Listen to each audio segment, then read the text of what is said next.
What's your reaction to President Biden, his preemptive pardon to the January 6th member committee?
New Hampshire.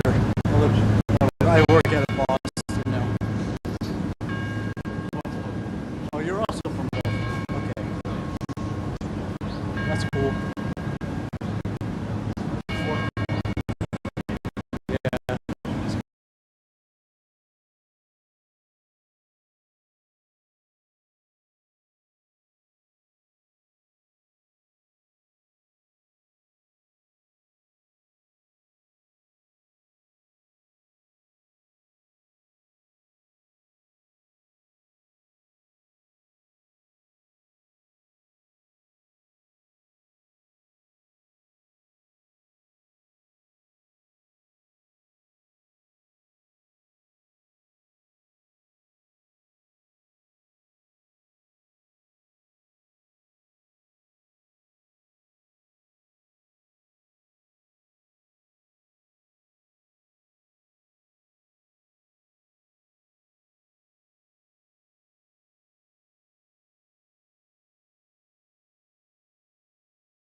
You're looking now again at the door of St. John's Episcopal Church, where we have just seen Vice President-elect J.D. Vance exiting after this Inauguration Day prayer service.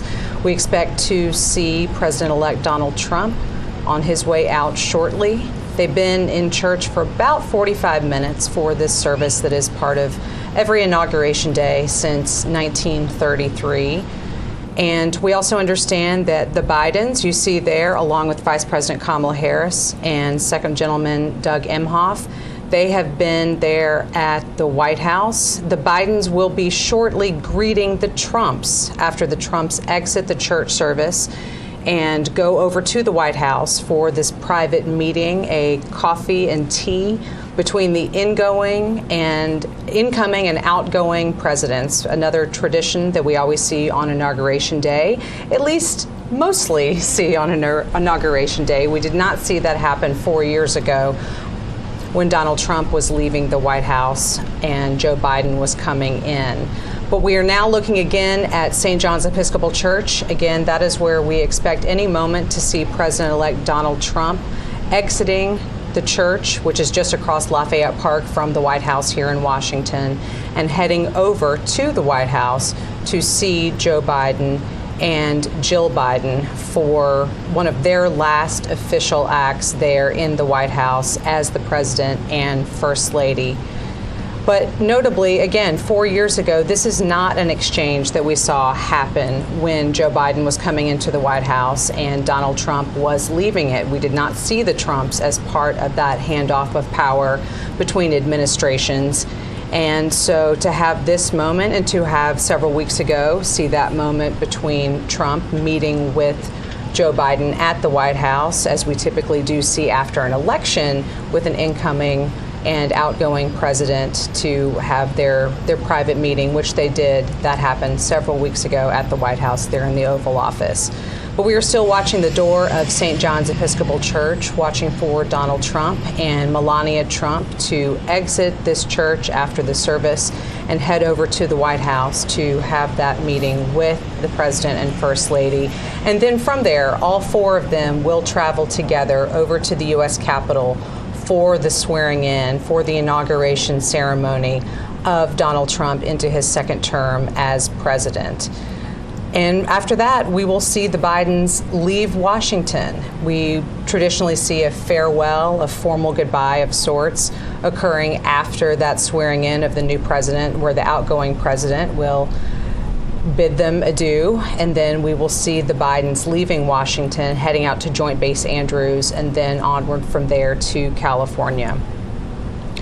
But now we are still looking to watch for President-elect Donald Trump coming out of the White House, or of St. John's Episcopal Church, And as this is happening, we'll just take a moment to kind of think about other things that we are learning and thinking about this first day, which will be officially a half day, but still the first official day of this second Trump administration. We have been hearing about all the executive orders that he plans to sign. We expect that to start pretty much as soon as he is sworn in, Sagar. We've been talking about how that may be happening at several different locations around Washington, from maybe there at the Capitol Rotunda to the Capital One Arena to certainly the White House and the Oval Office after the other official events of the day and when he kind of gets down to business there in the Oval Office. Yeah, the incoming Trump team has been busy while the president-elect has been inside the church. His team has been busy briefing reporters about what is going to come, and we understand that there will be a whole series of executive actions, as we previewed a little while ago, specifically about remaking immigration policy. That's something Donald Trump has made no secret of, that day one, literally within the first hours of reassuming the office, that was going to be a priority. Unclear how that's going to play out, but that's what we're expecting. Thank you for that. We will pause here just for a moment and listen in, because I believe that President-elect Donald Trump is going to be coming out of St. John's Episcopal Church. President Trump! Mr. President Trump, how are you feeling today? How are you feeling? President Trump! President! Come talk to us! President Trump! Mr. President, how was service? Mr. President, will you talk to us? How are you feeling? What do you think about the pardons? Mr.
You're watching now as President-elect Donald Trump and incoming First Lady Melania Trump leave St. John's Episcopal Church. They are only on a short drive, though. They are headed to the White House, which is just across Lafayette Park from the church. When they get to the White House, they will be greeted by President Joe Biden and First Lady Jill Biden, again for the traditional changeover of sorts, a coffee and tea gathering with the outgoing and incoming president and president's spouse. So we are watching there at the White House, where we anticipate shortly we will see President-elect Donald Trump rolling up. And again, the next time that he comes back to the White House after this gathering, he will be entering it as the President of the United States, not as President-elect. So again, this is one of those moments on Inauguration Day that we typically see and watch for, but we didn't see 4 years ago when it was Donald Trump's turn to exit the White House and Joe Biden's turn to come into it. But we are back on schedule, at least in terms of some parts of this Inauguration Day. It is awfully cold, so we won't see the traditional view on the west front of the Capitol for the swearing-in ceremony. That will be happening inside the U.S. Capitol Rotunda, with a much smaller audience. Only about 600 people can fit in there, according to what organizers have told us, instead of the hundreds of thousands who perhaps would have been on the National Mall to watch the swearing in. But that will be the next stop after this one. Again, we are watching the White House here, where President-elect Donald Trump and Melania Trump will be shortly arriving for their meeting with President Joe Biden and First Lady Jill Biden. This is a tradition on Inauguration Day. It's not one that we saw 4 years ago, but it is something that we are watching for today, for the outgoing and incoming presidents to have an informal handoff of power before they ride together to the U.S. Capitol for the formal handoff of power, for the swearing in of the new president and the farewell of the outgoing president.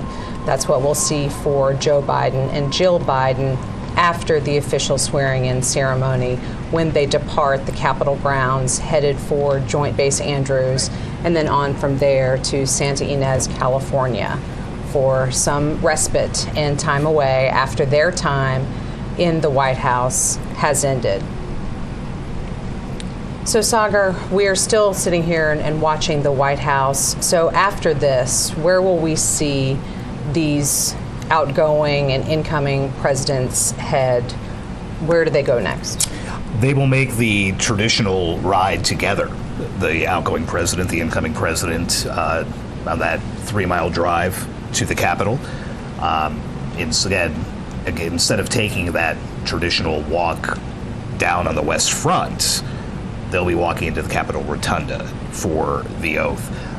Notable that it was just 2 weeks ago that much of official Washington also gathered in the Rotunda. That's where Jimmy Carter's body was lying in state. And right. Now 2 weeks later, the public will again be focused on what happens underneath the Capitol dome. That ride together is always fascinating. We've seen images from the early 1900s of open vehicles, and you have names like William Howard Taft and Warren Harding and others riding. And now, obviously not an open top, but you should have Joe Biden and Donald Trump riding together in a armored limousine up to the Capitol, where Donald Trump will go from being the 45th president and an ex-president to now being the 47th president.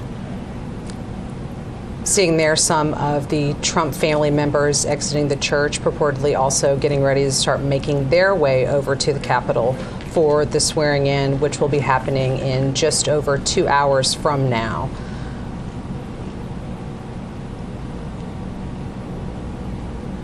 Yes, Sagar, I've often wondered on that ride between the White House and the Capitol, what is the conversation like? Obviously, these two, it would be very interesting to know, but I mean, Donald Trump's been there before. He might not have any requests for tips, which another incoming president might have. I think the thought is, especially with this relationship and that fraught relationship Donald Trump has had publicly with his predecessors, that it would be contentious or that there would be nothing at all. But if you remember during Jimmy Carter's state funeral at the National Cathedral, Donald Trump and Barack Obama sat next to each other and were just looked like they were joking and laughing. Lots of conversation. And having fun. Would love to know what it is they were talking about, but they both looked very at ease and almost friendly. And we know that is not, again, at least publicly, the relationship that has been described. So is this going to be Joe Biden giving Donald Trump some final tidbits about the state of affairs? We're going to find out. All right, we see now images of the motorcade arriving at the White House. Not a very long drive, but especially not, I guess, when you're president-elect. A lot of streets do get shut down for you. But now we see the Vice President Kamala Harris and Second Gentleman Doug Emhoff standing there to receive official guests on their last day, also as part of the outgoing Biden and Harris administration. So let's listen in for a moment.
back there for thanks, mate.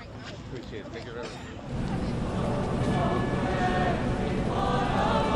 Here's a look inside the U.S. Capitol Rotunda, where we are seeing some musical selections being performed. Again, that is where President-elect Donald Trump will be taking the oath of office about 2 hours from now. Inside, because it is very cold here in Washington, and official events have been moved from the west front of the Capitol to inside the Rotunda. So let's listen in to this musical performance.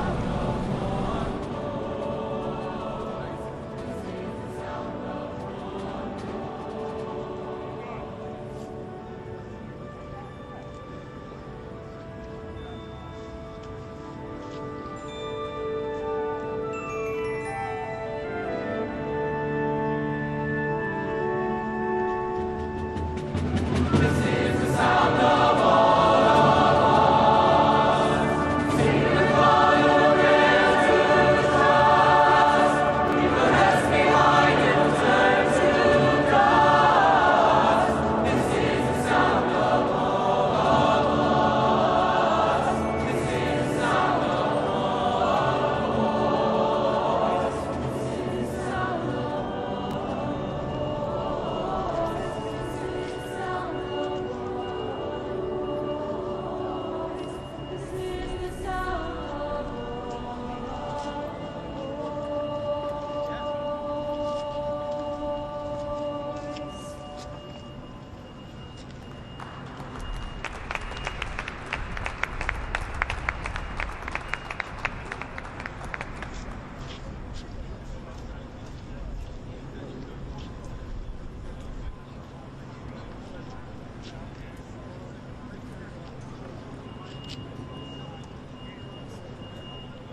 Now you're seeing the U.S. Capitol, where just in the past couple of moments we have seen some members of Donald Trump's family arriving. We just saw daughter Ivanka Trump and her husband Jared Kushner and their children arrive for Donald Trump's inauguration, which will be happening in just over 2 hours.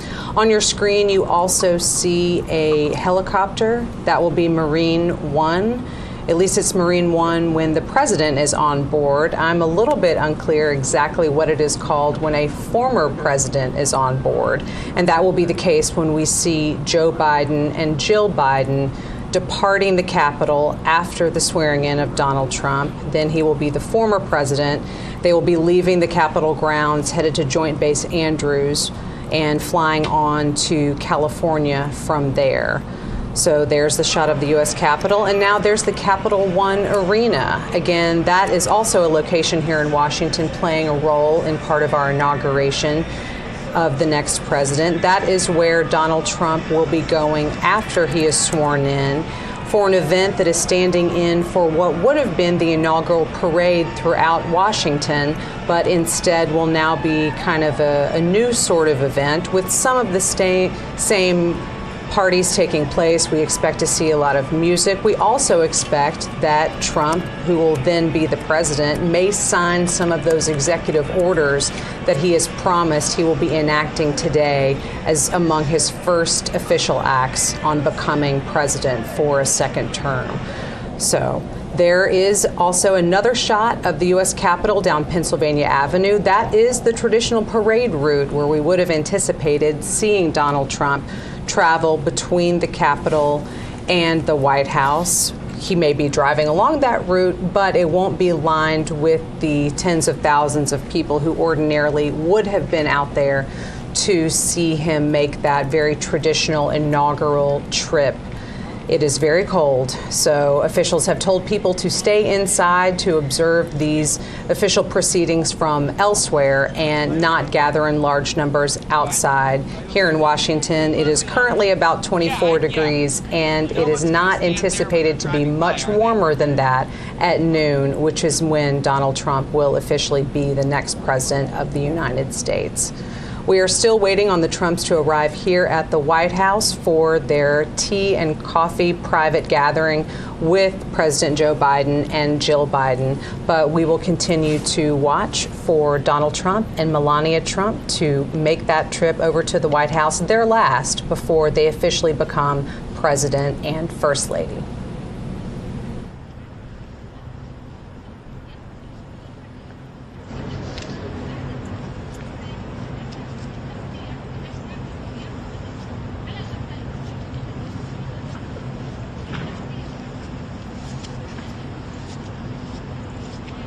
What's going on?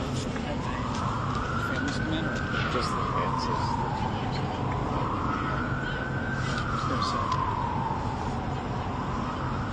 There's tea in the negative. Yeah. I don't know how long it's been. It's pretty short.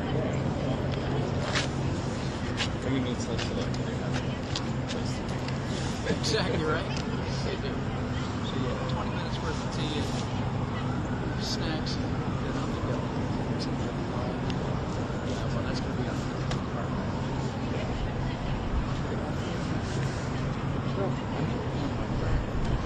I would assume, I would think, yeah. Yeah.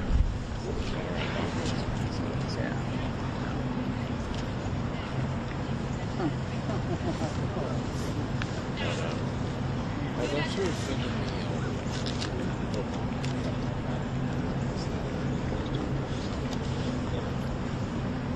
missed a good time for that yesterday.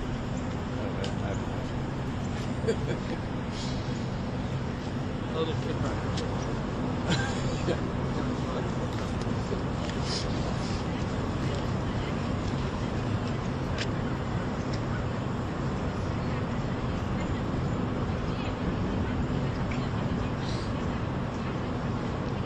Sure. Thank you.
You're looking again at the White House, where we know that President-elect Donald Trump and his wife, Melania Trump, will shortly be arriving. Again, this is when they will be having their private meeting with President Joe Biden and First Lady Jill Biden, just the four of them, and it's part of that unofficial handover of power between an outgoing and incoming administration. It's not something that we saw happening 4 years ago when Donald Trump was leaving the White House and Joe Biden was coming into it, but it is something that we anticipate seeing today.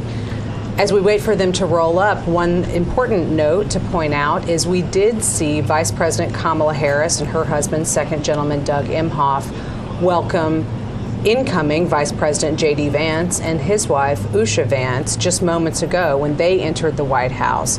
And that's interesting because typically the outgoing vice president will invite the incoming vice president to get together ahead of today. We didn't see that happen between Kamala Harris and J.D. Vance, but we did in this hour just a little while ago see her welcoming him there at the White House, where purportedly they are doing something similar. They're taking a look at President Joe Biden and First Lady Jill Biden as they await President-elect Donald Trump. There he is, coming up to greet them for this private meeting. Let's listen in as Donald Trump and Melania Trump arrive at the White House.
Ask them if they have House Triangle now. Calling down.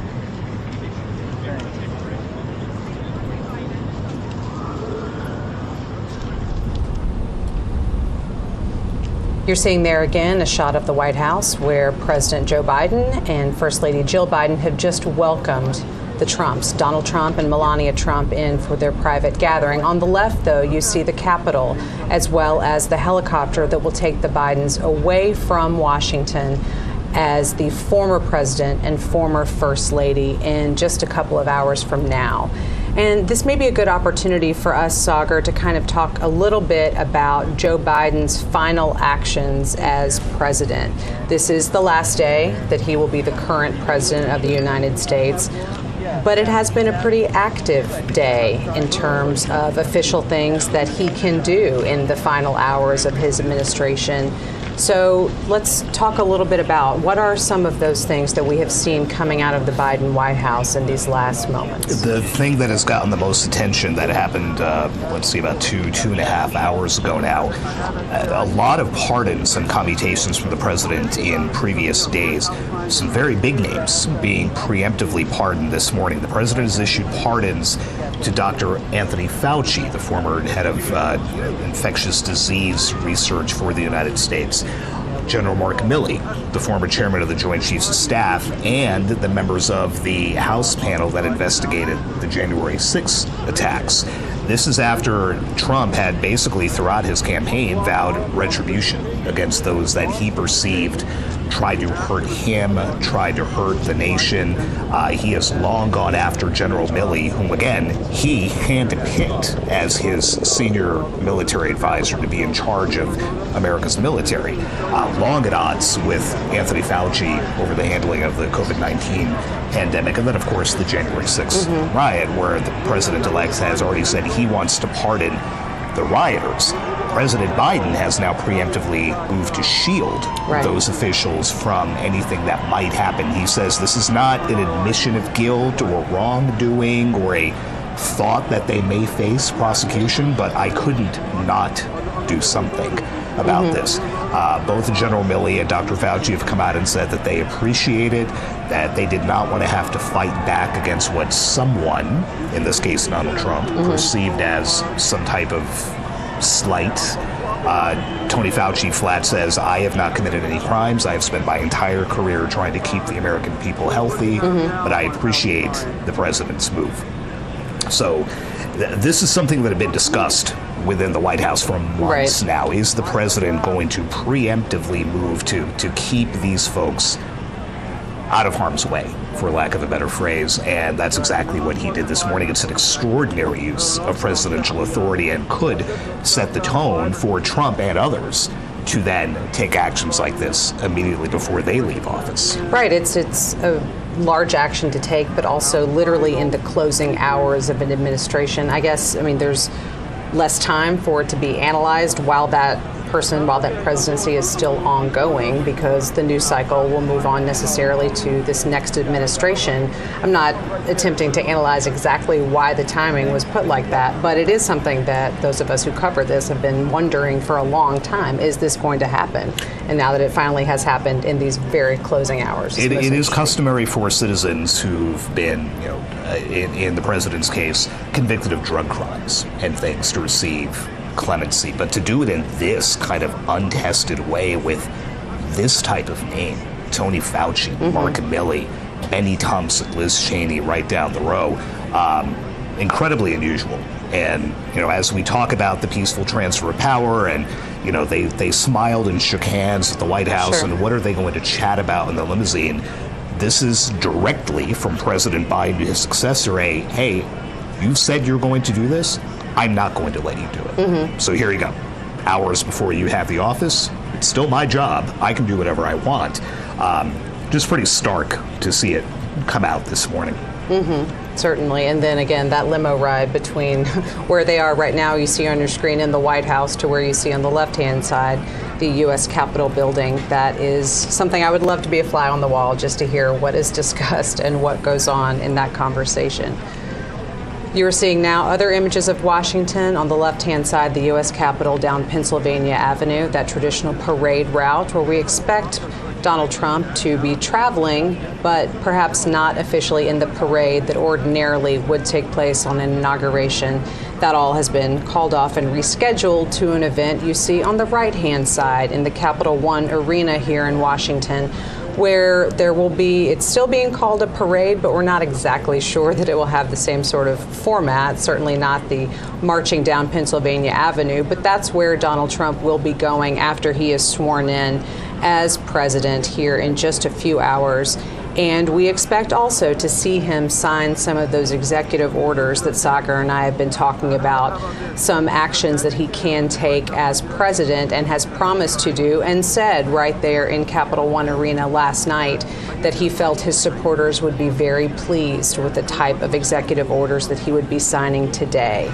So we will keep an eye on all of those spots, but right now, the Trumps and the Bidens continue their coffee and tea private gathering there in the White House on the upper right part of your screen.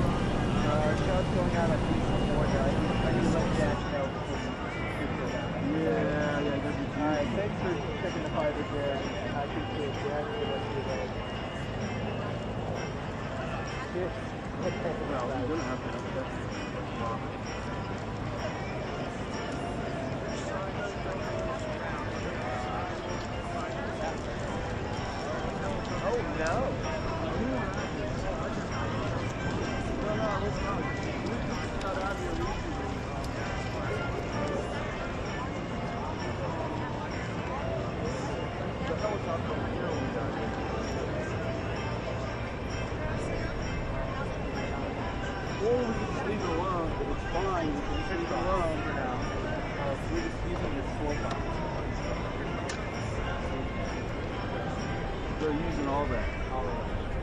Yeah, so what you do is you got a piece of tape. Okay, I have zip ties. Hold that there. Actually, we get it in there. There we go. This would be the trick.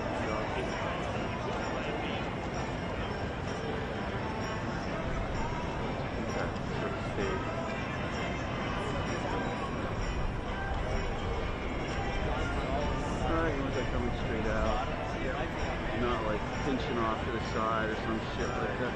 Okay, so you should be pretty good. You got some slack there.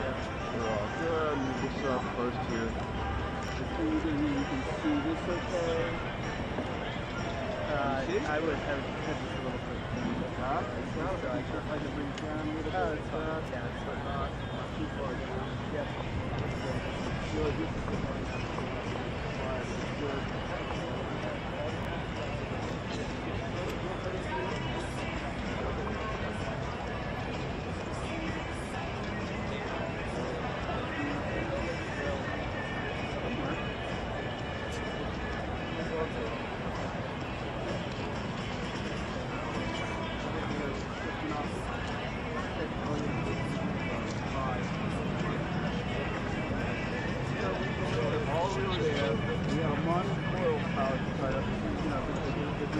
Way over there, on the other side, and we're going to right back to the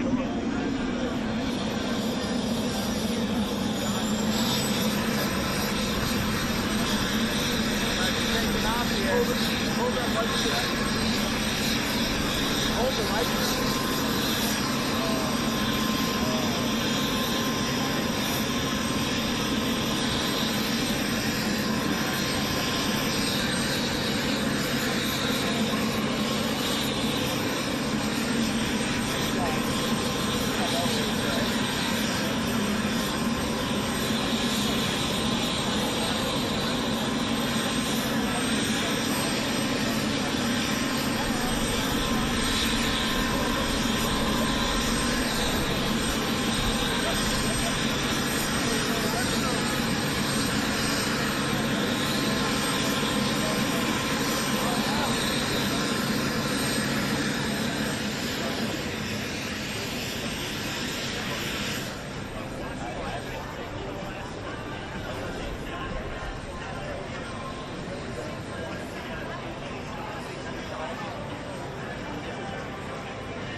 Stay there?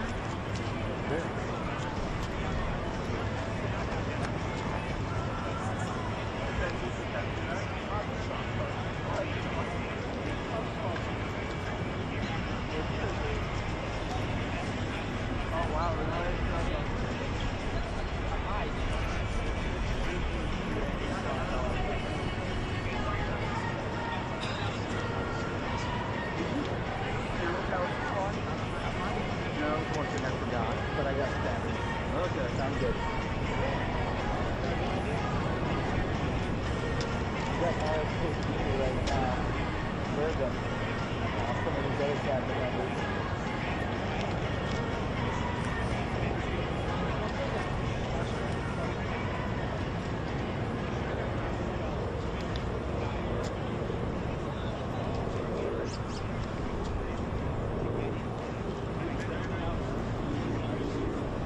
Ladies and gentlemen, former speakers of the House of Representatives, the Honorable Kevin McCarthy, the Honorable John Boehner, accompanied by Mrs. Debbie Boehner, the Honorable Newt Gingrich, accompanied by Ambassador Callista Gingrich, and Mrs. Heather Foley.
that our K-Knowledge is ready to go.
Right there, man.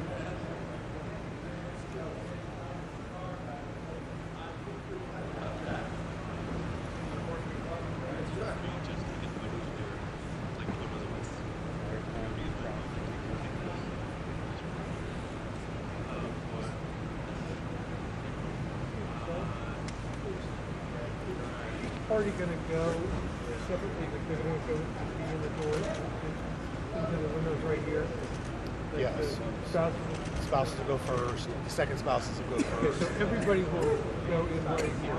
Everybody's going to go, yeah, one car at a time. They'll fill up, leave, the next one comes up. Okay. Not yet.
line, and it is.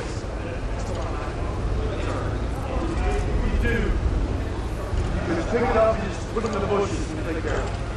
They're coming out, coming out.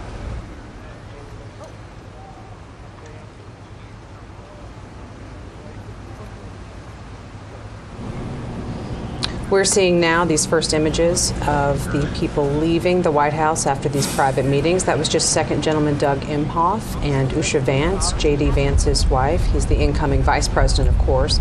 And they are the first to be set up in the official limousines to be departing the White House, heading over to the U.S. Capitol for the swearing-in ceremony, which will be happening in just under 2 hours from now if we're sticking to the official schedule of events here in Washington. There you see one of 4 limousines now at least that are lined up there at the portico of the White House. We'll be taking Doug Emhoff and Usha Vance off to the U.S. Capitol. They are departing now. We expect next to see Vice President Kamala Harris and the incoming Vice President-elect J.D. Vance, exiting next and getting into their limousine to be taken off to the U.S. Capitol. Of course, J.D. Vance here in just a little over an hour and a half from now will be the Vice President of the United States, being sworn in by Supreme Court Associate Justice Brett Kavanaugh, one of his longtime friends, as we're all reading up on history of all of the characters involved with this inauguration day. They've known each other since their Yale Law School days, so there's a fun fact for you. But here we're still looking at pictures of the White House where for the past little bit of time, under an hour, there's been a unofficial casual tea and coffee, off the record, at least not privy to reporters like me, but a meeting between President Joe Biden, First Lady Jill Biden, and the incoming President Donald Trump, President-elect, and Melania Trump, his wife. They have been gathering for one of these moments that we see on inauguration days here at the White House. And soon, those two will also be getting into a car together and making that trip just a couple of miles down to the U.S. Capitol, where the rest of the official swearing in for Donald Trump's inauguration will be happening on this Monday, January 20th, here in Washington, D.C. So we're looking at those doors, waiting to see who's coming out next. Sagar, we can spend this moment, I guess, just to kind of talk a little bit about this last day in office for the Bidens, not just as an administration, but as a family. They have been living in the White House for 4 years. And once they leave here in just a few minutes, that move-out process really kicks in to do that turnover in between administrations. There's really only about 5 or 6 hours to get it all done. What all is going to be happening once they exit those doors? Yeah, it is a fascinating choreography that takes place right now at the White House. We're looking at the North Portico. Well, they arrived and they'll be leaving. On the other side of the White House, there are moving trucks lined up that will be waved in the instant that the Bidens and the Trumps leave. One group will be moving all the Biden stuff out. One group will be moving all the Trump stuff in. In between, stripping all the beds, shampooing the carpets, replacing what needs to be replaced. Linens, towels, whatever it might be. Closets stocked. The White House usher's office would have been in touch with the Trumps for the last few months about where certain things go, what are the favorite foods and snacks that we need to have in the various kitchens, in the residence, and elsewhere. We know all about Donald Trump and his penchant for Diet Cokes. You can rest assured that there is a lot of Diet Coke on hand, at least on the White House driveway right now. So, yeah, they've got about 4 or 5 hours of controlled chaos, as one former White House official put it, to get all the old First Family stuff out and make sure that when the new First Family comes in, they're good to go. They're not having to root through boxes like the rest of us when we move into a new place and, you know, where is that stuff for the kitchen, or where did we put the bike pump, whatever it is. That's all laid out in the mansion. Donald Trump's not going to have to be looking for any of that. Yeah, moving day is always a stressful time. Try not to think about that, because it's just, you're living in those boxes for months, but not when you're living in the White House, because there are plenty of folks to take care of that. And then there's the personal part of just leaving where you've lived for 4 years, a place that in Joe Biden's case, he tried so hard for so long to get into, and now has to leave 4 years later. And on his, perhaps his final tweet under the @POTUS account on X, it's a selfie with the president and the first lady with a snow-covered rose garden behind them and the Oval Office just on the other side. One more selfie for the road. We love you, America. So you can almost picture them stepping out onto the colonnade on this horribly cold D.C. day to say, hey, let's take a quick selfie. I mean, I've done that, walking along that when we're out covering White House events. But for the president and first lady to get to do that one last time, because as you said, when those doors open again and they walk out, that's it. They're boarding what would be known as Marine One and heading out. And that is the end of the Biden presidency. Yeah, it's just so interesting to think about, what you were just mentioning about that personal side of things. What we're watching are all of these official events, and what we know always is part of the tick-tock of a day, like Inauguration Day. There are set pieces. There are even specific times assigned to a lot of this, especially that noontime when it is according to the way that things are set out. It's not just we pick this time. It's like that is the official time. Now we're seeing those doors at the north portico of the White House open again. We see First Lady Jill Biden and incoming First Lady Melania Trump exiting and getting into their own limousine, where they will be taken over to the U.S. Capitol.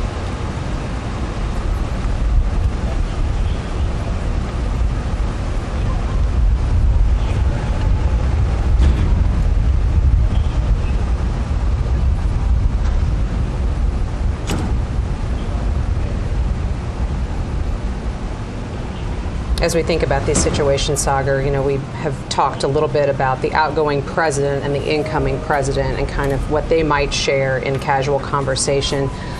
But this is also a first lady who's been here before. Melania Trump has been in the White House and has occupied that role. And I wonder she's at the end of this next term, she will have been first lady for longer than Jill Biden was. She will have more experience, but I just wonder what their conversations are like too, in terms of what they hope to accomplish or what Melania is thinking about in this next 4 years. And Melania recently told Fox that it's easier this time around. She's lived there. She knows what the space is like. She knows what they want. She knows which furniture they want to bring in. The incoming first family gets to redecorate the residence with things pulled from White House stocks and bring things from home that are sentimental or what have you. And she said, since we've been here, and I know what it looks like, we were kind of coming in blind last time, although Michelle Obama did invite her into the residence and gave her the tour 8 years ago. Again, a courtesy that Melania Trump did not extend Jill Biden 4 years ago. But she didn't need that this time. And in fact, she skipped Donald Trump's visit here after the election. She knew what it was about, and she knew what she was getting into, and she seemed visibly more comfortable in this interview with the prospect of, moving away from Trump Tower and moving away from these big gilded residences that they have in Florida and elsewhere, and moving into the White House. And taking pains to note that Barron Trump will have a bedroom in the White House for when he comes home to visit from college. He's not the little kid he was during the first Trump administration. He's now about, I think, taller than his father. Now it's a little bit jarring to see, frankly. He has definitely grown up and attending colleges in New York City. Now we see Vice President Kamala Harris and incoming Vice President J.D. Vance making their exit. Let's listen in as they depart for the U.S. Capitol.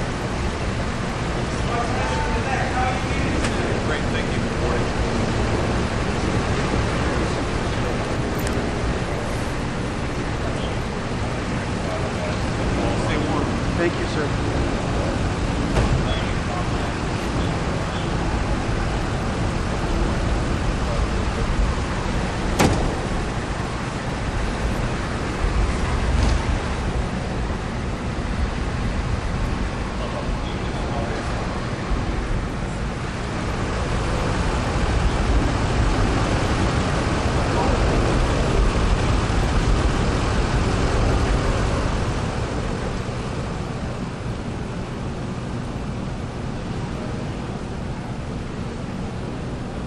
So there's just one pair left in terms of who we anticipate to be departing the White House and heading to the U.S. Capitol. That will be President Joe Biden and President-elect Donald Trump, who will be getting into what you see there, that limousine that's pulling up here at the north portico of the White House to take them to the U.S. Capitol for Donald Trump's second inauguration. President Biden confirmed as President-elect Trump arrived this morning that he did in fact continue a tradition dating back to Ronald Reagan, now in 1989, of leaving his successor a handwritten note inside the Oval Office. There had been a little bit of question about whether that was going to happen. Donald Trump left Joe Biden a note. Remember, he did not concede the race, still has not conceded it, but he did leave Joe Biden a note. President Biden has refused to divulge what was in that, except he called it shockingly gracious. And Trump himself said that he spent a few days mulling over what to put in it. So President Biden's not saying what is in the note, but he is now the first president to receive a note from the person for whom he then had to write a note. We're full of presidential history and tidbits today, and that's absolutely. It's just one of the circumstances. That's another one that wasn't on the list for this morning, but there it is. Thank you for that. I guess I'm just a nerd, but I do really enjoy learning more about this presidential history. And this is one of those days where we all kind of get good reminders of a lot of different inauguration-related tidbits, particularly. So much rich history here. We would note that when the Trumps arrived, President Biden made it a point to say welcome home to Donald Trump as they approach. So I think the facial expressions will tell us something when they walk out those doors. A lot of smiles and handshakes on the way in, and now the reality of making that final walk out that door and that trip to Capitol Hill. It is kind of interesting to think about this in the context of what we just saw a few weeks ago with former President Jimmy Carter's funeral, where we had the current president and several former presidents and their wives in attendance, seated together, greeting each other kind of backstage before they all came out. And there's always a lot of armchair quarterbacking in terms of trying to figure out exactly what the mechanics are and if any of these folks get along. But as we know, there is the ex-president's club, where only someone who has been through the mechanics of this job really understands other aspects of it. And I think that's something that's important to remember when we have these moments. There are a lot of political disagreements, certainly over a variety of different issues, but it is a select few people who really have been there and understand the gravity of the office. And it's what America wants to put on display every 4 years, right? January 20th is the day to show the world, yes, this campaign was bitter. It was nasty. You and I were out there enough and heard these speeches. But when it comes time and the election happens, more often than not, the loser says, you know what, I lost. And the people made their choice. Now we move ahead. Now you make the change. And here we see these doors opening again, where President Joe Biden and President-elect Donald Trump are exiting the Capitol. They're preceded by Senator Amy Klobuchar, a Democrat from Minnesota. Let's listen in as they leave the White House.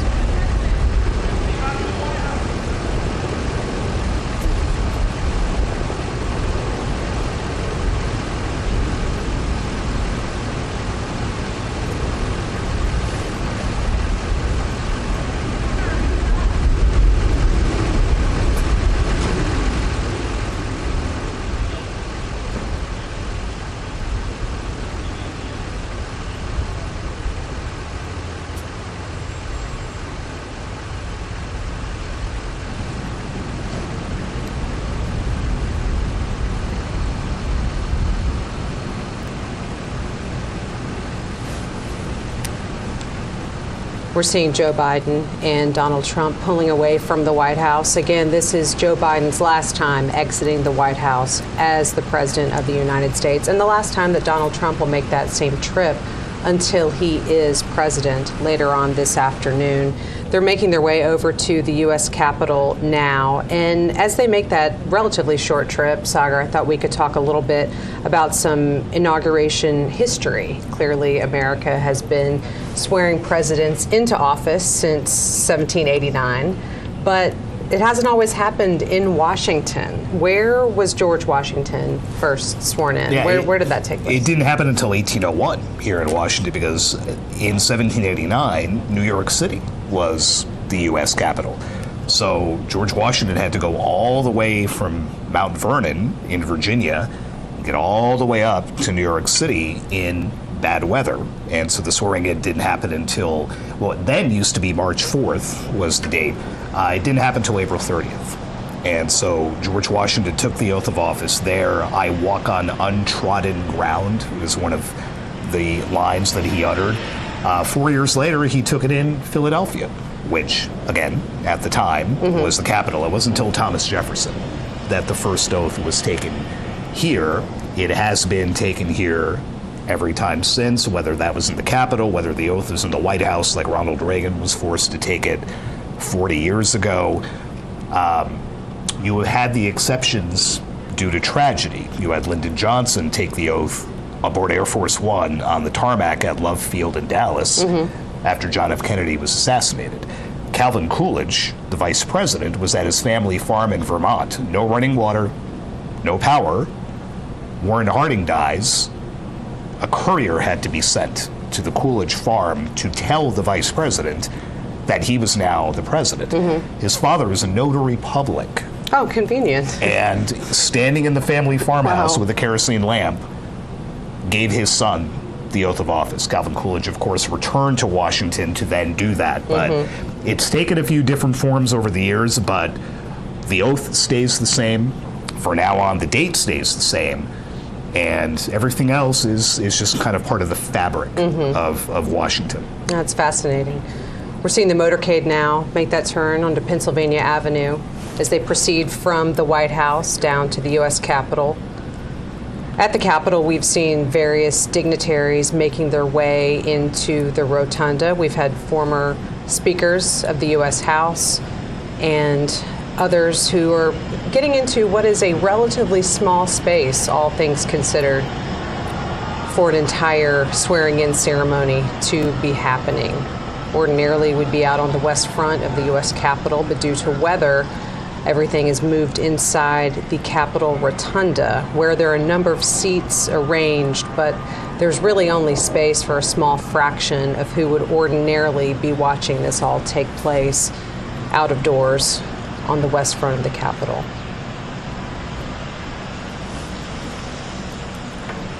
We've alluded to it so many times, but it's just so odd, having been in Washington for so long, to look at these streets, and there are basically police officers and a few tourists and what look to be perhaps some construction workers. That's it. I mean, we would ordinarily have tens of thousands of people lining this route to get a look at that. And we've been in a lot of motorcades. That's quite a motorcade, even for Washington. With that look, heading up toward the United States Capitol, decked out in flags, and you can see those flags lining the street to give you a sense of just how cold it is here in Washington. That's the wind whipping those flags. And we saw the wind so intense there at the White House on the North Portico that I saw one of the flags kind of knock one of the Marines' caps backwards when they were holding the doors open for everyone. And it is extremely cold, but also blustery out there. So I'm glad you and I are inside. Yeah, I think we've spent enough time outside for these events to appreciate being inside. But again, that's what has upended years of planning, and kind of sent the district into a bit of a tailspin, trying to figure out security and, again, the ticketing at Capital One Arena. 250,000 people had tickets to watch this happen from the Capitol grounds. That arena sits 20,000. The math is not very good. No, and all those tickets now are considered to be commemorative tickets because they didn't get you access to the Capital One Arena if you had one of those Capitol tickets initially. And I'm sure there are a lot of disappointed people who had come to town hoping to get that viewpoint, but There is the event at Capital One Arena. I'm sure that there are a lot of places around Washington where folks have gathered to watch what is history. Regardless of party, it is still a historic moment to watch a new president taking the oath, and it will look different. I mean, this hasn't happened from inside the rotunda in 40 years, so a lot of people who would have been paying attention to all the coverage today maybe weren't so much 40 years ago. So that it'll look different, but it's still part of history. As we said, 600 people fit inside the rotunda. So, for example, the only former lawmakers that have been physically allowed inside the rotunda are 3 former Republican House speakers. Newt Gingrich is there, John Boehner is there, Kevin McCarthy, not a good Trump ally, but he is there. And the House came into session this morning, quickly recessed so that members could make their way over. But that traditional roster of so many folks is not going to be in place this time. Though we do know that a lot of these tech billionaires that Donald Trump has allied himself with, who have flocked to Washington, not just today, but in the weeks since the inauguration, have also scored some prime seating near where the president-elect will take his oath.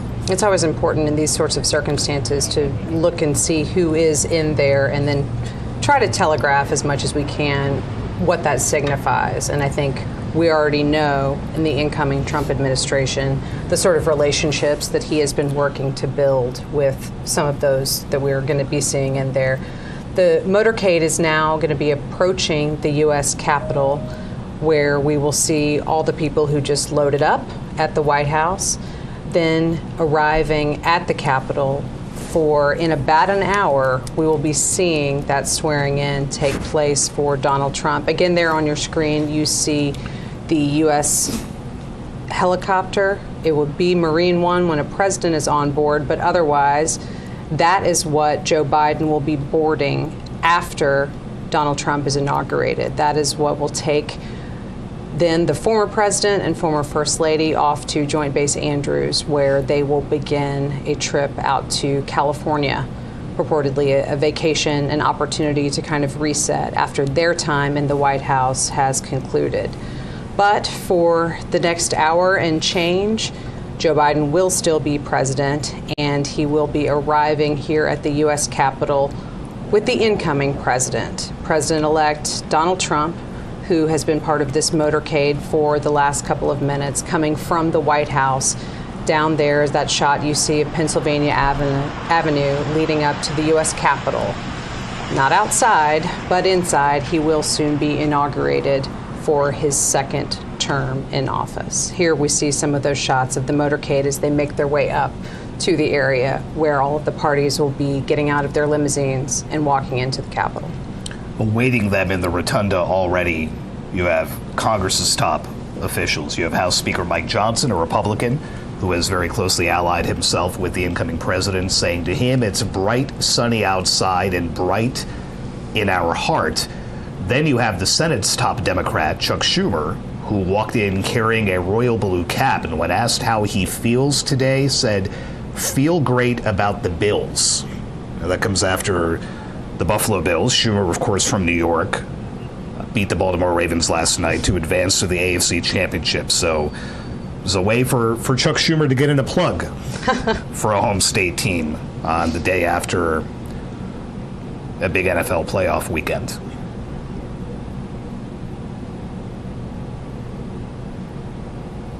We see these arrivals starting to happen there at the U.S. Capitol.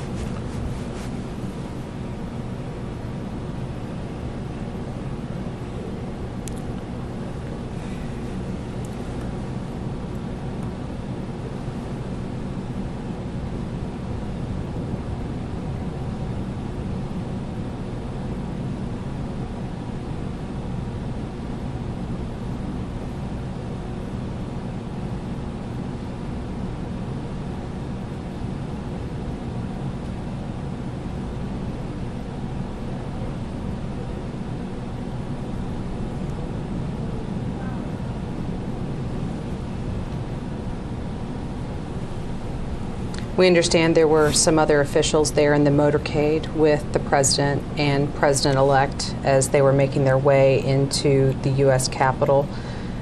Amy Klobuchar, the senator, as we just referenced earlier, but also some other elected officials, including Deb Fischer of Nebraska, and then also House lawmakers, Steve Scalise, Representative Hakeem Jeffries, and other White House staff and officials accompanying the President, First Lady, incoming President and First Lady, and then, of course, Vice President Kamala Harris, her husband, and J.D. Vance and his wife.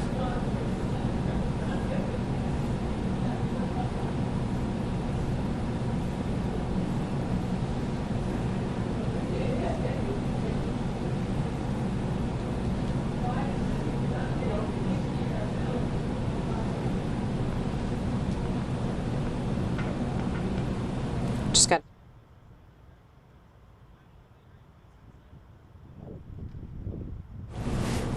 We just saw J.D. Vance and Usha Vance exiting their limousine, walking into the White House or to the U.S. Capitol.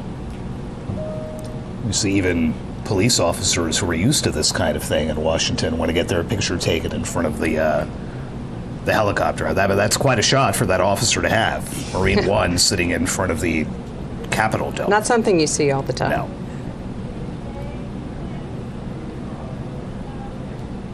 And you would note the flags. That one flag you can see flying in front of the Capitol dome back up at full staff after they had been lowered for the Jimmy Carter warning. We see now people from that motorcade have been making their way into the Capitol. That includes President-elect Donald Trump. We're looking now inside the Capitol Rotunda. There you see Elon Musk, one of those businessmen who are invited to be part of this very small, relatively speaking, swearing-in ceremony. There's Melania Trump.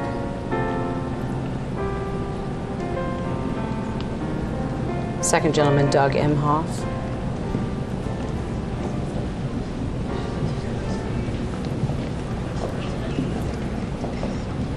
Good morning, Mr. Vice President. How do you feel?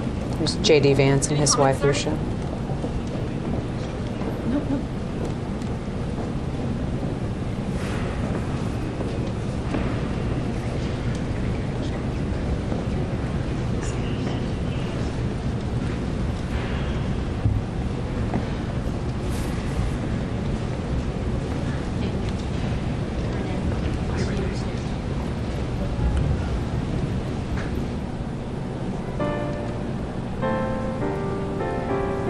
And we talked about this Capitol Rotunda really not having a lot of extra space, Sagar, for even those former lawmakers that we would usually anticipate being there for an event like this. But when we see these images and really just kind of note how close together everyone is, there is just not extra room to get maybe even one or two more people aside from what they've been able to plan for. It's a different kind of situation, but shoulder to shoulder. Yeah, and you pretty can much. see in the front in that shot the current members of the Senate kind of crammed together. You had Mark Warner, a Democrat from Virginia, next to John Barrasso, a Republican from Wyoming, who was next to Dick Durbin, the number 2 Senate Democrat from Illinois, all kind of clustered very close together here.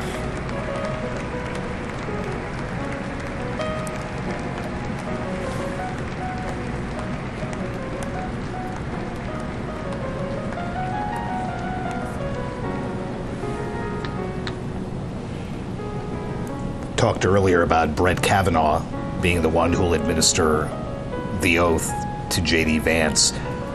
Vance is only 40. Be the not the youngest vice president, but one of them. There was a 36-year-old vice president, but that was back in James Buchanan's administration in the late 50s. But there have been others in their 40s, Al Gore, Teddy Roosevelt, but breaking with a bit of precedent here. A fairly young J.D. Vance set to take the oath of office, followed, of course, by the oldest man to take the oath as president in Donald Trump. We're seeing now some members of the incoming Trump administration walking into the rotunda. Clearly, those confirmation hearings for a number of positions have been ongoing in the Senate for at least a week, a little over, and we anticipate those to resume again tomorrow. There have not been official votes, but there will be some more open hearings as well as some business meetings and markups of some of the committee work before a lot of those nominations proceed to the full Senate for their vote. You had Kevin Hassett, who is looking to come back as the Trump White House's top economist after serving in that role in the first Trump administration. Tulsi Gabbard, who would be the national intelligence chief, Pam Bondi, Doug Burgum, all lined up there to watch the man they hope is their boss to be taking the oath.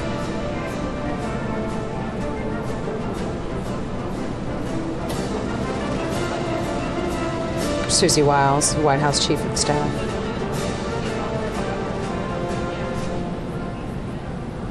It used to be fun at these outdoor events on the West Front to look around it again. You'd see the justices of the Supreme Court sitting together. You'd see the Joint Chiefs, the nation's top military officers, sitting together and taking a look out at the crowd. In fact, we just got a look at General C.Q. Brown, who is the now outgoing chairman of the Joint Chiefs of Staff, the nation's top military officer.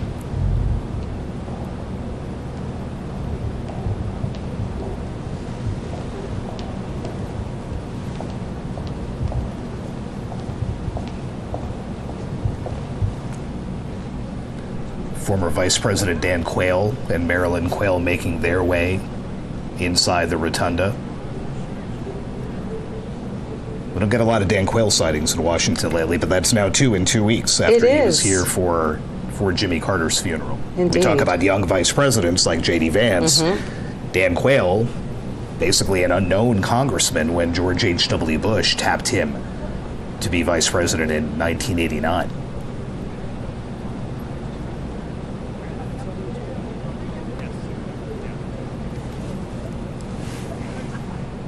It is rare to get all of these officials together in the same space, but I think there have been a lot of remarks lately about how that does happen at inaugurations and funerals, and we have had 2 of those in close proximity here in Washington in recent weeks. It is reassuring, frankly, isn't it, for those of us who spend so much time covering the division here in Washington and the rancor to see these people sit next to each other, to chat with them, to do what George W. Bush did at the Carter funeral and literally tap Barack Obama on the belly as he walked by. Former Vice President Mike Pence coming in. Clearly he was vice president in Trump's first administration. Now joining the dignitaries who are in the U.S. Capitol Rotunda.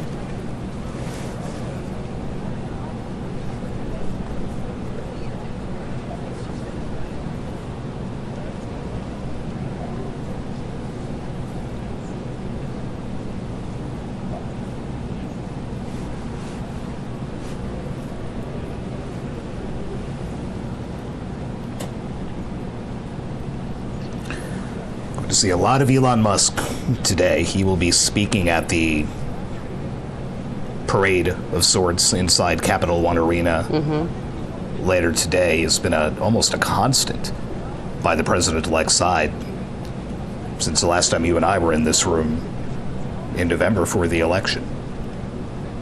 And up until then, he had stumped so heavily for Trump on the campaign trail, particularly in Pennsylvania, which was one of those major areas of focus. But yes, was part of the events at Capital One Arena last night with his son X, who actually joined him on stage with Donald Trump and didn't make his own remarks, but certainly was part of his father's remarks. But now we see Musk there again in the Capitol Rotunda and will be the incoming head of the Department of Government Efficiency, not an official government agency, but intended to cut costs throughout the government, something that Donald Trump has asked Elon Musk to be in charge of. So we will see what that agency or what that department accomplishes. A new agency to cut back on the other agencies. With Vivek Ramaswamy, who we saw earlier, he's there somewhere. There's nowhere really to hide in the rotunda. No, we'll see him pop back up. not a lot of space.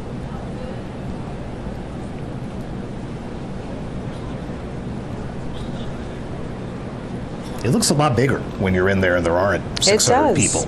It does. There's Robert F. Kennedy Jr., again appointed by Trump to head the Department of Health and Human Services, yet to have a hearing on Capitol Hill, although that is anticipated to be among some of the more contentious confirmation hearings that could be happening for this administration.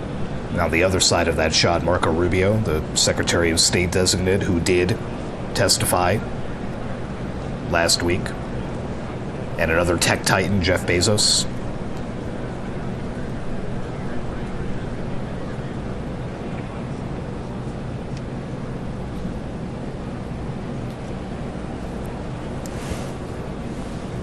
We talked earlier about what's in the Constitution about the inauguration. There's nothing about a parade, there's nothing about balls, there's nothing about how you get to and from the Capitol. It's the date and it's the oath. That's it. Everything else has kind of evolved organically. In this case, evolved due to the weather.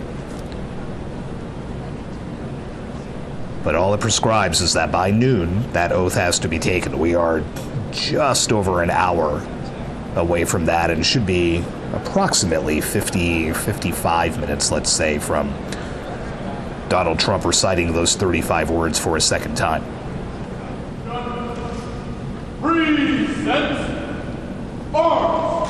Former President Bill Clinton and former First Lady and Secretary of State Hillary Clinton coming into the rotunda.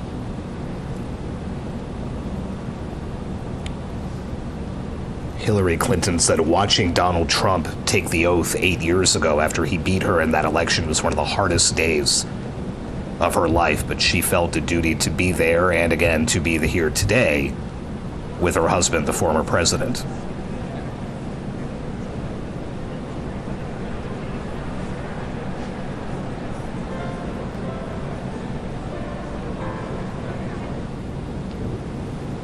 Former President George W. Bush and First Lady Laura Bush.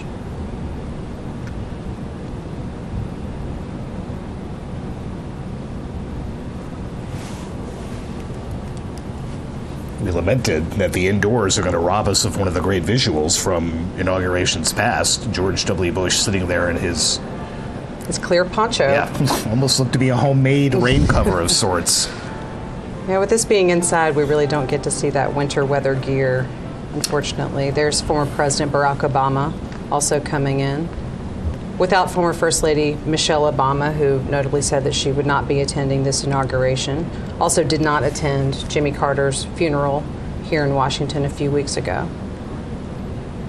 Obama's office did not say why the former First Lady would not be here today. They did say she had a prior engagement during the Carter funeral, but again, pointedly, did not offer a reason for her absence today.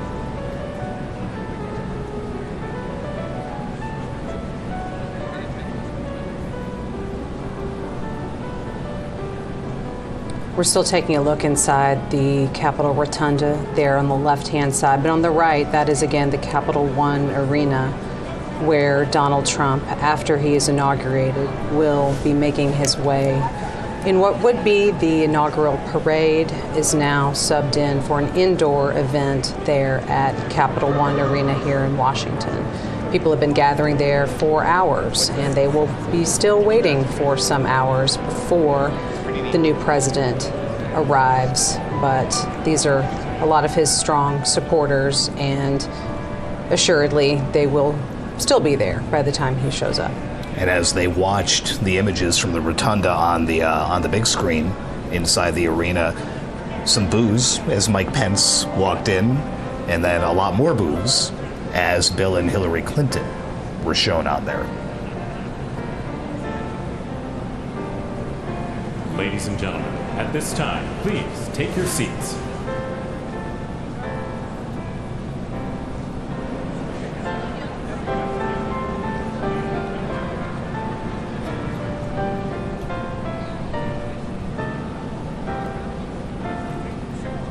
Folks in the Capital One Arena are able to watch all of the ceremonies and events from the Capitol Rotunda on the Jumbotron screen there in the middle of the arena.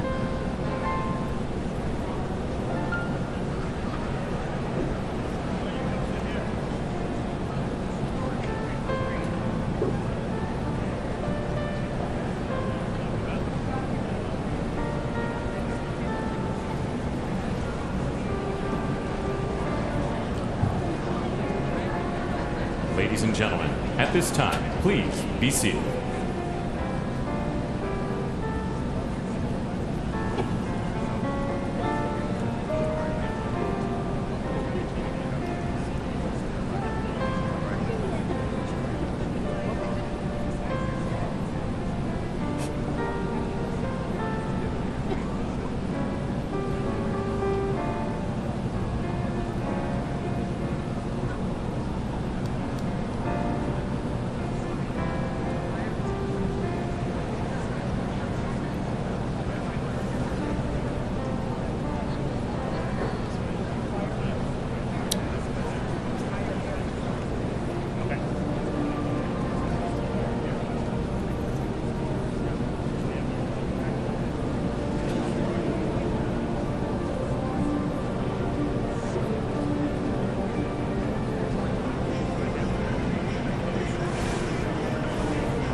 Here we see Supreme Court justices making their way into the Capitol Rotunda. Clearly, two of them will play a direct part of the proceedings here of the official swearing in.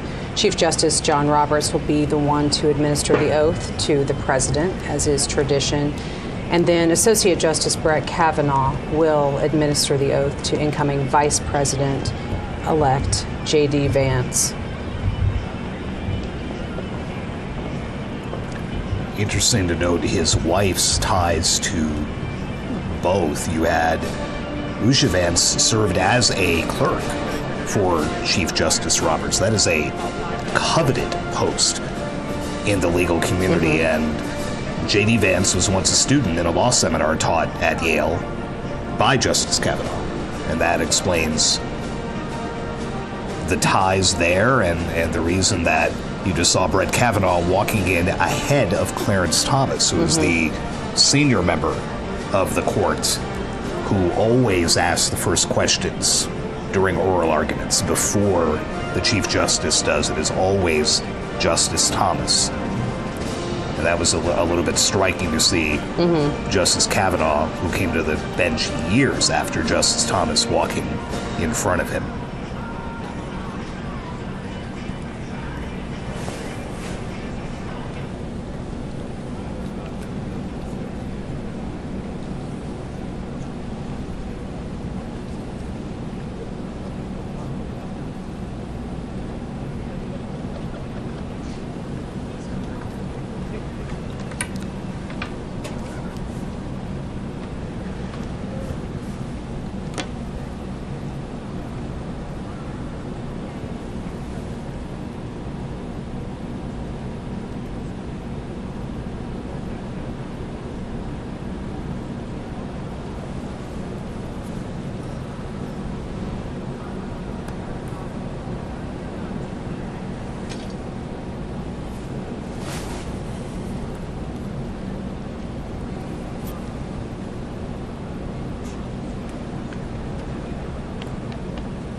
Here you see members of Donald Trump's family making their way into the rotunda.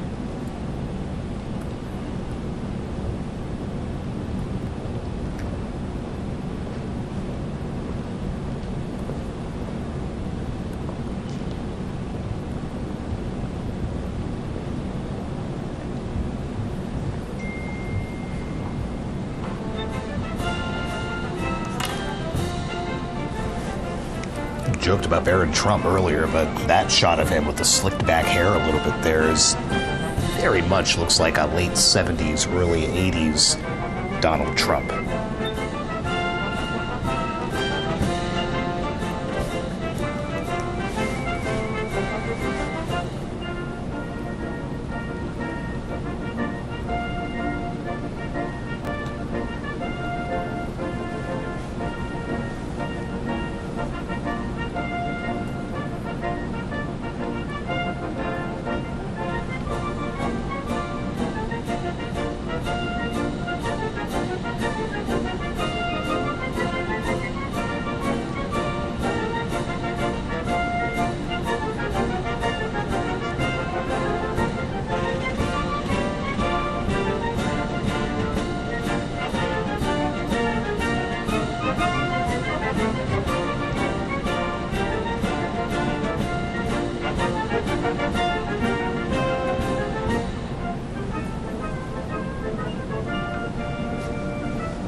Ladies and gentlemen, former Vice Presidents, the Honorable Dan Quayle, accompanied by Mrs. Marilyn Quayle, and the Honorable Michael Pence.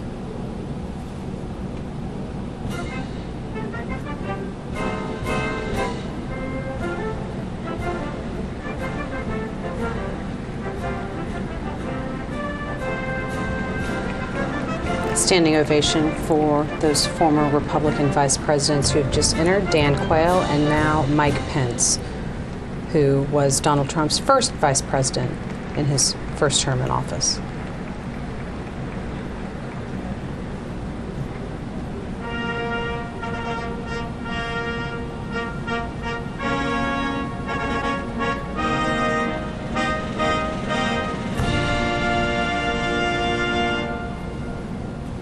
Ladies and gentlemen, the 42nd President of the United States, the Honorable William J. Clinton, accompanied by the Honorable Hillary Rodham Clinton.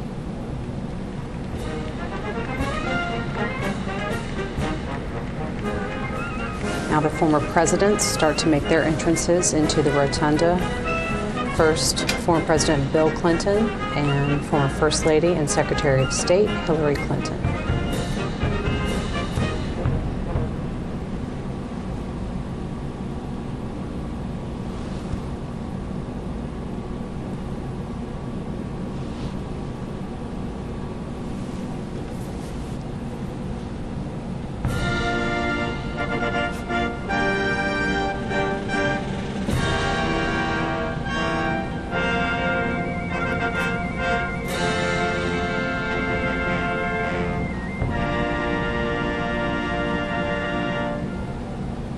Ladies and gentlemen, the 43rd President of the United States, the Honorable George W. Bush, accompanied by Mrs. Laura Bush.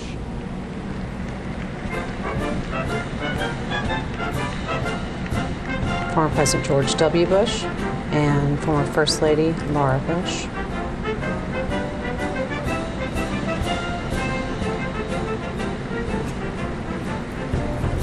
George W. Bush always looks like he has fun at these events, winking and nodding at people and smiling, again, just simply tapping Barack Obama on the stomach on his way into the National Cathedral for the Carter funeral.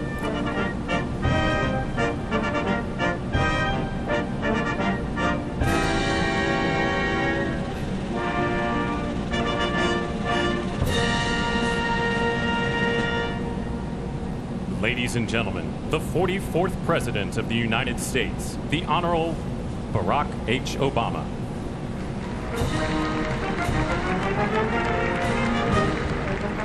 Former President Barack Obama, clearly the most recent president to precede either a Biden or Trump administration, because clearly now we will have the second of the Trump administrations. But before his first one, former President Obama was in office.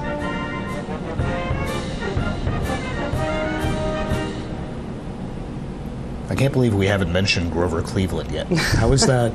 How is that possible?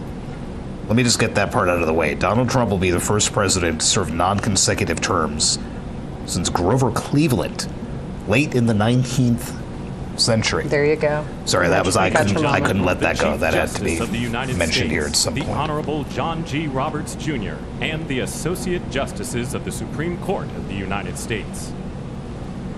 The Supreme Court justices officially coming into the rotunda. As we noted earlier, John Roberts, the Chief Justice, will administer the presidential oath, and he was immediately followed by Associate Justice Brett Kavanaugh, who will be swearing in J.D. Vance as Vice President. And you note at the end of that line, retired Justice David Breyer, right, joining some of his former colleagues. Of course, Ketanji Brown Jackson and Amy Coney Barrett on the end, the two newest justices.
And we see Second Gentleman Doug Emhoff, and next to him, First Lady Jill Biden, about to make their Tiffany entrance Trump into the rotunda. and Barron Trump. But first, Donald Trump's children.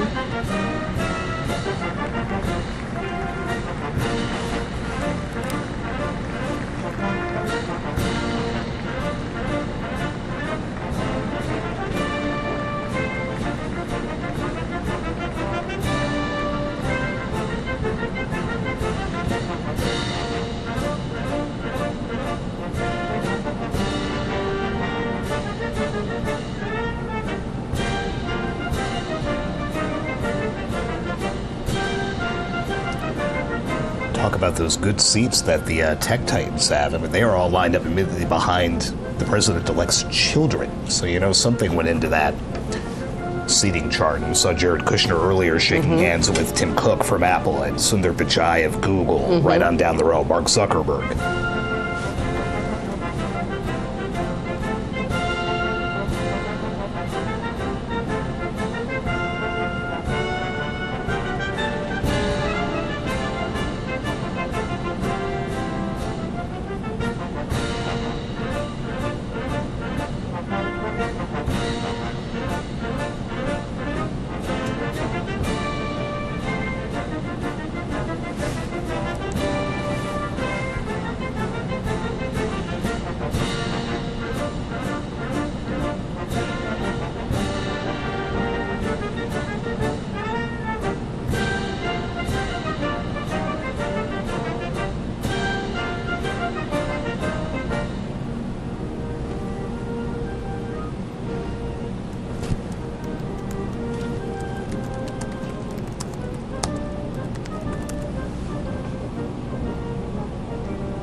Ladies and gentlemen, escorting Dr. Biden and Mr. Emhoff, the Republican Staff Director of the Joint Congressional Committee on Inaugural Ceremonies, Ms. Emily Leviner.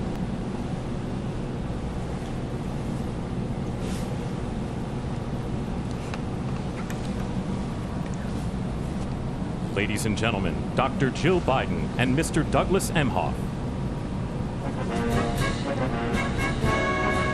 Now, First Lady Jill Biden and Second Gentleman Doug Emhoff officially making their entrance into the rotunda.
Sagar, I was just looking ahead to the schedule of what we're going to see in terms of this swearing-in ceremony, and there is several moments of participation from Amy Klobuchar, a Democratic senator from Minnesota, and someone was asking me, why is she part of this inauguration?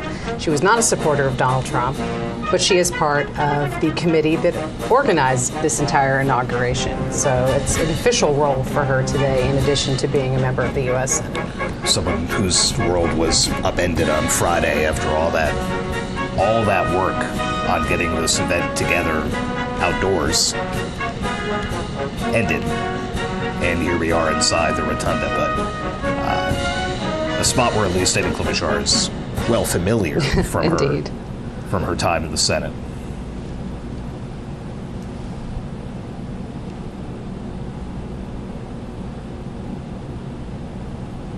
Very interesting mix of Republican and Democrat lawmakers standing together. You have Michael McCall, the Republican from Texas, Debbie Wasserman Schultz, a Democrat from Florida, standing shoulder to shoulder, and another sign of just how tight it is in the rotunda.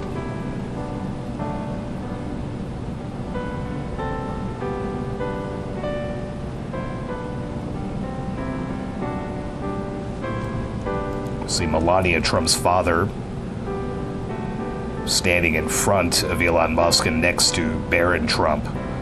Melania Trump's mother, of course, died while they were out of the White House, and her dad is back to watch her become First Lady for the second time.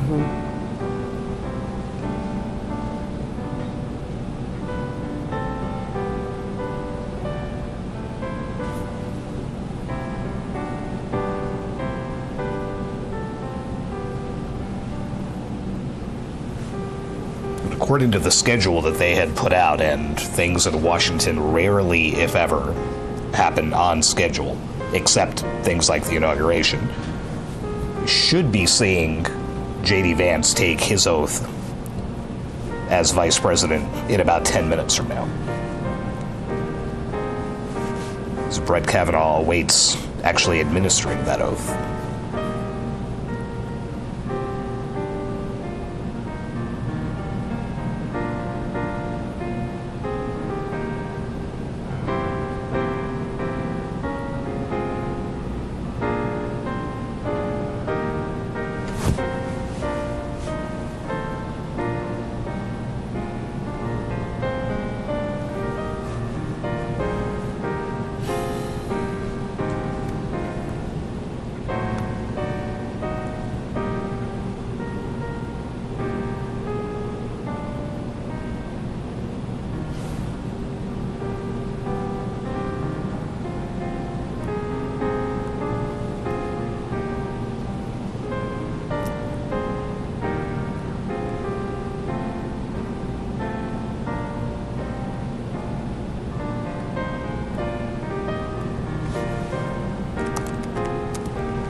See the spouses, Lucia Vance, and then Melania Trump. about to be escorted into the rotunda.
Ladies and gentlemen, performing "O America," please welcome the Armed Forces Chorus and America's tenor, Christopher D. Macchio.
the Honorable Jackie Barber, the Clerk of the House of Representatives, the Honorable Kevin F. McCumber, Mr. John Bessler, Mrs. Kelly Johnson, Mrs. Iris Weinshaw Schumer, and Mrs. Jennifer Scalise.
Ladies and gentlemen, escorting the President of the United States and the Vice President of the United States, ranking member of the Joint Congressional Committee on Inaugural Ceremonies, the Honorable Deb Fischer, House Democratic Leader, the Honorable Hakeem Jeffries, and Senate Majority Secretary, the Honorable Robert Duncan. Hakeem Jeffries and Senate Majority Secretary, the Honorable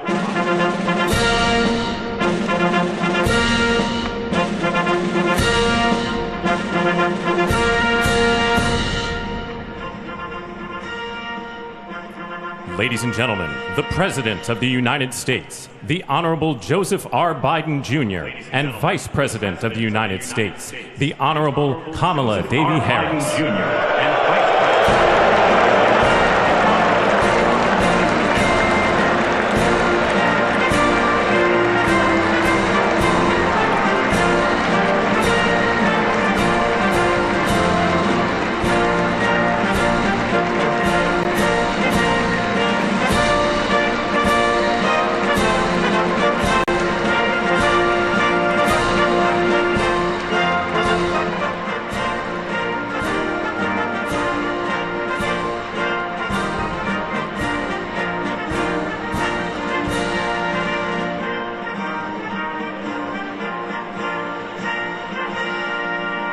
Ladies and gentlemen, escorting the Vice President-elect, the Executive Director for the Joint Congressional Committee on Inaugural Ceremonies, Mr. Michael Wagner, Senate Deputy Sergeant-at-Arms and Doorkeeper, Jason Bell, and House Deputy Sergeant-at-Arms, Mr. Sean Keating.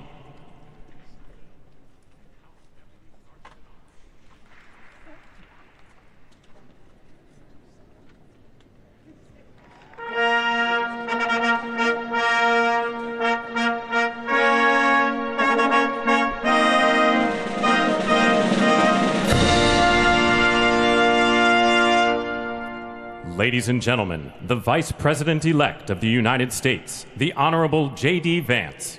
The Vice President-elect of the United States.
Ladies and gentlemen, escorting the President-elect, the Staff Director for the Joint Congressional Committee on Inaugural Ceremonies, Elizabeth Farah, House Sergeant-at-Arms, the Honorable William P. McFarland, Senate Sergeant-at-Arms and Doorkeeper, the Honorable Jennifer A. Hemingway, Senate Majority Leader, the Honorable John Thune, and the Joint Congressional Committee on Inaugural Ceremonies, House Democratic Leader, the Honorable Hakeem Jeffries, House Majority Leader, the Honorable Steve Scalise, Speaker of the House of Representatives, the Honorable Mike Johnson, Senate Democratic Leader, the Honorable Charles E. Schumer, Ranking Member of the Joint Congressional Committee on Inaugural Ceremonies, the Honorable Deb Fischer, and Chairwoman of the Joint Congressional Committee on Inaugural Ceremonies, the Honorable Amy Klobuchar.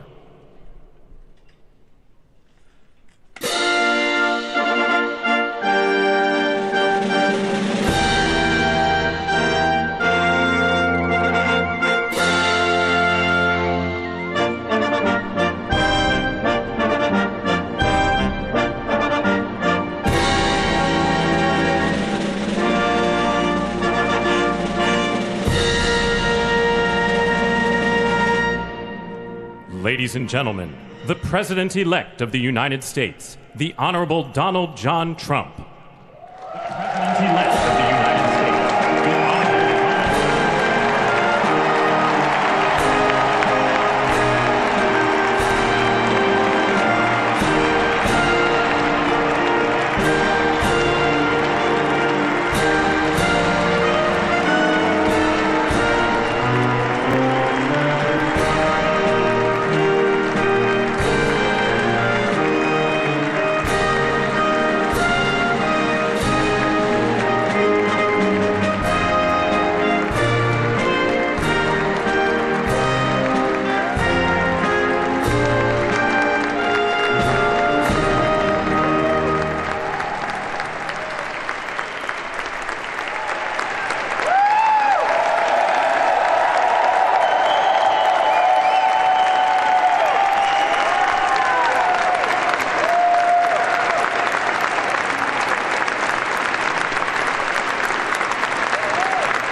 Ladies and gentlemen, please be seated.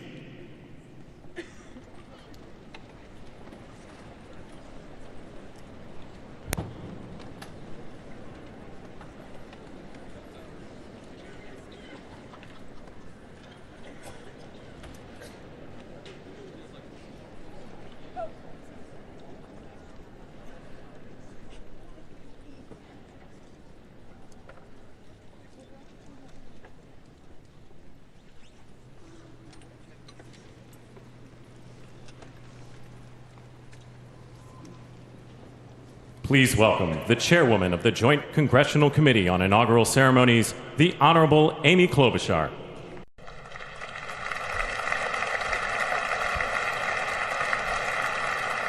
Good morning, everyone. Welcome to the 60th presidential inauguration. Today, President-elect Trump and Vice President-elect Vance will take their oaths of office, and we will witness the peaceful transfer of power at the heart of our democracy.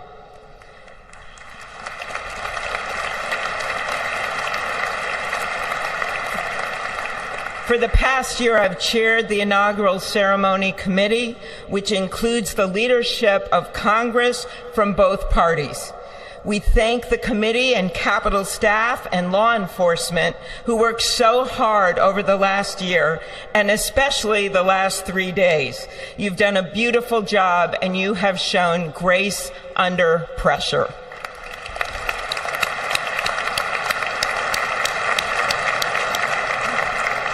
Our theme this year is our enduring democracy. The presence of so many presidents and vice presidents here today is truly a testament to that endurance. We welcome President Biden and Dr. Biden. We welcome Vice President Harris and Doug Emhoff, President Obama, President Clinton and Secretary Clinton, President Bush and Laura Bush, Vice President Pence, Vice President Quayle and Marilyn Quayle. The justices of the United States Supreme Court are with us, all 9 of them I counted, and of course the Trump and Vance families. This ceremony marks what will soon be 250 years of our democracy. It is the moment when leaders, elevated by the will of the people, promise to be faithful to our Constitution, to cherish and defend it. It is the moment when they become, as we all should be, the guardians of our country. Through war and peace, through adversity and prosperity, we hold this inauguration every 4 years, and today it falls on Martin Luther King Day, a further reminder that we must strive to uphold the values enshrined in our Constitution, the freedoms, the liberties, and, as is inscribed on the entrance of the United States Supreme Court, equal justice under law.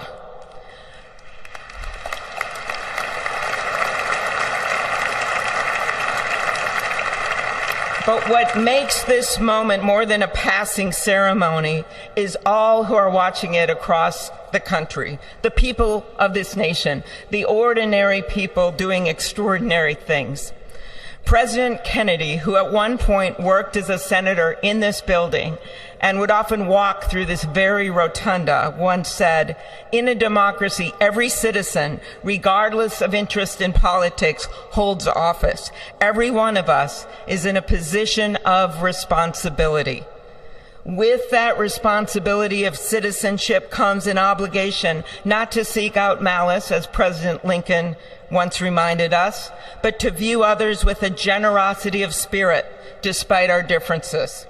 With that responsibility of leadership comes an obligation to stand our ground when we must and find common ground when we can. With everything swirling around us, the hot mess of division, it is on all of us, to quote an incredible songwriter who just happened to be born in my state, to ensure that our nation's democracy is our shelter from the storm. There's a reason this ceremony takes place at the Capitol. In other countries, it might be in a presidential palace or a gilded executive office building. Here it is traditionally held at the Capitol, the People's House. It is a fitting reminder of the system of checks and balances that is the very foundation of our government, 3 equal branches of government. That is how, for nearly 250 years, our great American experiment, grounded in the rule of law, has endured. So, as we inaugurate a new president and vice president, let us remember that the power of those in this room comes from the people. The construction workers who build our country, the teachers and healthcare workers who nurture us, the troops defending our freedoms, and yes, the firefighters in Los Angeles putting themselves on the line for us.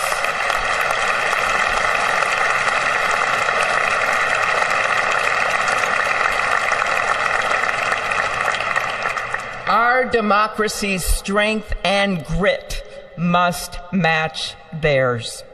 May God bless our nation. Thank you.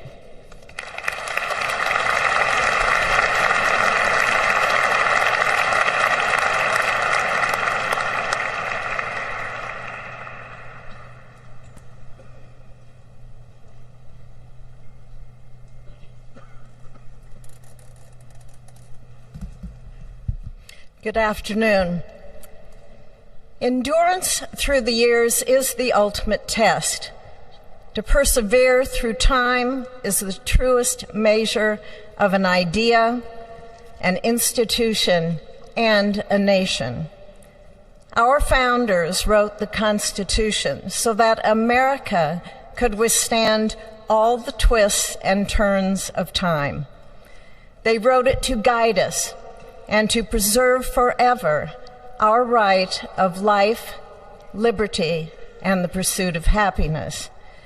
But as much as the truths and principles enshrined in our Constitution remain the same, our democracy promises the American people the power to change, to chart their own destiny. That's the beauty. That is the importance of democracy. It allows the endurance, the permanence of a nation through change. It allows nations like our United States both to avoid the obstacles and to seize the opportunities God has placed before us, all while staying true to our founding principles. Today is our country's 60th inauguration ceremony. Like all the others before it, it is a celebration of our right to set our uniquely American course. The past several years have been trying at times for many, many Americans, and also for the nations of the free world that we humbly strive to lead. In November, Americans chose again to steer this nation towards greatness, the secure, safe, and prosperous future that our founders envisioned for all of us.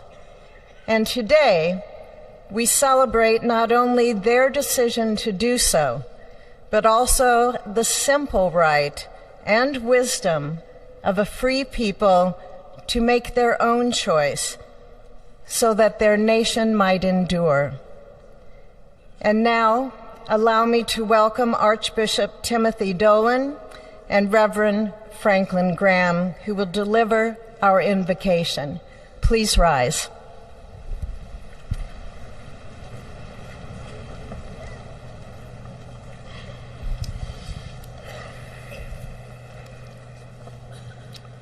Be still and know that I am God, supreme among the nations, supreme on the earth. Let us pray.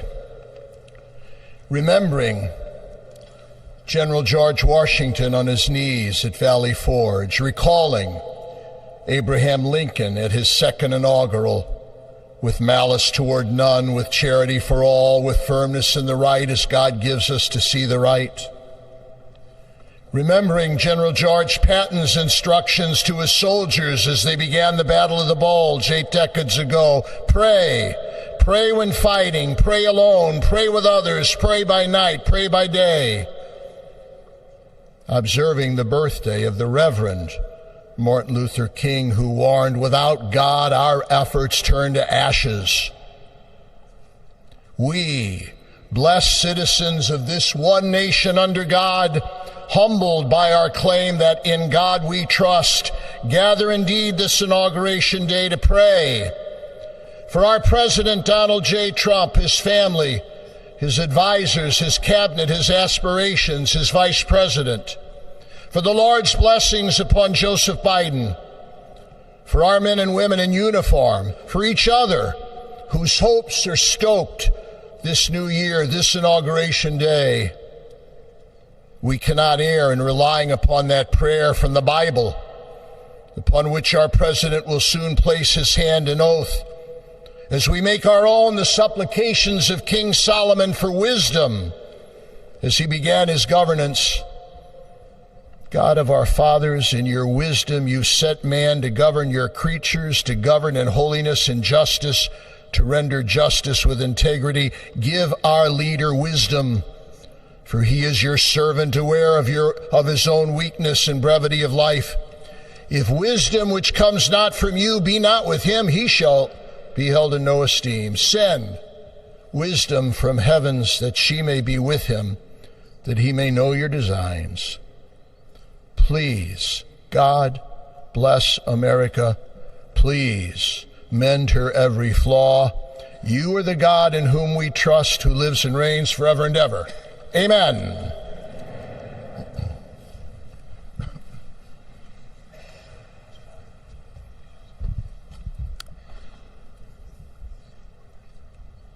Mr. President, the last 4 years There are times I'm sure you thought it was pretty dark. But look what God has done. We praise him and give him glory.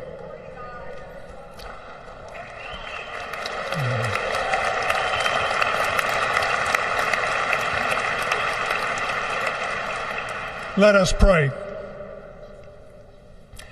Our Father and our God, thou hast said, blessed is the nation whose God is the Lord. As the prophet Daniel prayed, blessed be the name of God forever and ever. For wisdom and might are his. He changes the times and the seasons.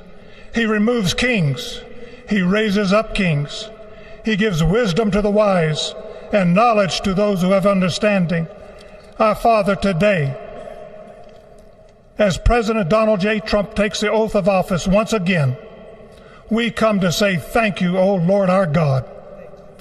Father, when Donald Trump's enemies thought he was down and out, you and you alone saved his life and raised him up with strength and power by your mighty hand. We pray for President Trump that you'll watch over, protect, guide, direct him. Give him your wisdom from your throne on high. We ask that you would bless him and that our nation would be blessed through him. We also ask that you would bless and protect Melania as First Lady. We thank you for the beauty, the warmth, and grace that she shows not only to this nation, but to the whole world. We thank you for Vice President-elect J.D. Vance and his wife Usha and their young family. May he be a strength to President Trump, to stand beside him, to hold up his arms like Aaron held up the arms of Moses in the midst of battle. The prophet Samuel reminded the people, it was you that brought them up from the land of Egypt. And he said, now stand still, that I may reason with you before the Lord. So, Father, we take this moment to stand still, to remember the great things that you have done for this nation. Thank you for the protection, the bounty, the freedoms that we so enjoy. We remember to keep our eyes fixed on you, and may our hearts be inclined to your voice. We know that America can never be great again if we turn our backs on you. We ask for your help, and we pray all of this in the name of the King of Kings, the Lord of Lords, your Son, my Savior, and our Redeemer, Jesus Christ. Amen. Ladies and gentlemen, please welcome Associate Justice Kavanaugh to administer the Vice Presidential Oath of Office.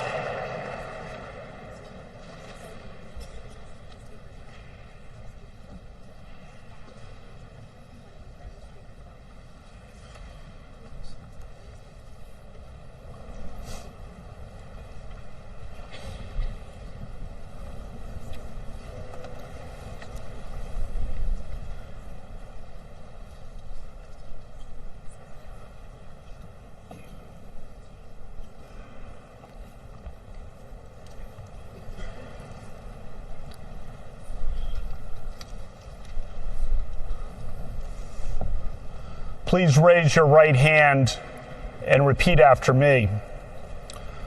I, James David Vance, do solemnly swear. I, James David Vance, do solemnly swear. That I will support and defend the Constitution of the United States. That I will support and defend the Constitution of the United States. Against all enemies, foreign and domestic. Against all enemies, foreign and domestic. That I will bear true faith. That I will bear true faith.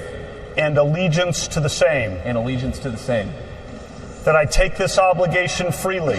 That I take this obligation freely. Without any mental reservation. Without any mental reservation. Or purpose of evasion. Or purpose of evasion. And that I will well and faithfully discharge. And that I will well and faithfully discharge. The duties of the office. The duties of the office. On which I am about to enter. On which I am about to enter. So help me God. So help me God. Congratulations, Mr. Vice President.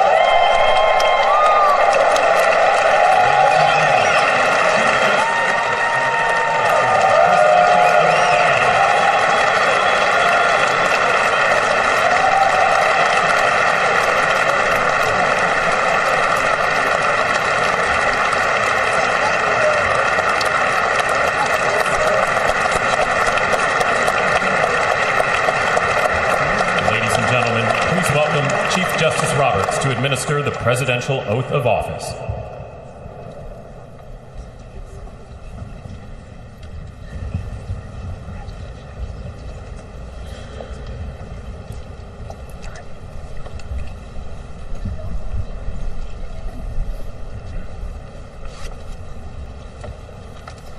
Please raise your right hand and repeat after me. I, Donald John Trump, do solemnly swear.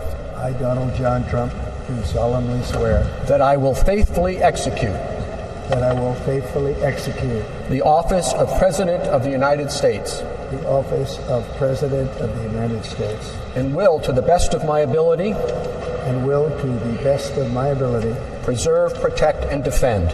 Preserve, protect, and defend. The Constitution of the United States. The Constitution of the United States. So help me God. So help me God. Congratulations, Mr. President.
It is my honor and pleasure to introduce to you the 45th and the 47th President of the United States of America, Donald J. Trump.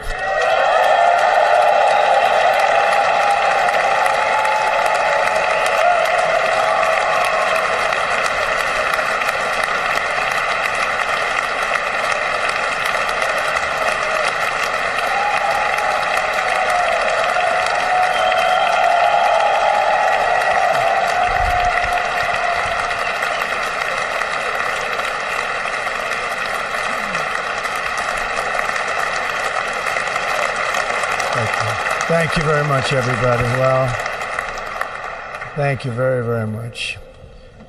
Vice President Vance, Speaker Johnson, Senator Thune, Chief Justice Roberts, Justices of the United States Supreme Court, President Clinton, President Bush, President Obama, President Biden, Vice President Harris, and my fellow citizens. The golden age of America begins right now.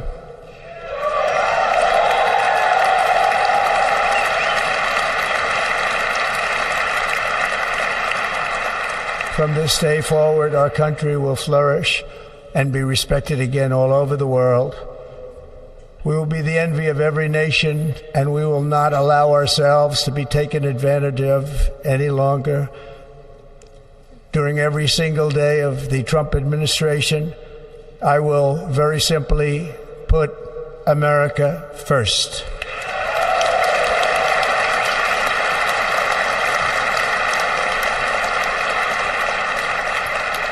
Our sovereignty will be reclaimed.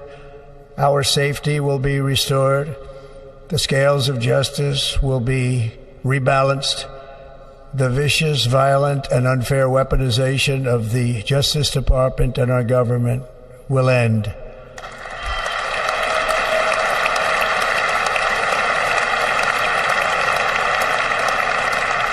And our top priority will be to create a nation that is proud, prosperous, and free.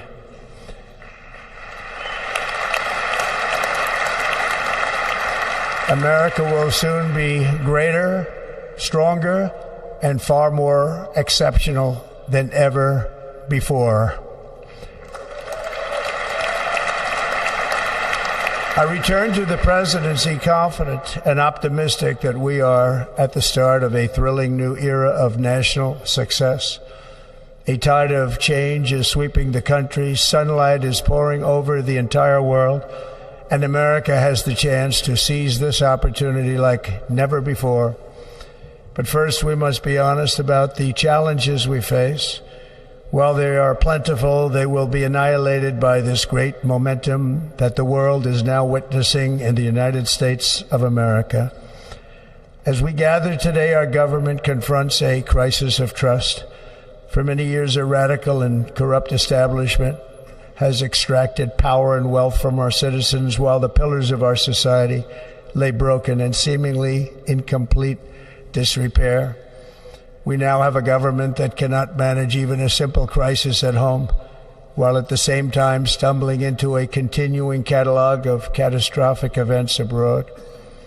It fails to protect our magnificent, law-abiding American citizens, but provides sanctuary and protection for dangerous criminals, many from prisons and mental institutions that have illegally entered our country from all over the world.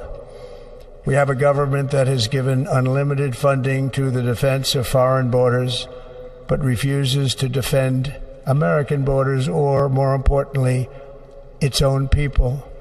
Our country can no longer deliver basic services in times of emergency, as recently shown by the wonderful people of North Carolina, been treated so badly.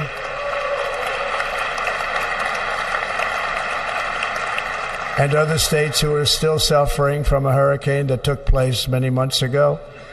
Or more recently, Los Angeles, where we are watching fires still tragically burn. From weeks ago, without even a token of defense, They're raging through the houses and communities, even affecting some of the wealthiest and most powerful individuals in our country, some of whom are sitting here right now. They don't have a home any longer. That's interesting. But we can't let this happen. Everyone is unable to do anything about it. That's going to change. We have a public health system that does not deliver in times of disaster, yet more money is spent on it than any country anywhere in the world. And we have an education system that teaches our children to be ashamed of themselves in many cases, to hate our country despite the love that we try so desperately to provide to them. All of this will change starting today, and it will change very quickly.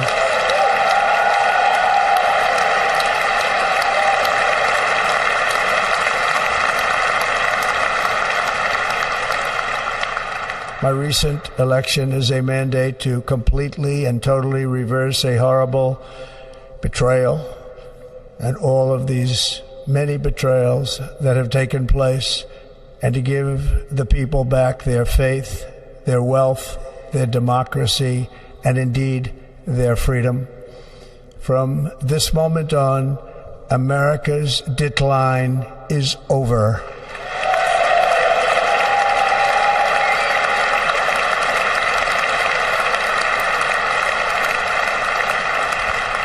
Our liberties and our nation's glorious destiny will no longer be denied, and we will immediately restore the integrity, competency, and loyalty of America's government.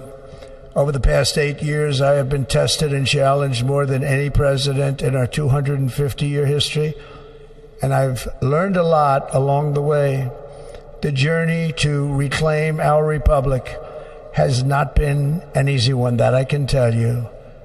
Those who wish to stop our cause have tried to take my freedom and indeed to take my life. Just a few months ago in a beautiful Pennsylvania field, an assassin's bullet ripped through my ear. But I felt then, and believe even more so now, that my life was saved for a reason. I was saved by God to make America great again.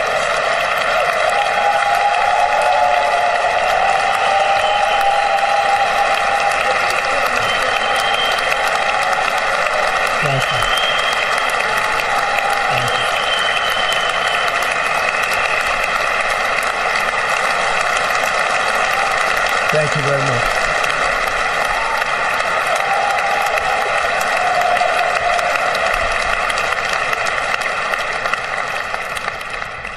That is why each day under our administration of American patriots, we will be working to meet every crisis with dignity and power and strength. We will move with purpose and speed to bring back hope, prosperity, safety, and peace for citizens of every race, religion, color, and creed. For American citizens, January 20th, 2025 is Liberation Day.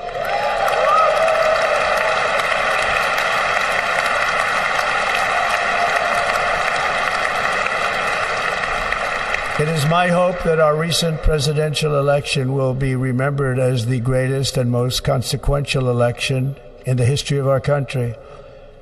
As our victory showed, the entire nation is rapidly unifying behind our agenda with dramatic increases in support from virtually every element of our society, young and old, men and women, African Americans, Hispanic Americans, Asian Americans, urban, suburban, rural. And very importantly, we had a powerful win in all 7 swing states. And the popular vote, we won by millions of people. To the Black and Hispanic communities, I want to thank you for the tremendous outpouring of love and trust that you have shown me with your vote. We set records, and I will not forget it. I've heard your voices in the campaign, and I look forward to working with you in the years to come. Today is Martin Luther King Day, and his honor, this will be a great honor, but in his honor we will strive together to make his dream a reality. We will make his dream come true.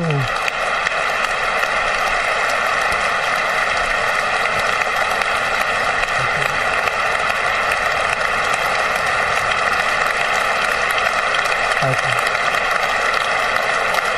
Thank you. National unity is now returning to America, and confidence and pride is soaring like never before. In everything we do, my administration will be inspired by a strong pursuit of excellence and unrelenting success. We will not forget our country. We will not forget our Constitution, and we will not forget our God. Can't do that.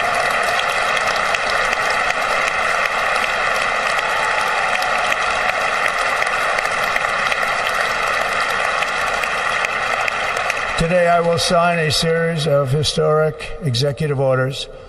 With these actions, we will begin the complete restoration of America and the revolution of common sense. It's all about common sense. First, I will declare a national emergency at our southern border.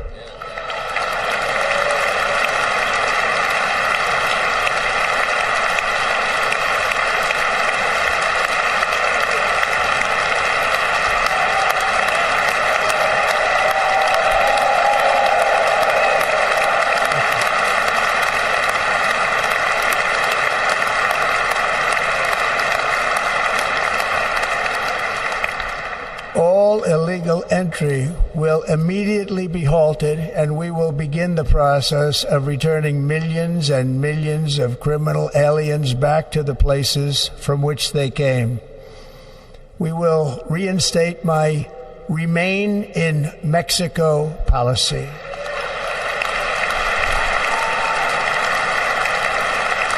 I will end the practice of catch and release. And I will send troops to the southern border to repel the disastrous invasion of our country.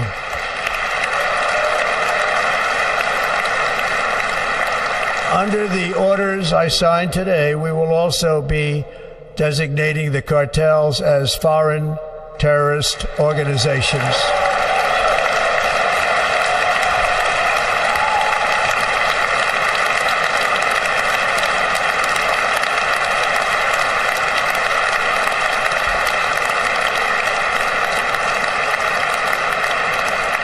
And by invoking the Alien Enemies Act of 1798, I will direct our government to use the full and immense power of federal and state law enforcement to eliminate the presence of all foreign gangs and criminal networks, bringing devastating crime to U.S. soil, including our cities and inner cities.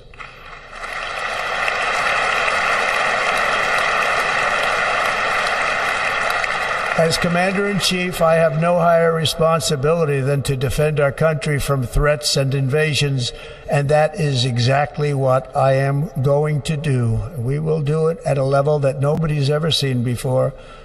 Next, I will direct all members of my cabinet to marshal the vast powers at their disposal to defeat what was record inflation and rapidly bring down costs and prices.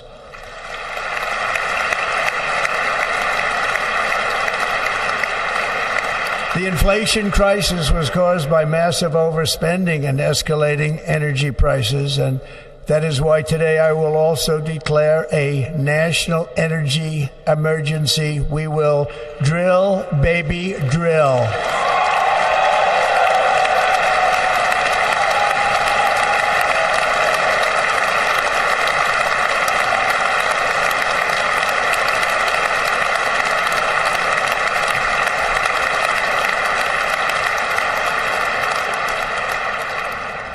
America will be a manufacturing nation once again, and we have something that no other manufacturing nation will ever have, the largest amount of oil and gas of any country on earth, and we are going to use it.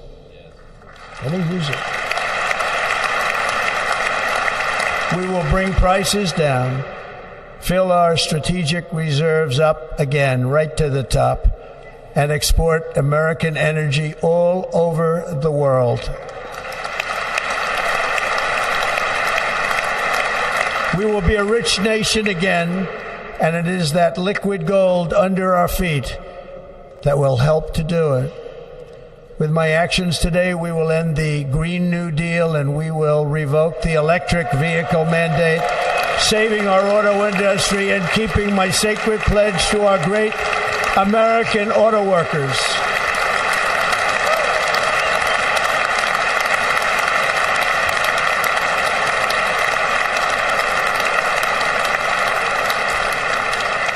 In other words, you'll be able to buy the car of your choice. We will build automobiles in America again at a rate that nobody could have dreamt possible just a few years ago. And thank you to the auto workers of our nation for your inspiring vote of confidence. We did tremendously with their vote. I will immediately begin the overhaul of our trade system to protect American workers and families. Instead of taxing our citizens to enrich other countries, we will tariff and tax foreign countries to enrich our citizens.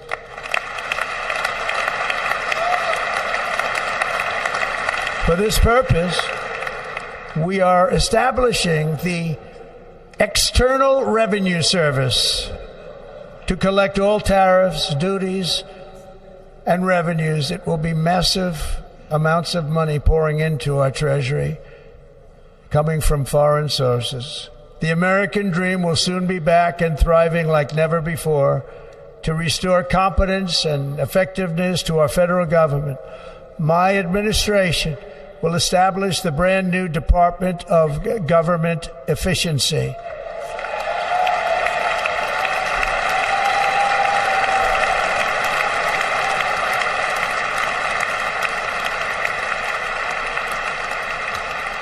After years and years of illegal and unconstitutional federal efforts to restrict free expression, I will also sign an executive order to immediately stop all government censorship and bring back free speech to America.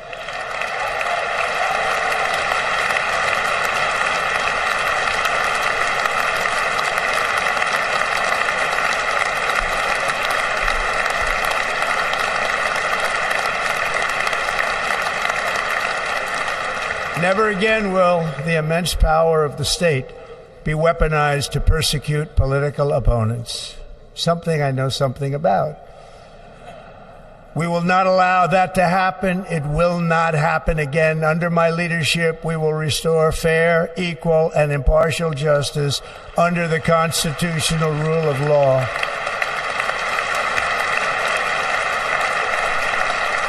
And we are going to bring law and order back to our cities. This week, I will also end the government policy of trying to socially engineer race and gender into every aspect of public and private life.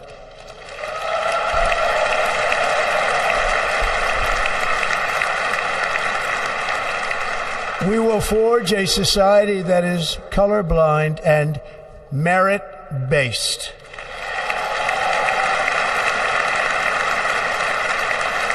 As of today, it will henceforth be the official policy of the United States government that there are only two genders, male and female.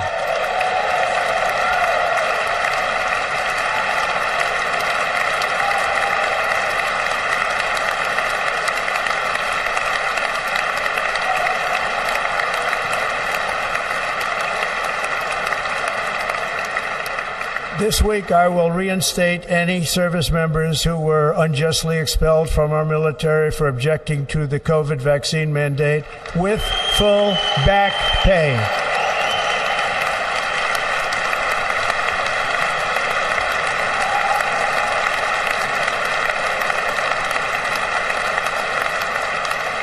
And I will sign an order to stop our warriors from being subjected to radical political theories and social experiments while on duty. It's going to end immediately. Our armed forces will be freed to focus on their sole mission, defeating America's enemies.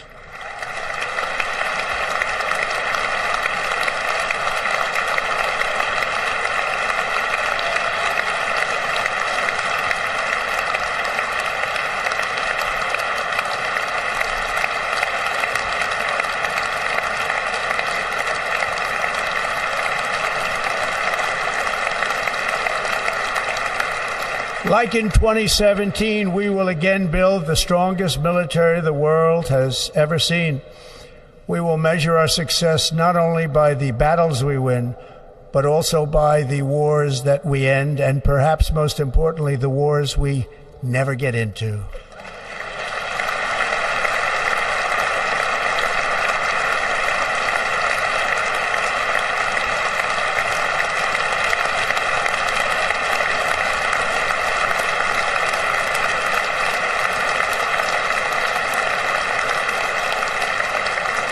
My proudest legacy will be that of a peacemaker and unifier. That's what I want to be, a peacemaker and a unifier.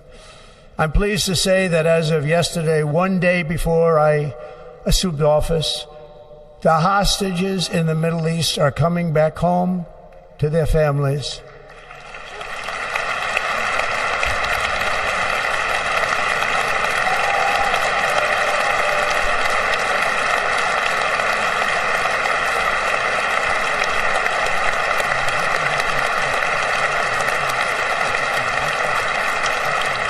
Thank you. America will reclaim its rightful place as the greatest, most powerful, most respected nation on earth, inspiring the awe and admiration of the entire world. A short time from now, we are going to be changing the name of the Gulf of Mexico to the Gulf of America, and we will restore the name of a great president, William McKinley, to Mount McKinley, where it should be and where it belongs.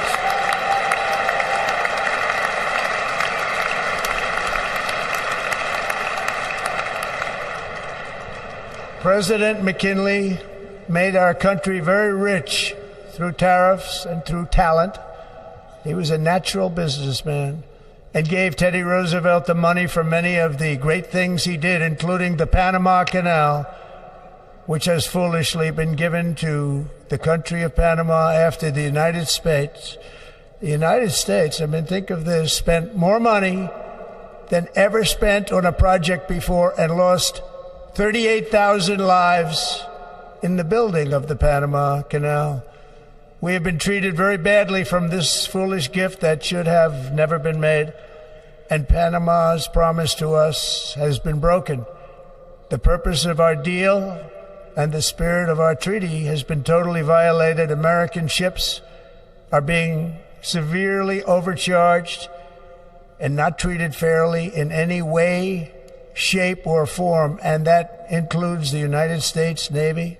And above all, China is operating the Panama Canal, and we didn't give it to China, we gave it to Panama, and we're taking it back.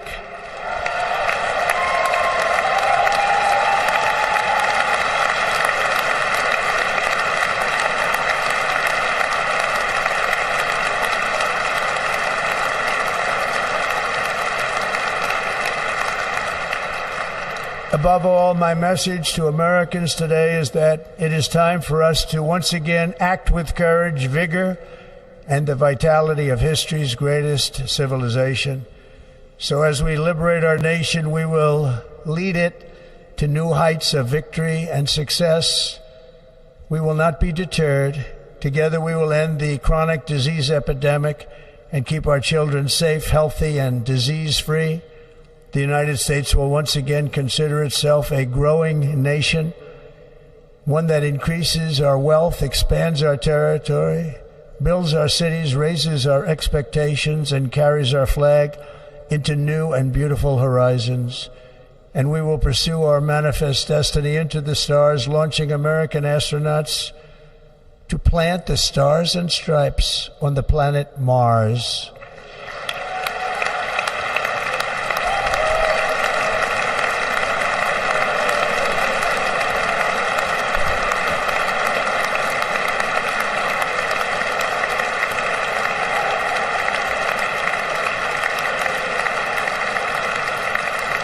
Ambition is the lifeblood of a great nation, and right now our nation is more ambitious than any other. There's no nation like our nation.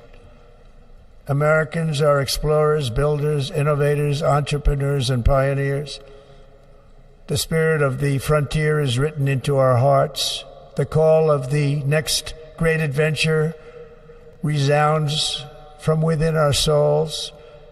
Our American ancestors turned a small group of colonies on the edge of a vast continent into a mighty republic of the most extraordinary citizens on earth. No one comes close. Americans pushed thousands of miles through a rugged land of untamed wilderness.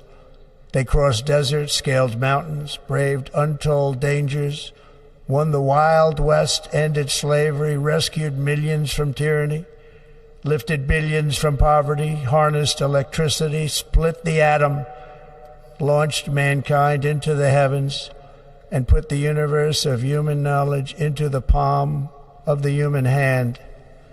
If we work together, there is nothing we cannot do and no dream we cannot achieve. Many people thought it was impossible for me to stage such a historic political comeback.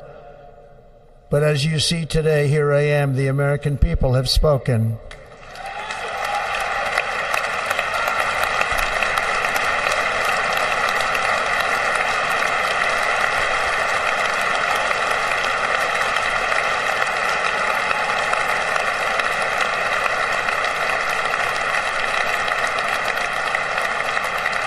I stand before you now as proof that you should never believe that something is impossible to do. In America, the impossible is what we do best.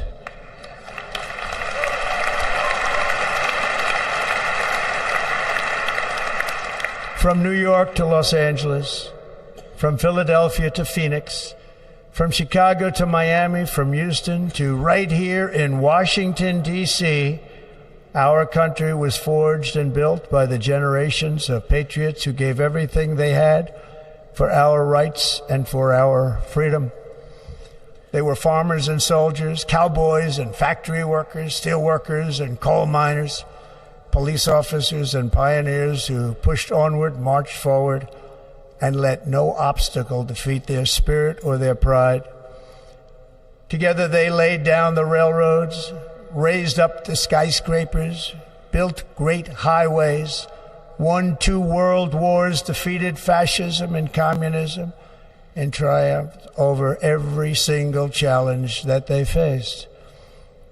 After all we have been through together, we stand on the verge of the 4 greatest years in American history.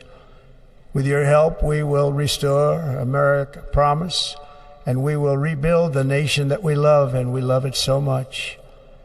We are one people, one family, and one glorious nation under God. So to every parent who dreams for their child, and every child who dreams for their future, I am with you, I will fight for you, and I will win for you. We are going to win like never before.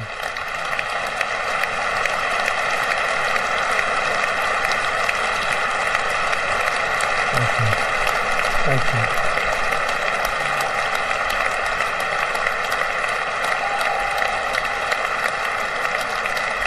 Thank you.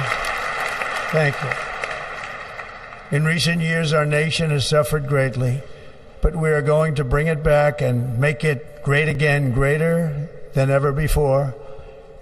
We will be a nation like no other, full of compassion, courage, and exceptionalism. Our power will stop all wars and bring a new spirit of unity to a world that has been angry, violent, and totally unpredictable. America will be respected again and admired again, including by people of religion, faith, and goodwill. We will be prosperous. We will be proud. We will be strong, and we will win like never before. We will not be conquered. We will not be intimidated. We will not be broken, and we will not fail. From this day on, the United States of America will be a free, sovereign, and independent nation. We will stand bravely. We will live proudly. We will dream boldly, and nothing will stand in our way because we are Americans. The future is ours, and our golden age has just begun. Thank you. God bless America. Thank you all. Thank you. Thank you very much. Thank you very much. Thank you.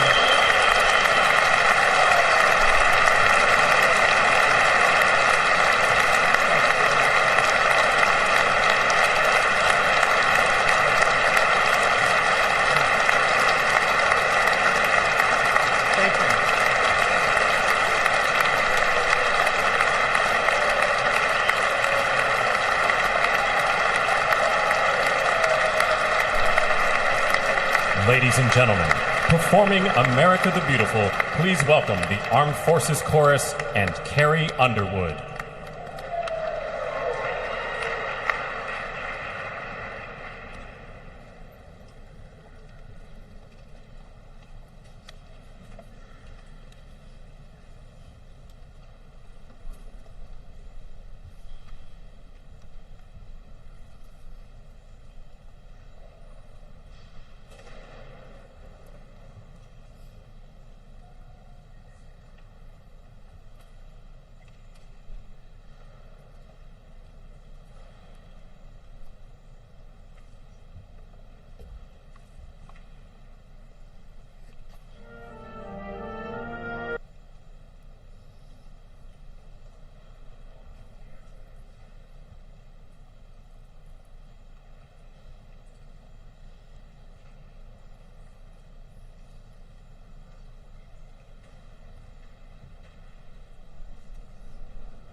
You know the words, help me out here. Oh, beautiful for spacious skies, for amber waves of grain, for purple mountain majesties above the fruited plain. America, America, God shed His grace on thee and crown thy good with brotherhood from sea to shining sea.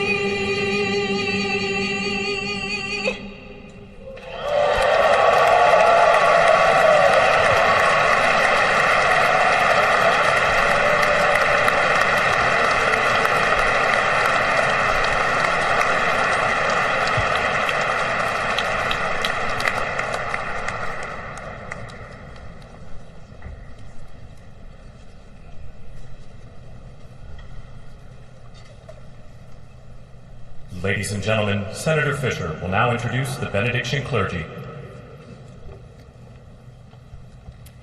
I now call on Rabbi Ari Berman, Pastor Lorenzo Sewell, and Reverend Frank Mund to provide prayers of benediction.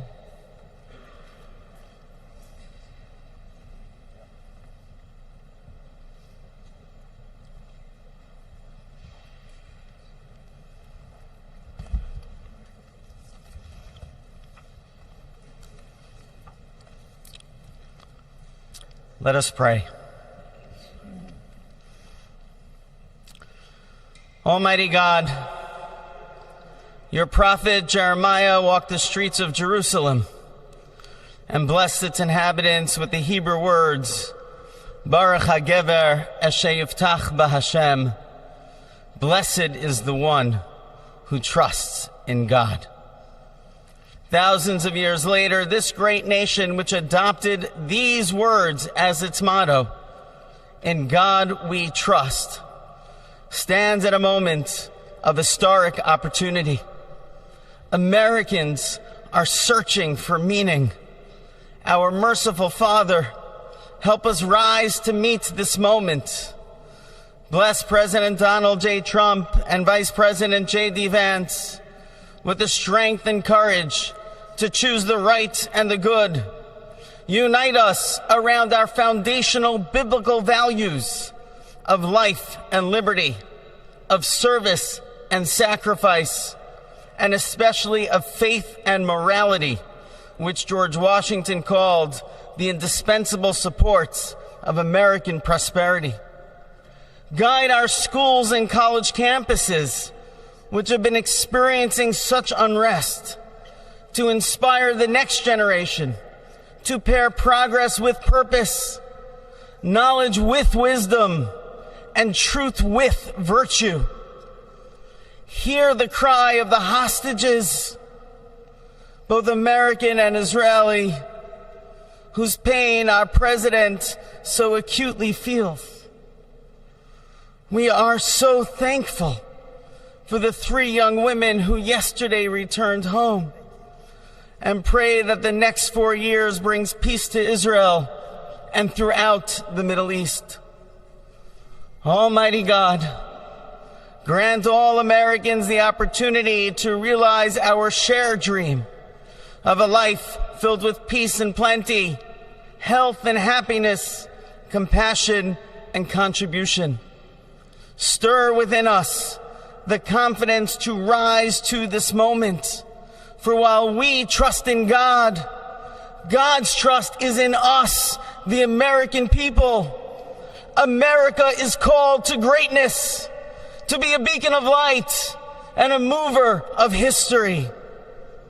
May our nation merit the fulfillment of Jeremiah's blessing, that like a tree planted by water, we shall not cease to bear fruit. May all of humanity experience your love and your blessing. May it be thy will, and let us say, Amen.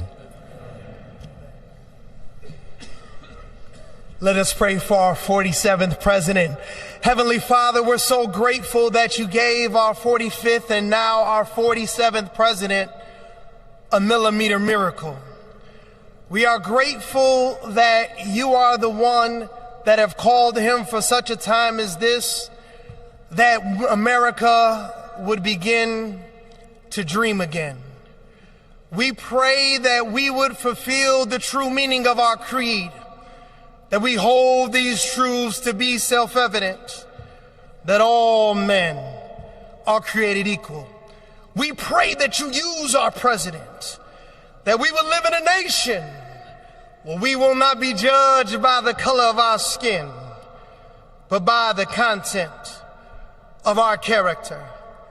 Heavenly Father, in the name of Jesus, we are so grateful today that you will use our 47th president so we would sing with new meaning, my country, 'tis of thee.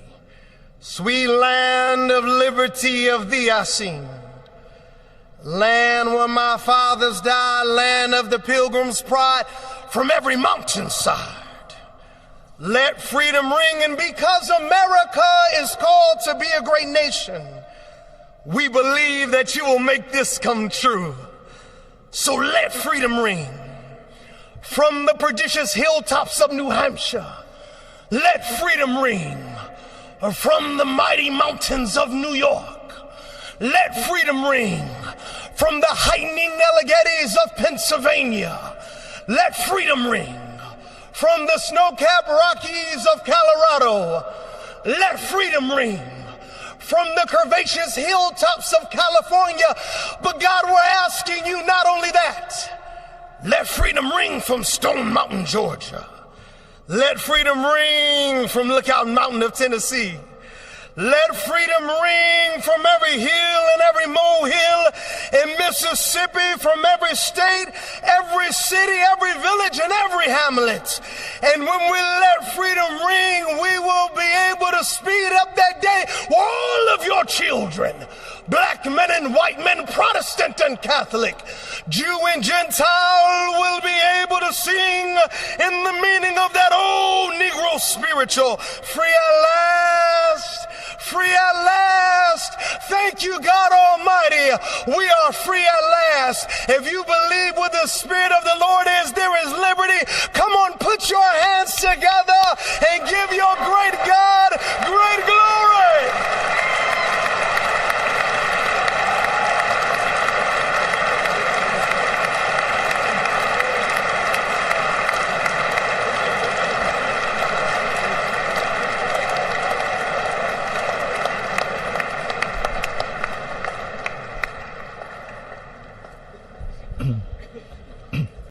Almighty and eternal God, we gather here today in reverence, joined in our shared hopes and dreams for our beloved nation.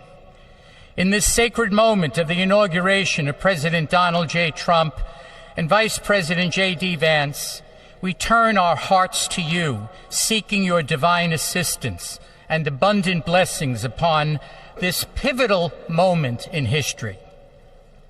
We come before you with profound gratitude for the many gifts you have bestowed upon our land. Thank you for the freedoms we cherish, for the strength of our communities, and for the resilience of our spirit. As our President and Vice President embrace their newly appointed roles, we humbly implore that your everlasting love and wisdom will envelop them. Grant them the clarity of mind to navigate the challenges that lie ahead, and the compassion to serve all citizens with fairness and integrity. May their hearts be filled with a giving spirit and sincere understanding for those whom they represent.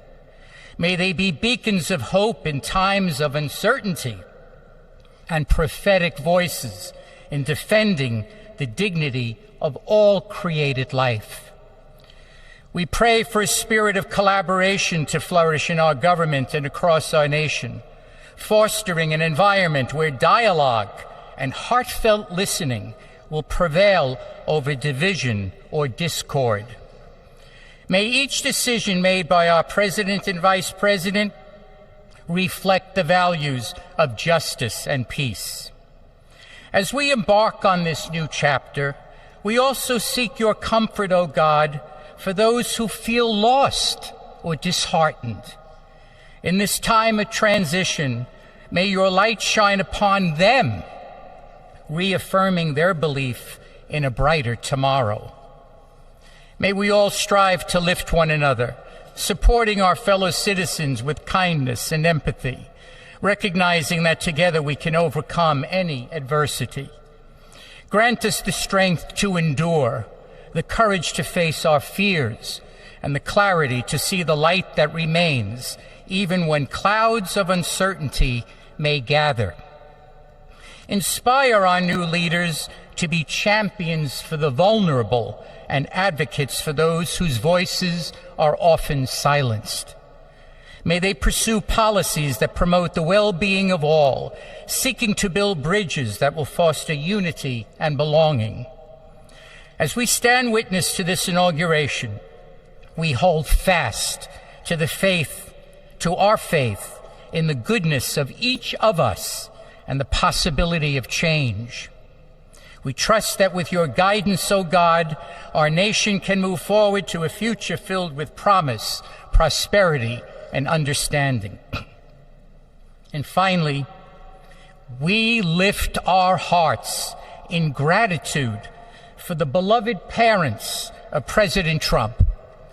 Without Mary and Fred Trump, this day would never be the miracle that has just begun.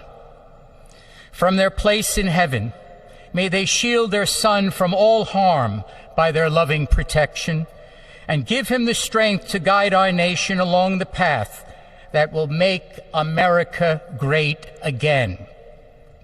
Let us go forth now with these words of President Trump's emblazoned on our hearts.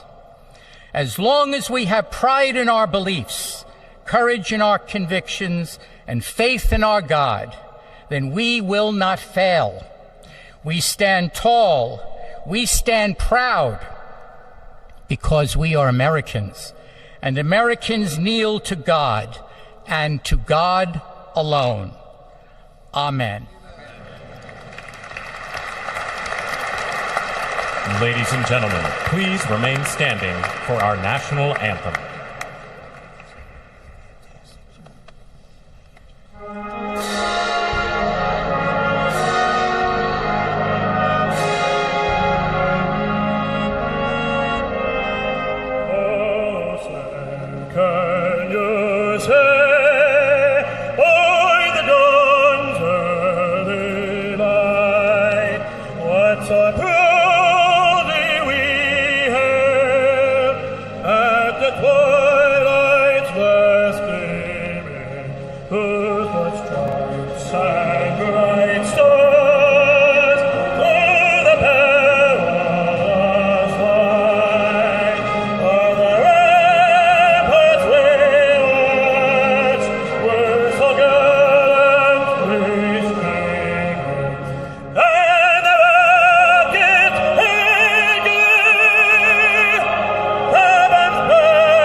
Ladies and gentlemen, please be seated.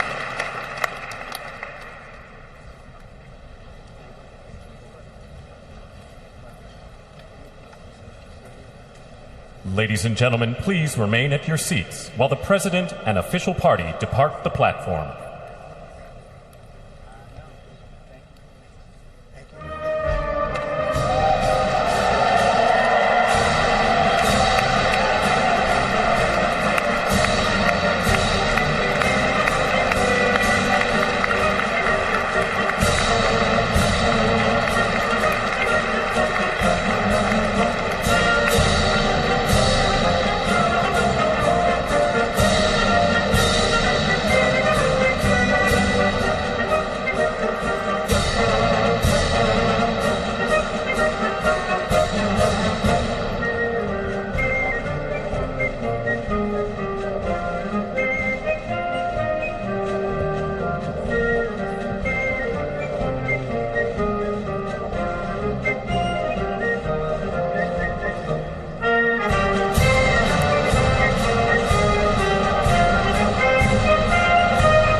So you're watching pictures there on the left hand of your screen as members of Congress and other participants in the swearing-in ceremony leave the Capitol Rotunda. They're filing out.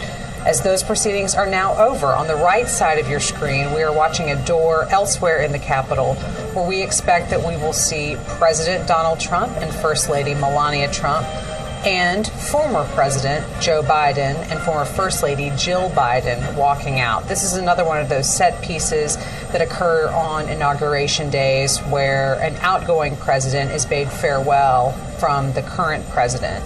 So earlier, remember, we were looking and seeing those pictures of the helicopter there on the Capitol grounds that is waiting to take the Bidens from this part of their journey onward to Joint Base Andrews and then California. We are watching and waiting for them to come out and get started on that process. And as we do, Sagar, let's talk a little bit about Biden's last official acts as president.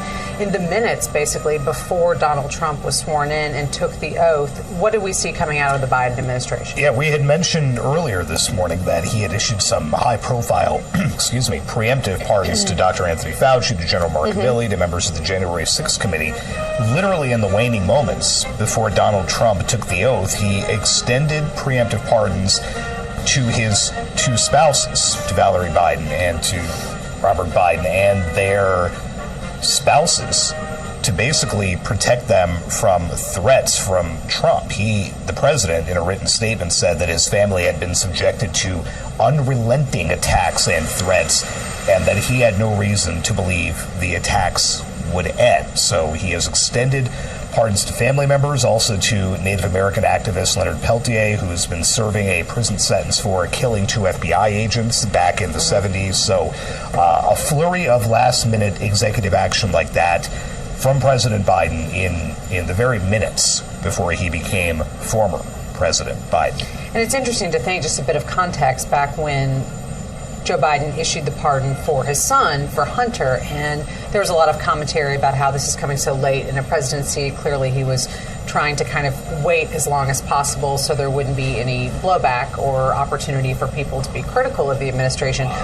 That was nothing in terms of last minute compared to what we just saw today from what you were just running through. Right, and an AP Newark Center for Public Affairs research poll at the time found that the Hunter Biden pardon was very unpopular, not something people were really pleased that the president was doing, essentially using the power of his office to make sure that his surviving son was immune from prosecution.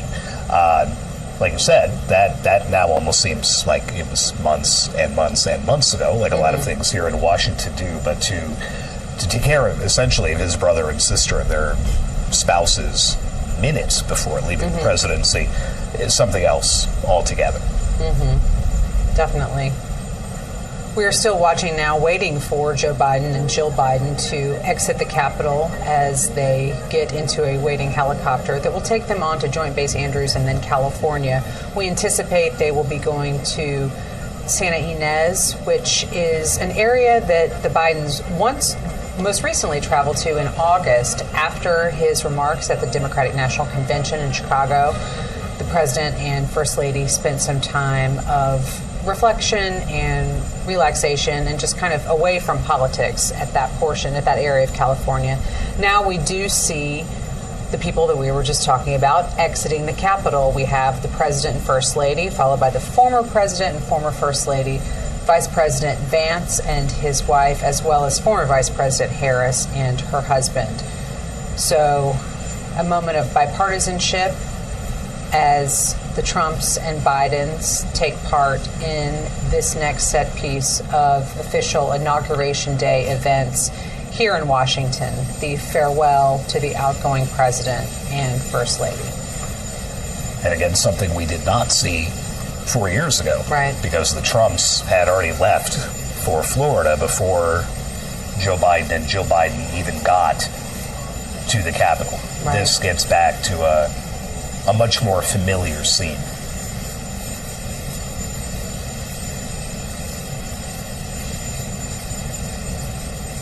It's been striking how much engagement now former President Biden has had with Melania Trump, with Donald Trump.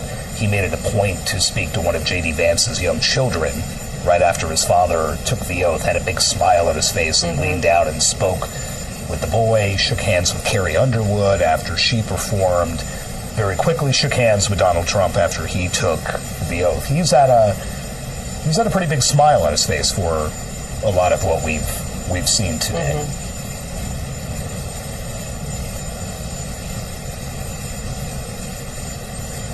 And And I can't imagine the helicopters' rotors with the wind whipping up are going to feel very good coming up here.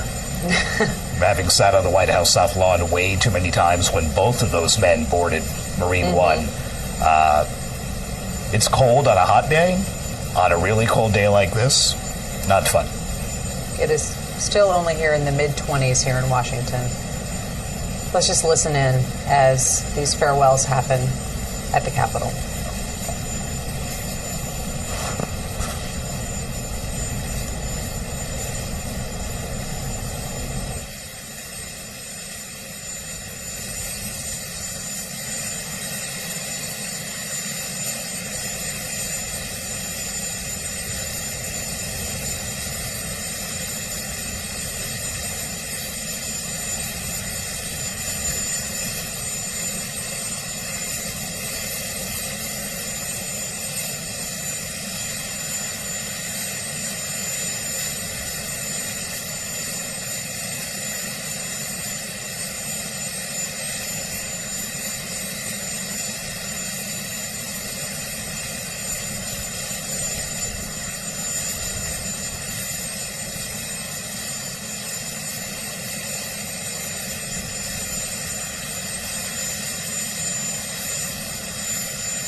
Let's go, Brandon!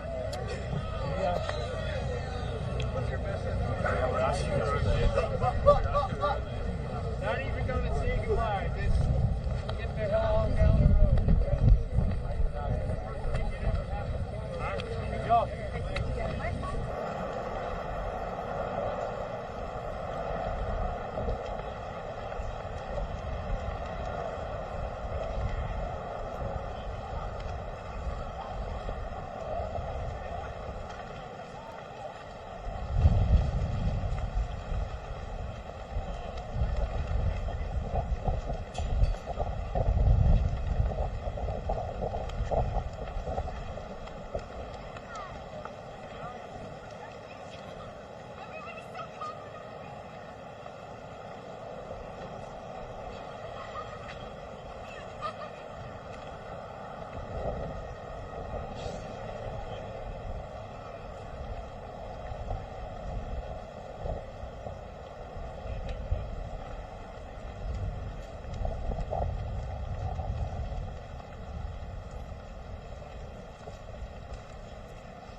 No, there's no way. There's no way. He's got a lot of shit.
The man who will lead us to this new goal and aim, the decisive winner of the Electoral College and the popular vote, the 45th and the 47th, and the greatest president of our lifetimes, Donald J. Trump.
Well, thank you all so much for being here. And was that a hell of a speech or what? That was 4 years, but I just want to say from the bottom of my heart, and I know I speak for the president and for all of us, thank you, thank you, thank you for making this possible. We love you. We wouldn't be here without you, and we're going to make America great again together for the next 4 years.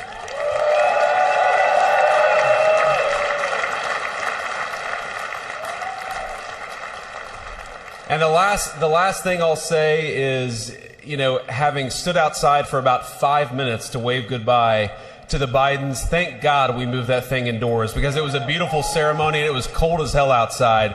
So, sir, the 45th and 47th President of the United States, Donald J. Trump.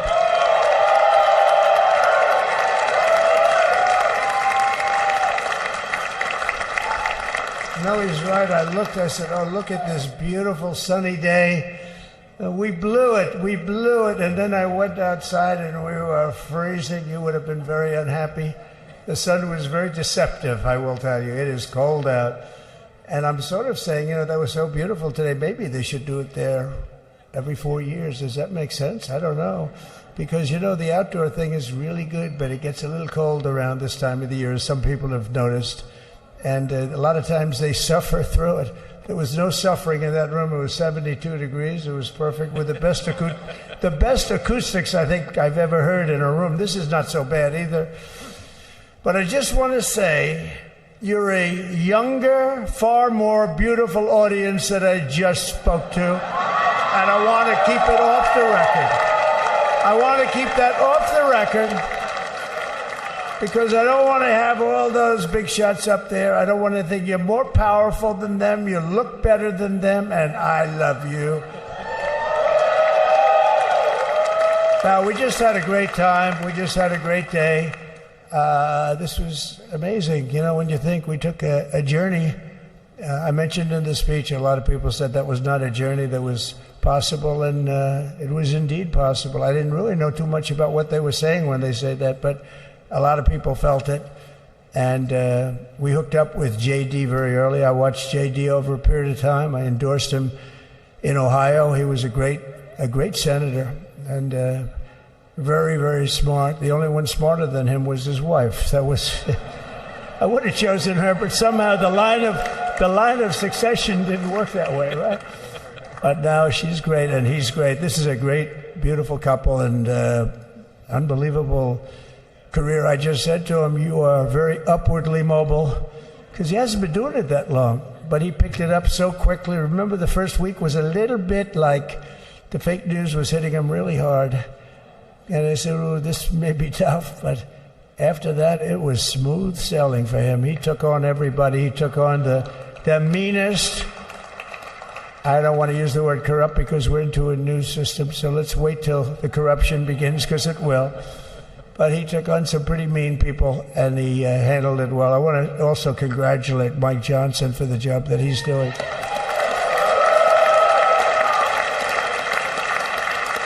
Steve, we gave him a majority of almost nothing, and then I said to make it tougher on him, let me take 2 or 3 of the people, right?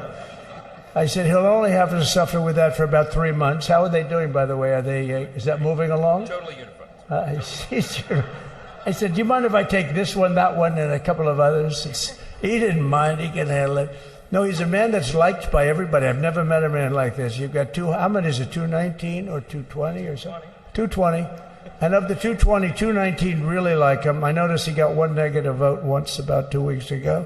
But I think even 220 like him, if you want to know the truth. And that's very unusual. I know a lot of nice guys in Congress, and they have 35 people that hate him. So if you have 35 people that hate you and you only have 1 or 2 or 3 votes, you'll have 5, I think. But that's going to be like, you know, the good news is when we get to that 5 number, it's going to feel like a massive majority. You could be really nasty to a couple of them at least, you know? So it's going to feel like hitting your head on the wall and stopping. It feels so good to stop. But he's done a fantastic job. And Steve Scalise he's our hero because, you know, I was with him.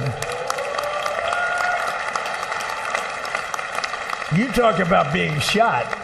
I was with him. He got some bad ones, and his incredible wife, and she really loves him. You know, you never know about that. I've been with other people, They were doing poorly, and the wife is like looking at her watch. She can't get out of the hospital fast enough. How's he doing? Oh, I don't know. He's all right. That woman was a mess. She was crying and crying. No, they're going to take him. They're going to take him. I told Steve when he finally woke up, it was a while too. The doctor told me it was the most blood they've ever transfused in any patient. They've never done anything like it. And here he is, the picture of strength, right? And he's been a great friend of mine, right? With a family, because of a family. And what a job you did. It worked out pretty much better than we even thought, right? And I did have a couple of things, to say that were extremely controversial. And between J.D. and Melania and anybody else that heard, please, sir, it's such a beautiful, unifying speech. Please, sir, don't say these things. I said, I'm telling you, it's going to play great. They said, you're right. For this group of people, it's going to play great. You're the only ones I hurt by not, but we had some beauties, didn't we, Melania? She said, sir, calls me sir when she's angry. I said, no, I'm only kidding. I better say I'm only kidding, or the press is going to pick that one up loud and clear. No, but she said, no, I think it would be terrible. It's such a nice speech. I think it's, it all depends on your delivery. How was the delivery? Was it good? But she said it's such a beautiful speech. You can't put things in there that you were going to put in. And I was going to talk about the J6 hostages, but you'll be happy because, it's action, not words that count. And you're going to see a lot of action on the J6 hostages. See a lot of action. And I was going to talk about the things that Joe did today with the pardons of people that were very, very guilty of very bad crimes, like the Unselect Committee of Political Thugs, where they literally, what they did is they destroyed and deleted all of the information, all of the hearings, practically not a thing left. They deleted all the information on Nancy Pelosi having turned down the offer of 10,000 soldiers. You wouldn't have needed 10,000. You could have had 500, and it would have stopped. Because we may have had 1 million people that day, the people that were there. You don't see any photographs, but we have a lot of great photos. But you don't see those photographs. They don't put them in. They show the people at the Capitol. But I was talking about that. I was going to talk about that. They said, please don't bring that up right now. You can bring it up tomorrow. I said, how about now in front of I'll bring it up right now. This little time delay is good because we're getting great reviews on the speech. Now watch. They'll take the speech and say, I didn't like it because he left there and he's talked to people. But we're giving you a little more information than we gave upstairs. But no, they pardoned a lot of people. They pardoned, before we even get to today, they pardoned, 33 murderers, absolute murderers, the worst murderers. When you get the death sentence in the United States, you have to be bad because they don't give it much. And he pardoned almost everybody having a death sentence. And if you went through the crimes that were committed, you wouldn't even believe them. The level of violence, the people that were killed, the innocence of people that were killed and children killed by these people. And he pardoned them for whatever reason. He spared them, but they didn't spare the people that they killed. And, who knows what happens in the future. It's one of the worst because a lot of times they let them out early after that. They say you're going to be in for life, but then all of a sudden they get let out for good behavior and then they go on a rampage. It's one of those little things, right? But I was going to talk about that. But I was really going to talk about the level of, what's going on. Why are we doing this? Why are we trying to help a guy like Milley? Why are we doing Milley? He was pardoned. What he said, terrible what he said. Why are we helping some of the people? Why are we helping Liz Cheney? Liz Cheney is a disaster. She's a crying lunatic and crying Adam Kinzinger. He's a super crying. I never saw the guy not crying. He's always crying. I looked at him. I remember years ago he was actually on my side. And then one day, when you don't want to kill people in wars, they turn against you. Liz Cheney hated the concept of not going to war with everybody. Let's kill everybody. Let's spend a lot of money on military equipment, where her father works, right? And but what she did was incredible. Think of it. They destroyed and deleted all of that information that went on for almost 2 years against Trump. And the reason they did, because it was all false. Like the person that said, I tried to strangle a Secret Service agent. That's one of the toughest human beings I think I've ever seen. I actually had a friend saying, please don't change that, sir. You are the coolest sucker in history. Remember, she said, I put my hands around his neck because he wouldn't go to the Capitol. Made up fiction. And I was rebuffed. And the guy on the right is a massive weightlifter, probably stronger than me. Do you think he's stronger than me, honey? You know who I'm talking about. Possibly stronger than me. Slightly younger than me, like, I won't say how many years because I don't want to talk about that, but a lot of years. But I had a friend that said, why are you disputing that story? That's the coolest story I've ever heard. That I would attack a karate champion, get slightly rebuffed, and then throw my arms around a guy with a neck about this big.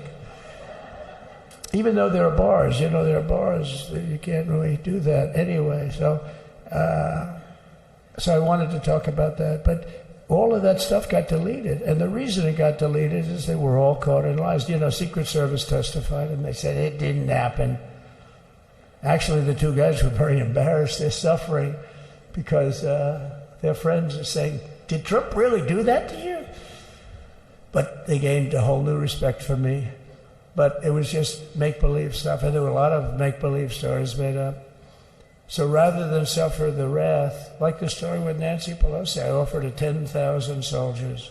She knows it. She admitted it on tape that her daughter made. She's a videographer or whatever you call her, which I'm glad she is. Oh, she can't be in good stead with Nancy.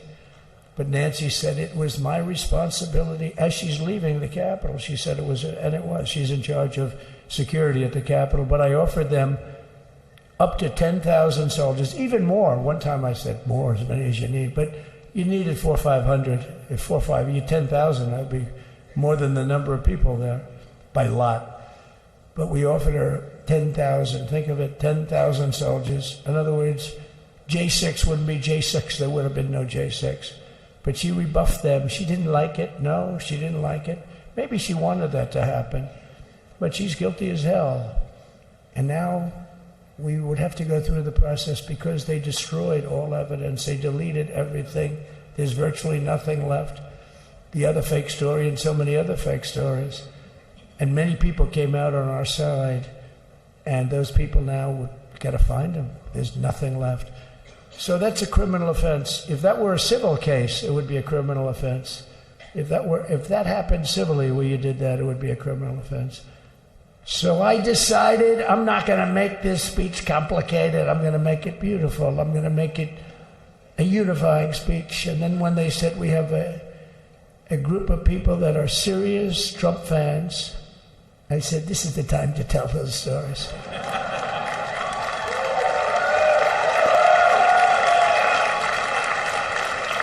He knows.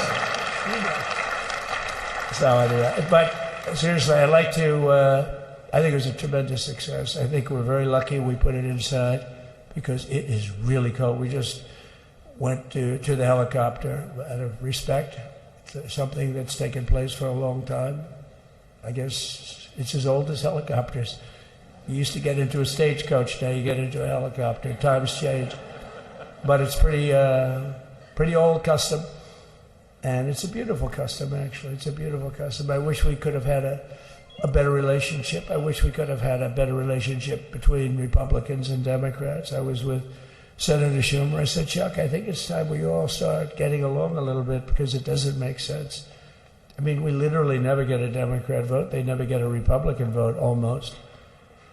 And although there is a bill coming up very shortly that we have a lot of Democrat votes, right?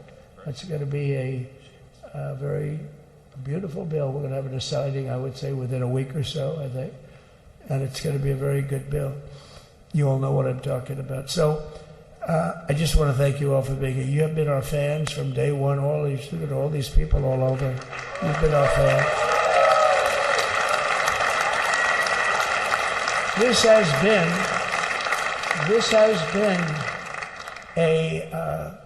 there's never been anything like it. There's never been anything like it. This has been a movement like no movement ever in history for probably any country, let alone this country. You know, if somebody's running for president, and if they go out and they announce they're going to Arizona, they're going to Nevada, they're going to someplace, if you have 200 or 300 people, that would be standard. Ronald Reagan would go out. I mean, outside of the last couple of days where people get a little excited, but even then you have a couple of thousand people. But if you're going to go someplace, any one of the swing states, any one of the other states, I mean, how about the non-swing states? We won Alabama by 48 points. We won Tennessee by massive numbers. Wyoming, we won by numbers that are, nobody's ever seen numbers like that.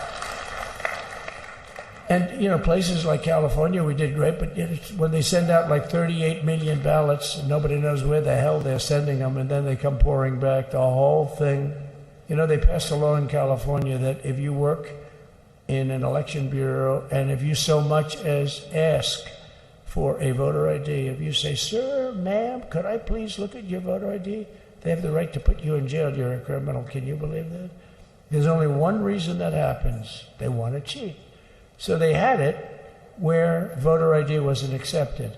But now if you even ask for it, this is seriously a bill that was just signed, passed in their legislature, and it was signed. And I think when we get things cleaned up and we get back to a little bit of normalcy, I'm going to ask the Speaker to really get involved, because I think we would have won the state of California, because, you know, if you look at my numbers with Hispanic, we're at 56%. And we won the Texas border that had never been won, as the governor said. He's doing a good job, the governor, by the way, of Texas. But as the governor said, it hasn't.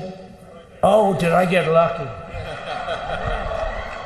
Did I get lucky? Supposing I said, you know, he's not here, but the governor of Texas has done a terrible job. Wow, look at you. You mean we couldn't get you up in the front row? I tell you. Supposing I said, JD, the governor of Texas, he's not doing his job. You heard what I said. See, I didn't know you were there. I said he's doing a great job. He's doing a phenomenal job. But now you're going to have a partner that's going to work with you, because you didn't have, not only didn't he have a partner, he had people selling the wall, right? We have a fence structure that we worked on, the governor worked on with me. And I didn't love it, to be honest with you. I wanted a nice precast concrete, 40, 50 feet high, like a beautiful, could have been a T-shape, Y-shape. I love construction. I wanted that sucker to go up maybe 50, 60 feet. It would have looked beautiful, a nice Y shape. And they said, the problem is, sir, they climbed that like a rabbit. I said, what do you mean? No way. And they brought some of these guys out. They climbed it like... And the other thing is you hit it with acid and the thing will disintegrate. You know, they have things for concrete. So they needed very hardened steel, very special steel.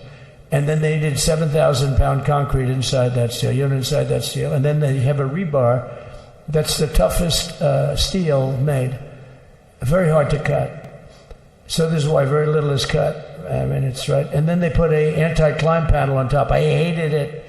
I said, it's so unattractive. And I said, why would that work? I don't believe it works. And I went to watch the Border Patrol, gave a display. We had actually two sets of climbers. The guys that climb up walls with drugs on their back, I mean, they got like 60, 70 pounds of drug, and they go as fast as you can walk. They go bip, bip, bip. Or we have Mount Everest type climbers. And honestly, the drug guys were much better. I couldn't believe it. The drug guys blew them away, right? But it's true, the anti-climb panel, they couldn't get around it. They just couldn't. You didn't have it. So sometimes you sacrifice beauty for efficiency, and we did. So we built this wall, and we built over 500 miles of wall. That's why we had such good numbers. The famous chart that came down, very thankfully, the chart that came down on my right, Governor. Had I not looked over there, I'm not speaking right now. You might be speaking here. You want to know the truth? You, JD, have got a lot of great people in this party, but I got very lucky, but we had the best numbers we've ever had. But I bought, what happens is when you fill it up, it's like water. You fill it up. Now we have 571 miles of wall. And they would always say, when we renovated a wall, so there'd be like a piece of plywood sitting there for 60 years, or a 2x4 sitting for 60 years on the ground and rotting. Because, and they'll say, you didn't build a new wall. Here we're building 50 feet up in the air, 30 feet sections, 50-foot sections, all steel, all concrete, all everything. And all, by the way, they don't even want me to say this, but what the hell, doesn't take that long time. They're all wired for all of the equipment. We put wires in everything so they can easily wire for all the different types of equipment. And if there's a doubt, we have to wire. Whenever we just look, you just find the wires all over the place up top, so we can just hook it up. We don't have to have wires on the outside, which wouldn't do too well, right? So anyway, we built an extra 200 miles of wall, and the governor wanted to buy it. He tried to buy it, and they wouldn't sell it to him. He wanted to put it up himself. Could have been done in 3 to 4 weeks, 200 more miles, because when you do it now, they just keep going further out, getting around.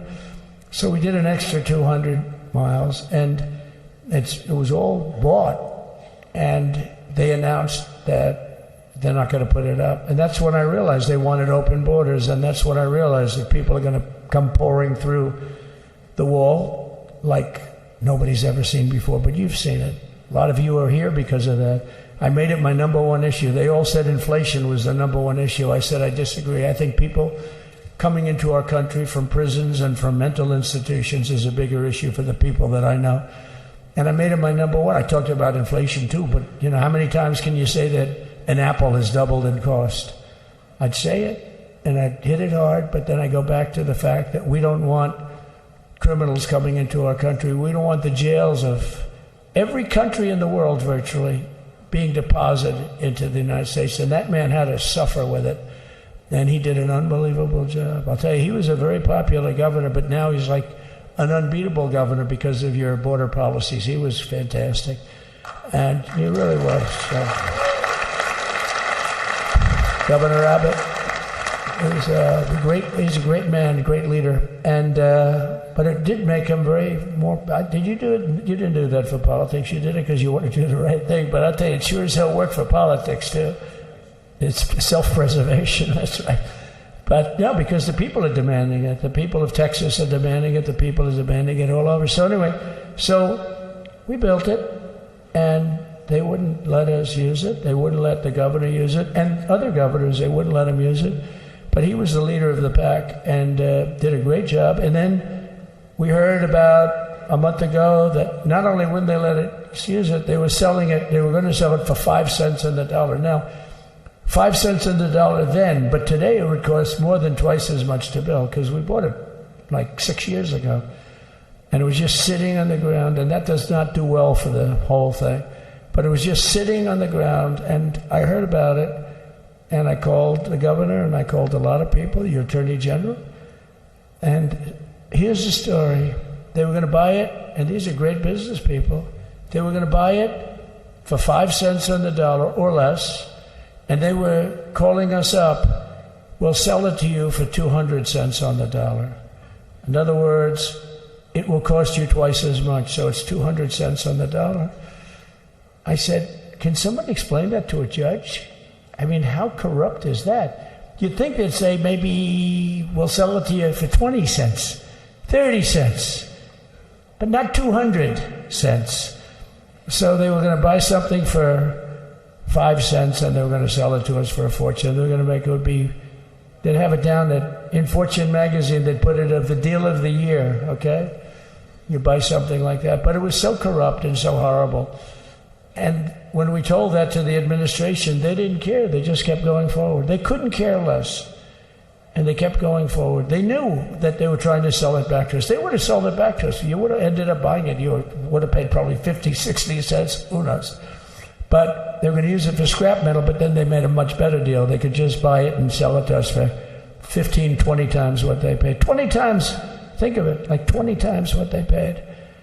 And we wouldn't let it happen. And the governor with his attorney general, Ken Paxton. They made a fantastic, they're a good lawyer. He's pushed around pretty good by people, right? I said, you got a great attorney general. They should leave him alone. He was with me. But Ken and the governor went to court, and a judge actually became incensed and actually called for an investigation. How could a thing like this happen? So he stopped it. So we're waiting to put that wall up. And now that you have a new president, that wall will go up so fast. The governor will complain, sir. This is Greg Abbott, sir. Please, the wall is going up too fast. Please don't do that. You know the story about winning? No, we're going to win too much. We're winning too much. Please, stop. People always love that one. We'll do this with the wall. Governor Abbott calls, sir, the wall is going up too fast. We can't take it. We just can't take it. No, I think you'll be very happy if the wall goes up too fast, right? But we'll get that dude and we'll work with you on that. But it was a great decision by a great Texas judge, right? And it was beautiful to watch. He stopped them right in their track. I mean, they were literally loading the stuff onto trucks. It was terrible. Honestly, it was terrible. And he wouldn't take it. So I'm so glad I mentioned that they have a really good governor in Texas. And I swear, I didn't know he was here. I swear to you, it sounds like a setup. I didn't know you would end. Did I get lucky? I said the right thing. Because there have been moments when I wasn't so happy with him, you know? But not too many, I can tell you that. So anyway, it's good to see you too, Governor. Great. But I just want to thank everybody. You've been incredible. I recognize so many of you. It's so crazy. But this has been a long journey. This was a journey that started in 2015, probably started 20 years before that. People used to say, you're going to run for president? You're going to run? And I always said, no, I don't want. And then one day I said, let's give it a shot. And what I talked about then was the border, too. I think it probably was the number one issue for me. Back in 2015, 2016, I talked about the border. And now I talked about the border, but this border is much worse. We fixed the border. It was totally fixed. There was nothing to talk about. 2020, by the way, that election was totally rigged, but that's okay. It was a rigged election. You know the only thing good about it? It showed how bad they are, showed how incompetent, and frankly, historically, this is a much bigger event. If that would have gone like it should have, the bad thing about it is some bad things happen, like a lot of people in our country that wouldn't be in our country right now. So that's the bad part. But I will say that it started in 2015, and right from the beginning, we went to the top. Day one, they announced Trump, and Trump went to number one and stayed there for the whole primary. And then we took on Hillary. She didn't look too happy today. We took on Hillary. A very nice person, but we took on Hillary and we defeated Hillary, and then we did much better the second time in 2020. You know, we got millions more votes. We got millions, like 10, 12 million more votes than we did the first time. No president has ever gotten that many more votes. I got like 9 million more than anybody else had ever gotten, and they said we lost. And because of that, I said to Melania, what do you think? And she said, you want to do this again? And had we lost, and had I thought we lost, I wouldn't do it again, because that's like the ultimate poll, right? But I knew how well we did, and this time we made it too big to rig. It was so big. They tried like hell in the butt. They tried to do it, and around 9:02 they gave up. Last time they did bad things, but this time they just said, yes. You know, I don't know if you saw, Mr. Speaker, in Washington, they had placards. They were all set to march. They thought it'd be closer. A gentleman asked me, a very respected gentleman asked me yesterday, how come the polls were so wrong? They showed you winning, but not in a landslide. I said, because people that are true Trumpers are so angry at the whole polling system and at the writers, the fake news, that they don't want to talk to anybody. So when you call somebody from Trump, who are you voting for? They say, it's none of your business. I'm not telling you. And that was probably 40% of the people they called. So they would discard that one, and they didn't show that. And then when the election happened, you know, the vote came, and it was much different, much higher than we're going to win, but they thought they really thought, they couldn't believe, the one man said, I mean, it was so much higher. We won all 7 swing states. We won the popular vote by millions of votes, which is hard for a Republican. I'll tell you who came through. The unions came through. The auto workers were great. The Teamsters were great. The firemen were great. I think almost every union was great. The only one that weren't great, although Sean was great, and the Teamsters, Sean O'Brien, the head of the Teamsters, was fantastic. But generally speaking, the head of the union was against Trump, but the union would be with us for like 80-85%. Look what we did with the auto workers in Michigan. Look what we did with the Teamsters. The Teamsters were unbelievable. They were a solid Democrat vote, and they voted for Trump. So we had a great experience. This has been, now we have to go to work and get it done, because we have to do something that's going to be great. We're going to turn our country around, and we're going to turn it around fast. And I think this was a better speech than the one I made upstairs, okay? I think this was better, JD. I think this was much better, and I got to see my friend. So, Governor, take care of yourself. You call me, we'll start working. You know what that means with him? He's going to be calling me tomorrow morning at about 6. And I said, how about next week? You call me and we're going to get it started real fast. We'll really help you a lot. You've done a fantastic job protecting something which is, it's not supposed to be for the states. And amazing job you've done. Thank you very much. And I want to thank everybody. And I have a First Lady who's been incredible.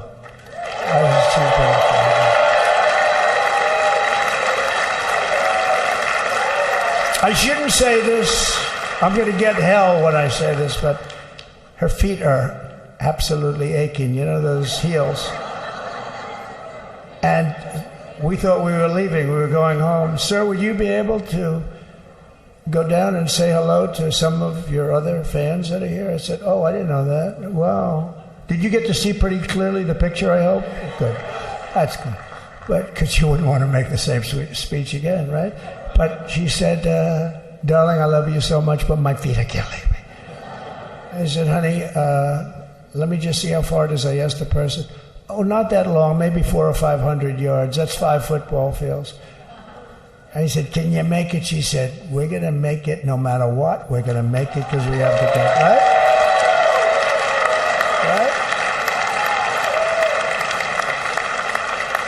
And then we went out to the helicopter, though, just prior to this, and said goodbye. And it's a custom, and the wind is blowing like crazy. And with the hat that she's wearing, she almost blew away. We almost lost her. She was being elevated off the ground. She almost blew away. No. So we all appreciate it, because she's been a great First Lady. A beautiful and a great First Lady. And they love our First Lady.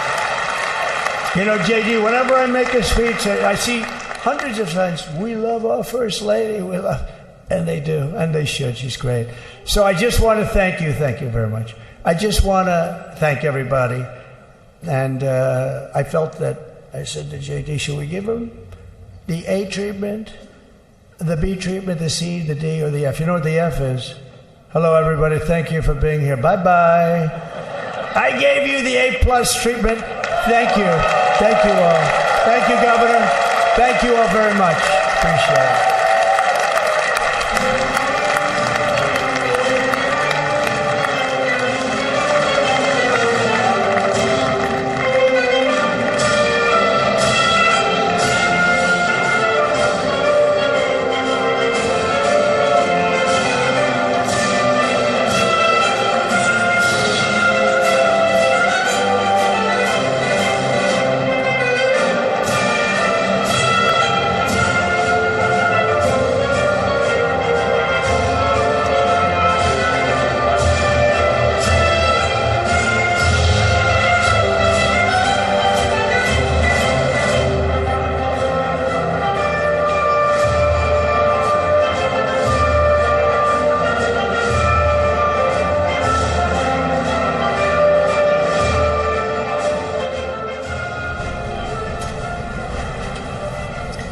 All right, so you're looking at pictures here from another portion of the Capitol where President Donald Trump has been speaking to supporters after his inaugural speech, actually in a speech that went just about as long or maybe even a little bit longer than his actual inaugural address. And this was kind of what we hear and expect is more of the campaign type rally speeches that we've heard, not as long or perhaps as animated, but more comfortable and familiar, and also flicking at some of the actions that we do anticipate President Trump will be working on as soon as he sits down at a desk and has those executive orders in front of him. All of those dozens, if not 100 or more executive orders that we expect the president to be signing today.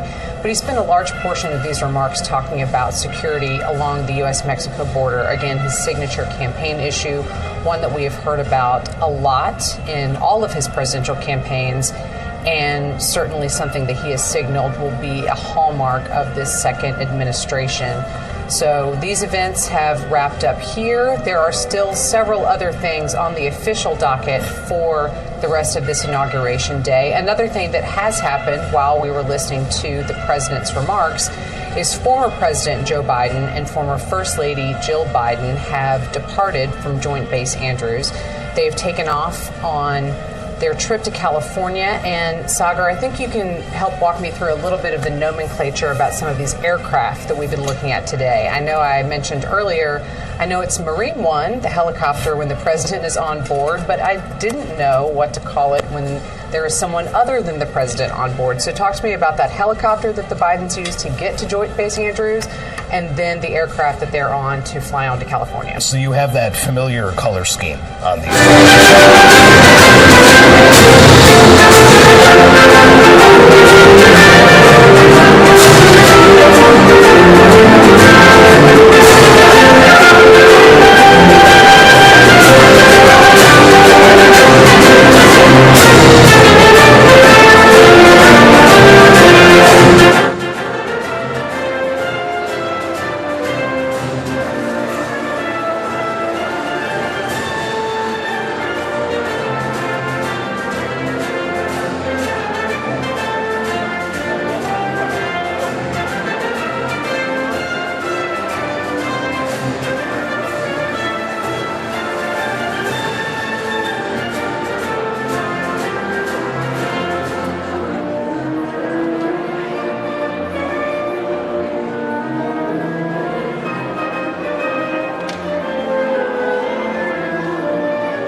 Mr. President, yeah, you're. It was a great event. We went to the helicopter. It was freezing. The sun is a little deceptive. Yes, it is. So what would you like us to do? Sign your orders. Official documents. Okay, I assume they're going to be happy with these documents? Yeah, they're Try. We might not be here. It's the next step. It's a tradition. Sir, the first is 22 cabinet and cabinet level appointments for your signature. Okay.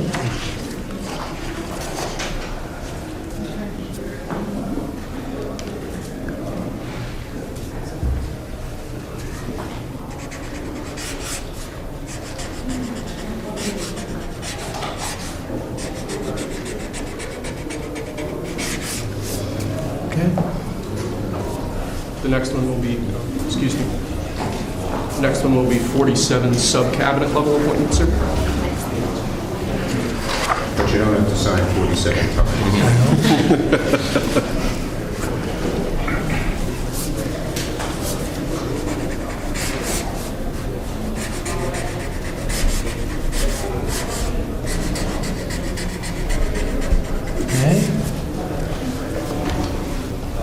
Thank you, sir. Now 31 acting designations and appointments to effectively take control of the government. Let's do that. Yeah, that's important. That's important, isn't it?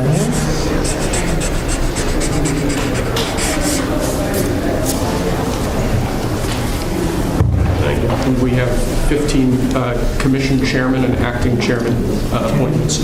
Send him. Commission chairman and acting chairman.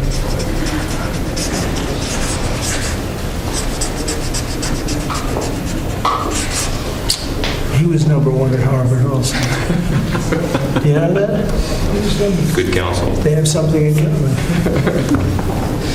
Thank you, sir. Lastly, we have a proclamation ordering that on all future inauguration days, including this inauguration day, that flags shall be flown at full mast. Very important.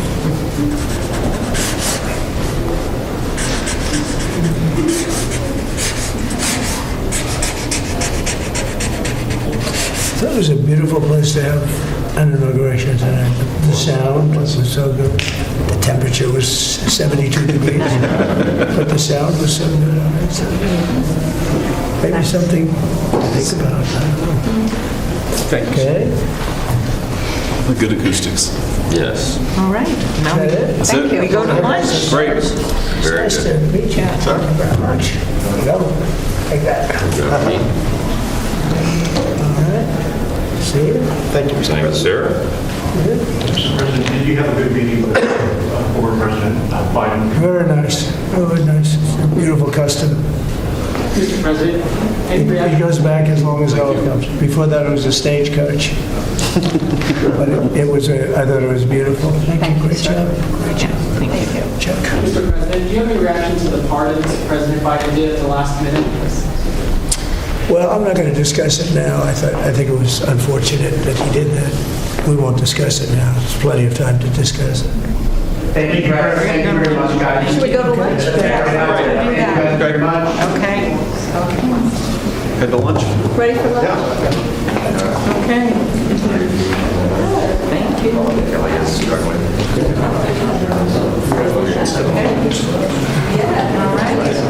Okay. That was 3 times the number of appointments you did in 2017, sir. Plenty of time. Just getting started. A lot of good work to do.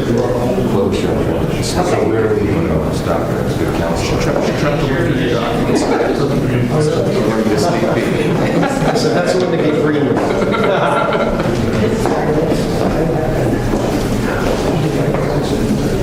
Thank you. That was great. That was great. That was great. Standing ovation. I liked it.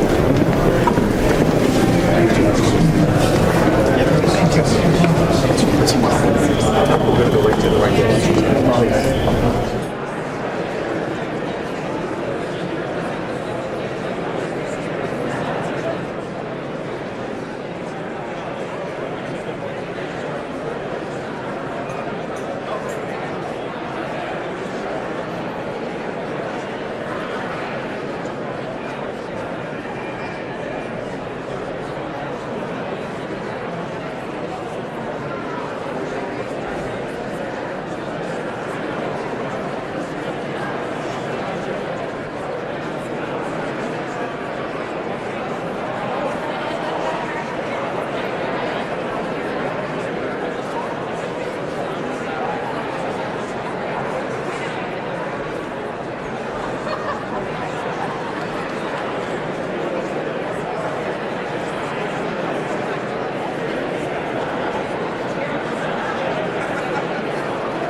Ladies and gentlemen, please be seated.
Please welcome members of the Joint Congressional Committee on Inaugural Ceremonies, the Speaker of the House, the Honorable Mike Johnson, accompanied by Mrs. Johnson, Senate Democratic Leader, the Honorable Charles Schumer, accompanied by Mrs. Weinshaw Schumer, House Majority Leader, the Honorable Steve Scalise, accompanied by Mrs. Scalise, and House Democratic Leader, the Honorable Hakeem Jeffries.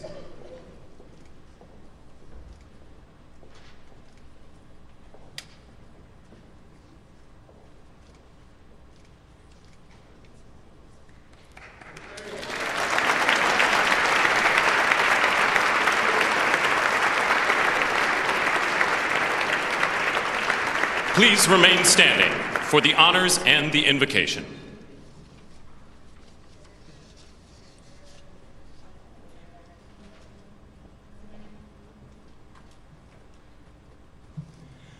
Ladies and gentlemen, escorting the Vice President of the United States, ranking member of the Joint Congressional Committee on Inaugural Ceremonies, the Honorable Deb Fischer and Mr. Fischer.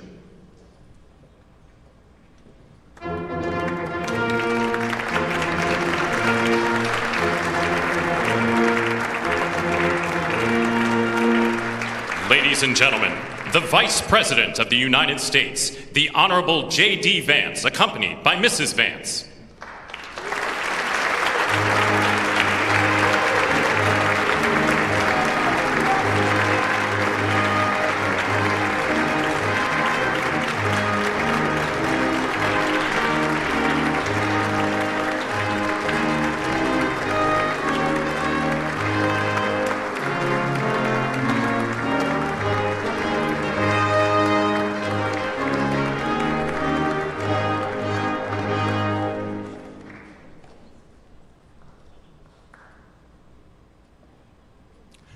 Ladies and gentlemen, escorting the President of the United States, the Chairwoman of the Joint Congressional Committee on Inaugural Ceremonies, the Honorable Amy Klobuchar and Mr. Bessler.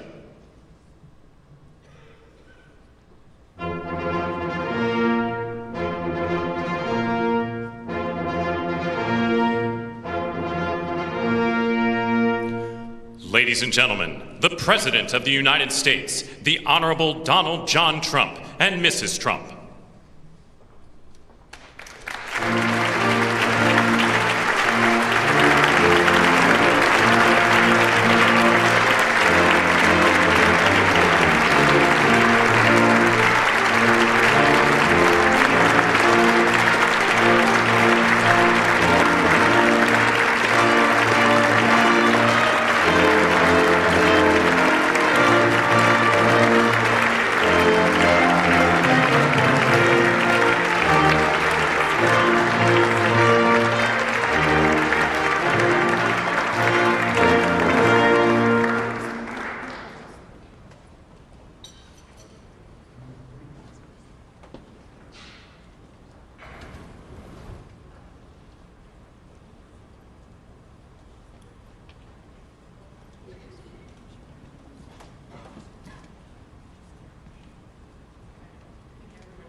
I have a feeling people are very hungry, so I'm going to get this started.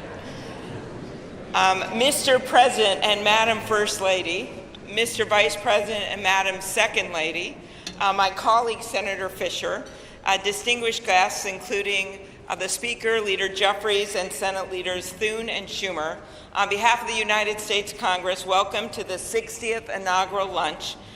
Big surprise, we are featuring Nebraska beef and Minnesota apples for dessert. We are here in Statuary Hall, where these luncheons have taken place since President Reagan's first inauguration in 1981, and where the House of Representatives once met over 150 years ago. That would be before you were born, Mr. Speaker. In 1864, after the new House wing of the Capitol was built, and in the midst of the Civil War, Congress dedicated this chamber to host statues chosen by every state. Walking into the hall, we all passed under the arch, holding the marble Car of History clock. The statue shows Cleo, the Greek muse of history, holding a book to record events as they happen. And as you can see, she's heard a lot of stuff. And as she rides her chariot forward into the future, she looks behind her to remember the past. She remains here as she has for hundreds of years, a reminder that history will remember the events of the present, and it is on us to write that history right now. Speaking of art, the painting right here before you, I chose this painting for this lunch this summer, and it's titled American Horizon.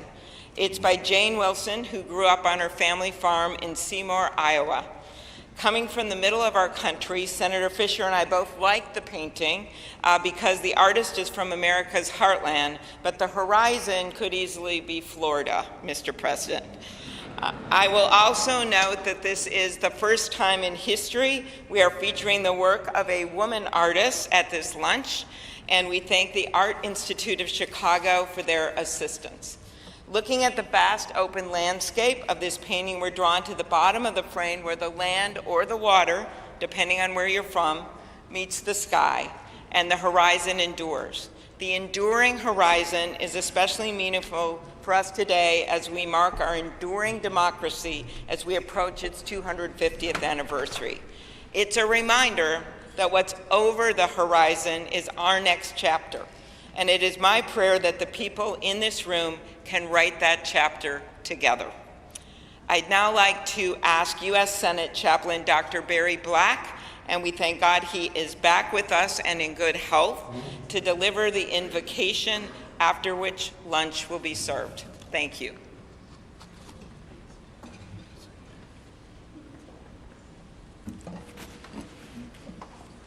Let us pray. King of kings and Lord of lords, whose kingdom is above all earthly kingdoms, and who judges all lesser sovereignties, look with favor upon President Donald John Trump and Vice President James David Vance. Empower them with the wisdom and courage needed for our times. Protect them from the vicissitudes and challenges that obstruct the making of a world of justice, peace, and righteousness. Lord, give them a deep desire to do their best for our country and world, and a determination to act in ways pleasing to you.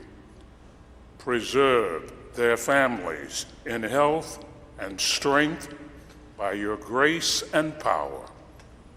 Bless now this luncheon as each of us finds your grace sufficient for every need. We pray in your sovereign name. Amen.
We're in that lunch hour now.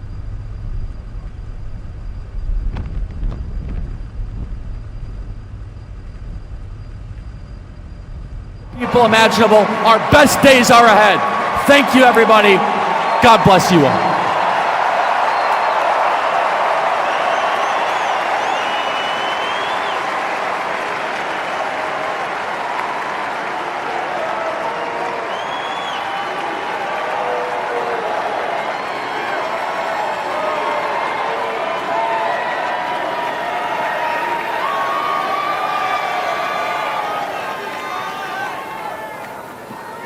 Ladies and gentlemen, please welcome to the stage the next Secretary of Commerce, Howard Lutnick.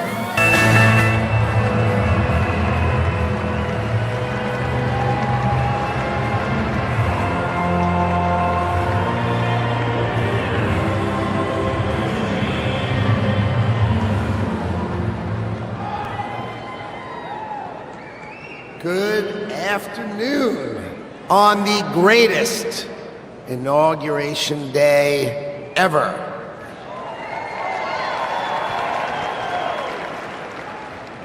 Today is one of the most important days in American history because Donald J. Trump is right now heading back to the White House. I could not be prouder to be standing before you because 77 million Americans voted for Donald Trump to make sure that it is always America first. So I want to tell you some stories because no president, Donald Trump is now the oldest president to take office, but no president has ever had his work ethic, his energy, or his intuition. So when the president sees a problem, he calls it out. You know it, right? He's the one who said fake news. He's the one who said the swamp. He's the one who said the deep state. We've all heard him say it, and now we all know it's true. And his intuition is always right, so he starts talking about bad trade deals. That's what he thinks. So let me tell you a story about the last day on the campaign trail. So I went to meet the president in North Carolina, okay? He gets up in the morning at 8 o'clock. We get in the motorcade, he gives a speech. He goes to 3 states, 4 rallies, an hour and a half each rally, finishes midnight. We start 8 a.m., he finishes midnight, gets on the stage midnight in Grand Rapids, Michigan, speaks for 2 hours. 2 hours, never takes a nap, and when he's on the stage, he's never taken a sip of water. The man is power. He is power.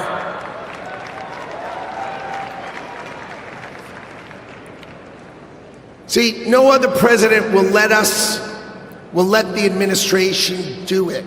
He's going to help us fix America. So, I've never been in politics before. I spent my life working and building companies, and I worked hard to build a life that really it's only possible in America. But on September 11th, when we saw our darkest day, it changed my life forever. See, my company was located on the 101st to the 105th floors of the World Trade Center. We lost 658 of our 960 New York-based employees. My younger brother Gary got killed. He was 36. My best friend Doug, 39. 658 of my friends and colleagues got killed. So 9/11 could have broken us, but we Americans, we're strong. We don't break. So we all, my employees and I, we dedicated ourselves to rebuilding the company so we could take care of the 658 families that we lost.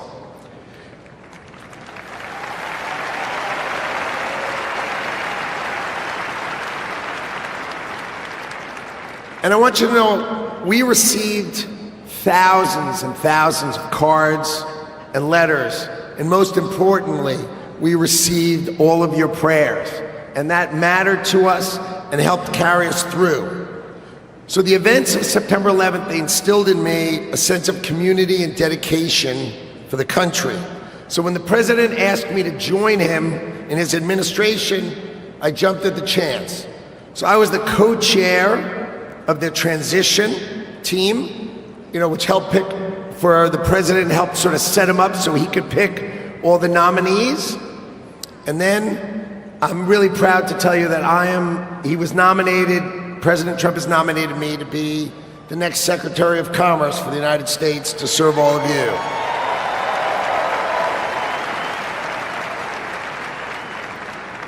So let's talk about commerce. You see, we plan to end the decades of policies that threw American workers to the wolves. Factories were closed, jobs were lost, wages decreased. We left Americans out in the cold while country after country of this world took us to the cleaners and made money off of us. And that is going to end today.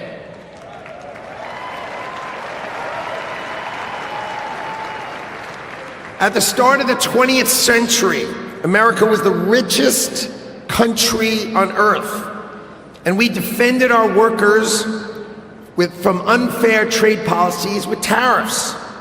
And we only made money. We had no income tax.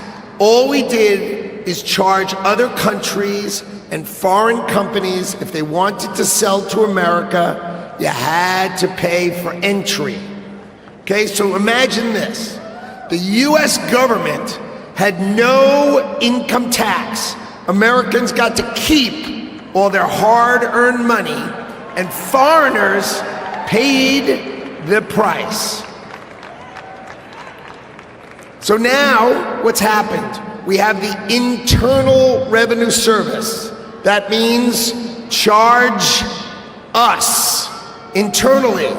Now imagine politicians who can't even balance their own checkbook, taking our money, and what do they do every year? Let's just take more, let's just take more, let's just take more. So this is how Donald Trump is going to end it and fix it. Last week, he announced that we're going to return America to greatness by creating, and today is its birthday, the External Revenue Service. So if you're always wondering, is some bureaucrat going to cut your benefits? Not under Donald Trump. Not under Donald Trump. It means foreign companies are going to pay if they want to come and sell products to the wealthiest country on earth. And if they want to compete with American workers, then let's just not tax our American workers. It means creating level playing fields, and it means that America will be great by reducing the taxes that we pay and driving the ones that they pay.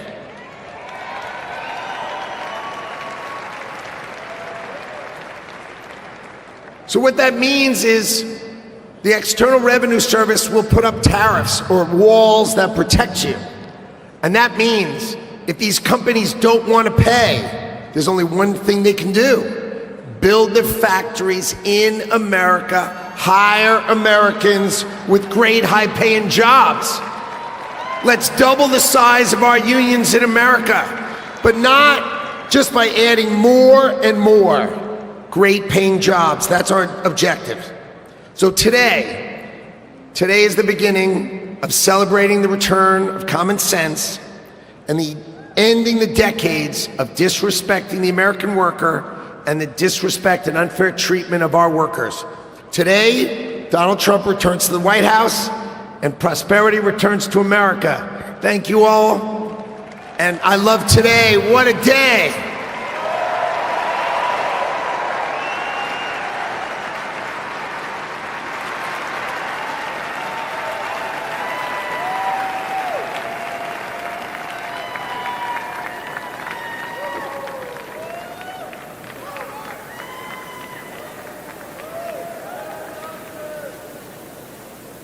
Ladies and gentlemen, please welcome to the stage Governor Glenn Youngkin.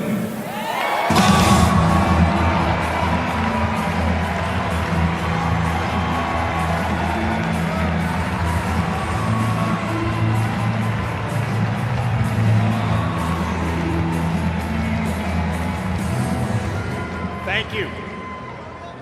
Well, come on now, can't you feel it? The American spirit is alive and well.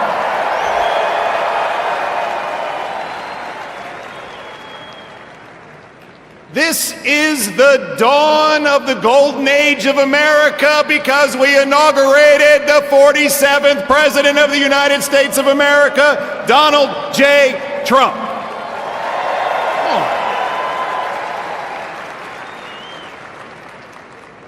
What a day to be in Washington, D.C. You know, I live right across the river in Virginia. And by the way, in Virginia, we know that taxes have to be low, jobs have to be plentiful, and it's your money, not the government's. But we also know that in Virginia and in America, freedom is not free. We know that our military heroes and their families sacrifice everything. We know that law enforcement stands in the breach.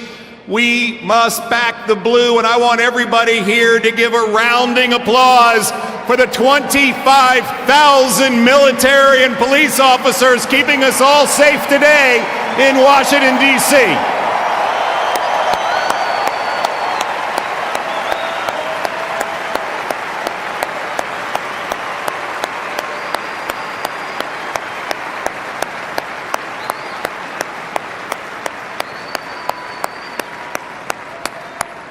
God bless America. My friends, we are standing here on the dawn of a new age, and we are seeing the sun set. The sun set on weakness, the sun set on wokeness, and the sun set on a wide open border that has turned every state into a border state. We are seeing the dawn of a prosperous America, the dawn of a secure and safe America, and the dawn of a world that sees peace because we have a strong America.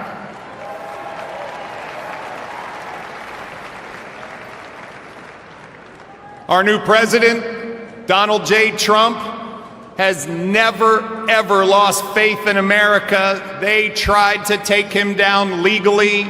They tried to put him in jail. They tried to even assassinate him. And he never gave up on America, and America, we will never give up on him.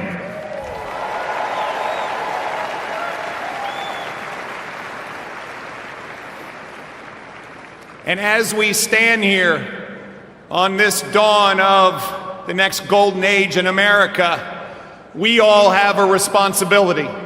It is our responsibility to stand every day in support of this administration, to do everything that we possibly can do for America's success. President Trump deeply believes this, and both he and J.D. Vance have already gone to work. He is signing executive orders. He is closing the border. He is bringing down inflation. He is stepping into the breach. Ladies and gentlemen, it is time for America to be prosperous again. It is time for America to be safe again. It is time for America to be strong again. And it is time for America to be great again.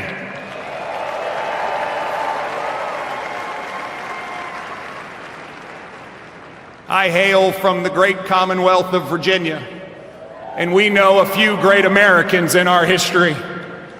From George Washington to Thomas Jefferson to James Madison to Patrick Henry, who echoed, "Give me liberty or give me death." My friends, those words that Thomas Jefferson penned, which are the greatest words, at least in this hemisphere, ever written, that we hold these truths to be self-evident, that all men are created equal and we are endowed by our Creator with certain unalienable rights, and among them are life, liberty, and the pursuit of happiness.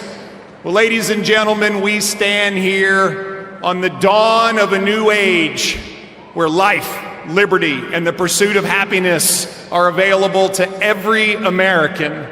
And we must stand together as we collectively say, God bless America, and God bless Donald J. Trump and J.D. Vance. Thank you all very much. God bless you.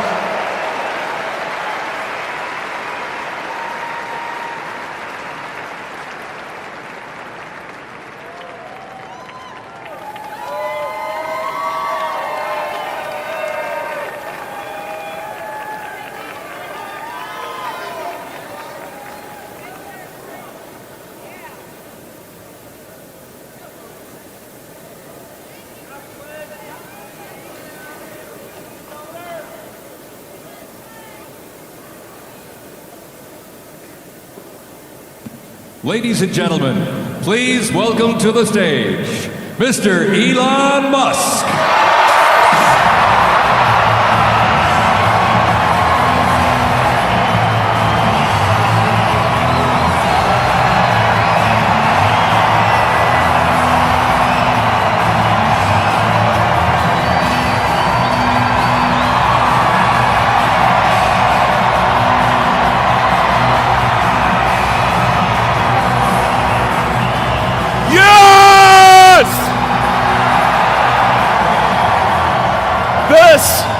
This is what victory feels like. Yeah!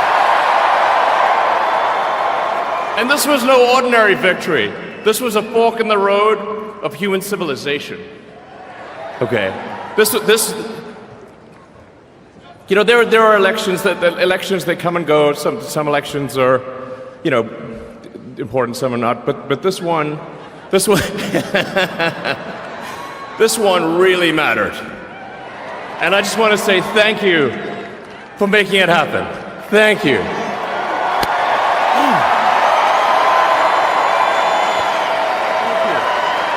My heart goes out to you.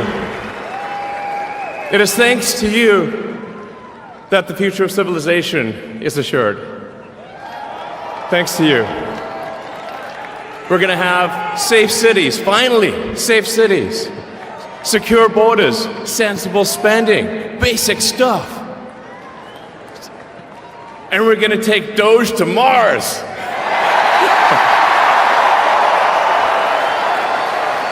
I mean, can you imagine how awesome it will be to have American astronauts plant the flag on another planet for the first time? Bam! Yeah! How inspiring would that be? You know, there's always problems in life. You know, there's this problem, solve that problem. But you know, there need to be things that inspire you. There need to be things that make you glad to wake up in the morning and say, I'm looking forward to the future. Yeah.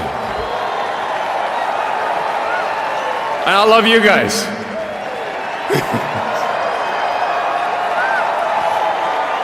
So,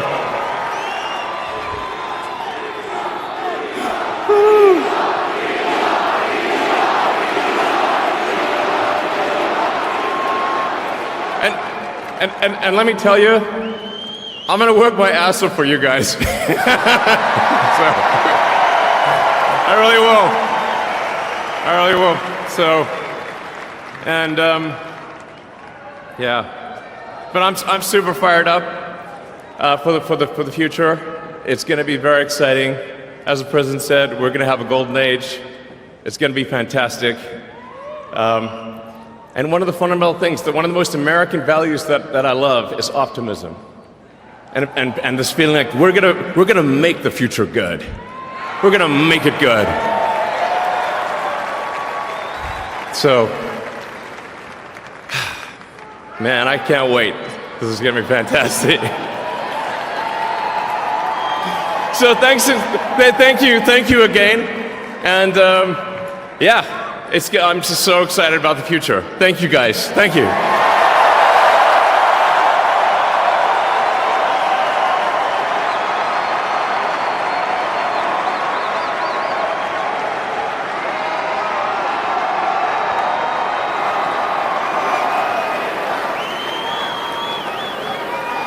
Ladies and gentlemen, please welcome to the stage, Kash Patel.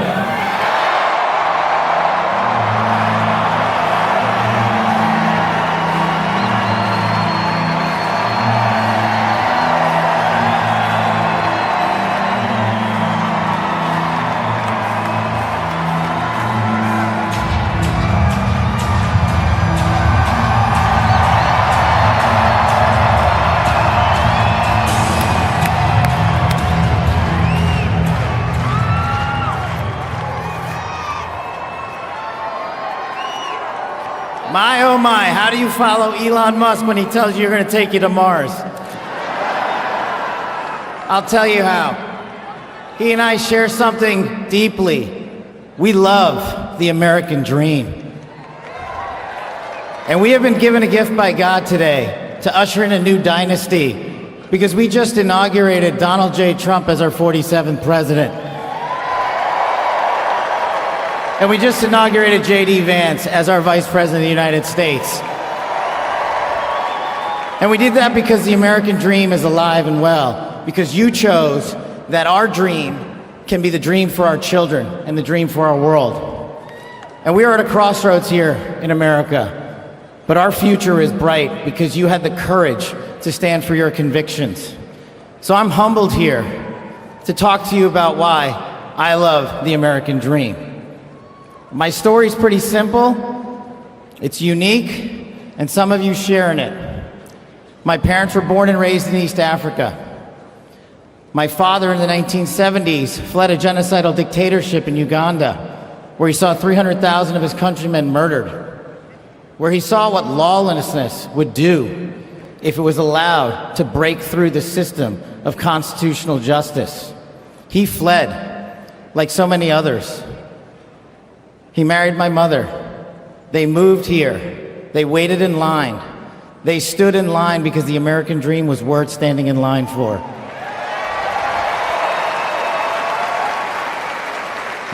That dream is woven into the fabric of this nation, and our immigration policy is the greatest policy in the world. And now that we have Donald J. Trump and J.D. Vance, it will become the greatest policy in the world again.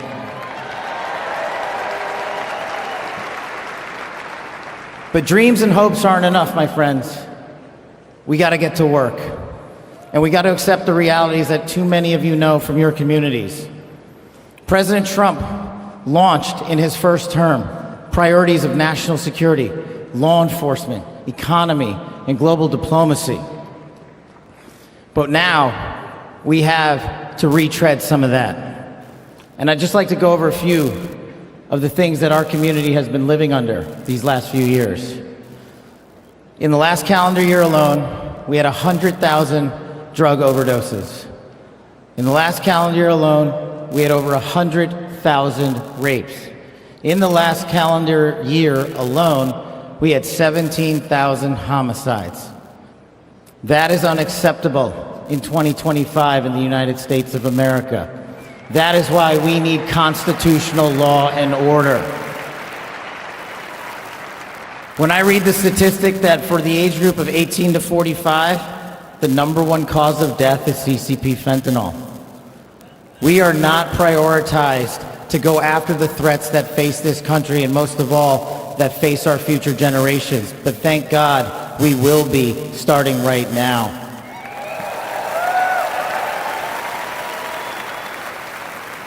President Trump and J.D. Vance's leadership and administration will usher in the priorities that I cherished during my 16 years in government service.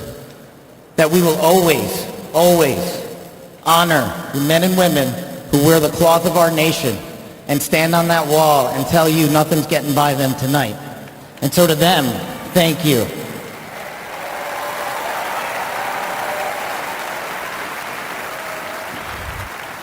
To our teachers and our frontline workers and our first responders, y'all choose to show up every single day for our children, for our communities, and we will now show up for you. Thank you for keeping us safe.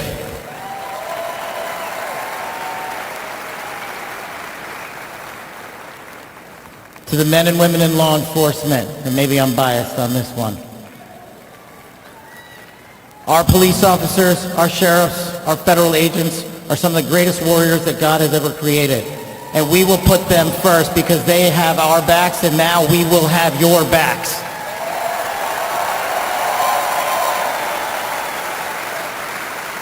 I am standing here because of the American dream. I am not standing here because of the color of my skin. I'm standing here because I earned my right on this stage, and you earned your right to be here with me.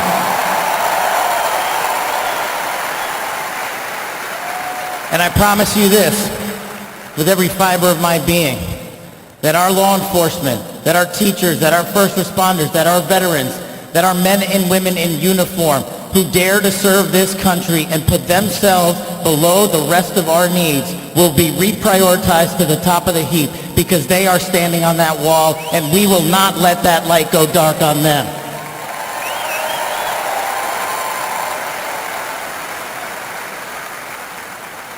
Whether as a national security prosecutor, a public defender, President Trump's deputy director of national intelligence, his chief of staff at the Department of Defense, or so many other roles that I was humbled and privileged to serve when I swore an oath to that Constitution, which I hope to do so again one day soon.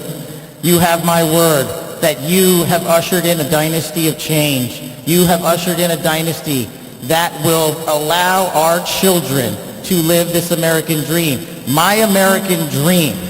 I am living the world's American dream. I am the son of lawful immigrants. We worked our tails off just like you all do, and I'm going to make you a deal. I promise you I will never quit on your children. I will never quit on their children, because this American dream does not belong to me. It does not belong to them.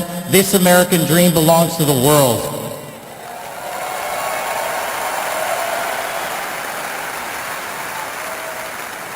So in closing, I just want to tell you this. It's pretty cool to be speaking in Capital One Arena right before the boss.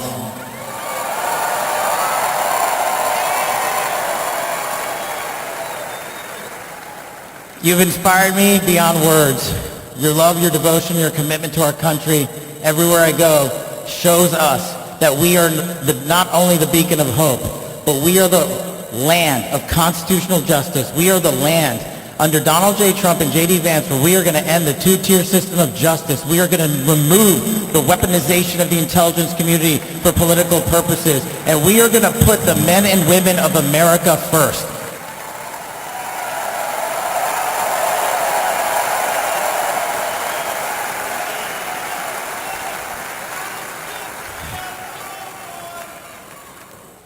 So listen, there's just one thing left to do. We all got work to do. We've got the greatest president and the greatest vice president in the history of the world. And so I just need y'all to do a little bit more. Every time you see a law enforcement officer, every time you see a veteran, every time you see a teacher, shake their hand. Give them a little bit of your time, because they're giving us all of our time. And don't forget to enjoy the ride, ladies and gentlemen. God bless America. God bless these United States of America. God bless every one of you. I'm living the American dream. My name is Kash Patel, and I ain't going anywhere. Let's go to work.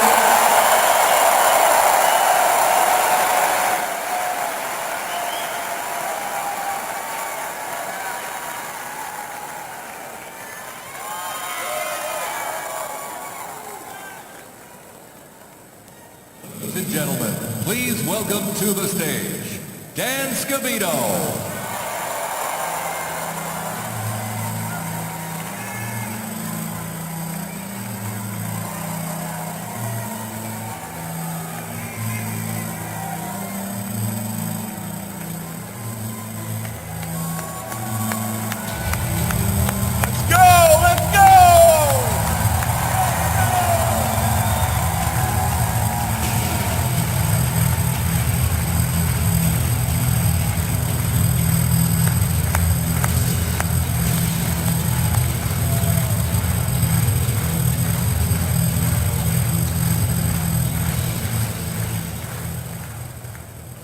Hello, Patriots. How's everybody doing this evening? We're back!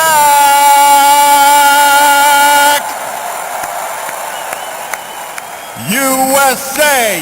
USA! USA! USA! USA!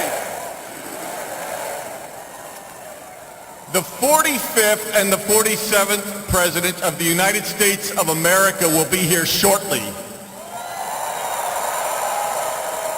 He's down at the Capitol. He'll be in a little while. He'll be here. They asked me to come out and say a few words and say hello to you great American patriots that came from all over the country. Thank you for being here today.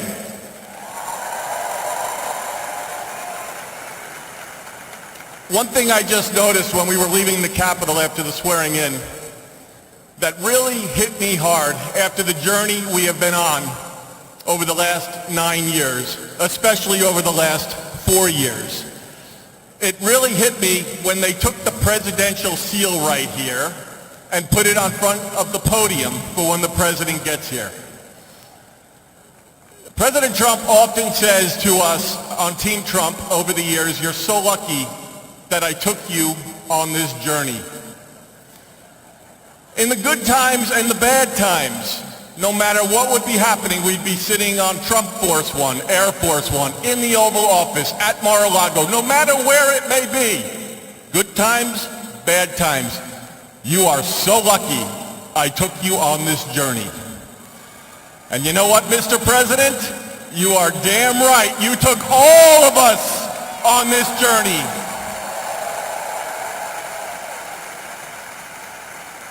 There's been a lot of stops along the way from 2016 when we started back in 2015 with a small campaign team flying around the country, doing rallies, small team, 6, 7, maybe 8 people. Then it continued to grow. Before you knew it, the GOP nomination was going to Donald J. Trump in Cleveland in 2016. Fast forward, he became the 45th president of the United States of America. He had a great 4-year term, and you know what's been great? The last 4 years have not been great in many senses, but he's back in office right now, and I'm just absolutely so pumped up for what this president is going to do. He loves each and every one of you in this arena. The guy cares. He has a fighting spirit, as you saw in Butler, Pennsylvania, with the assassination attempt that came a few months ago. You could say that again. Fight, fight, fight.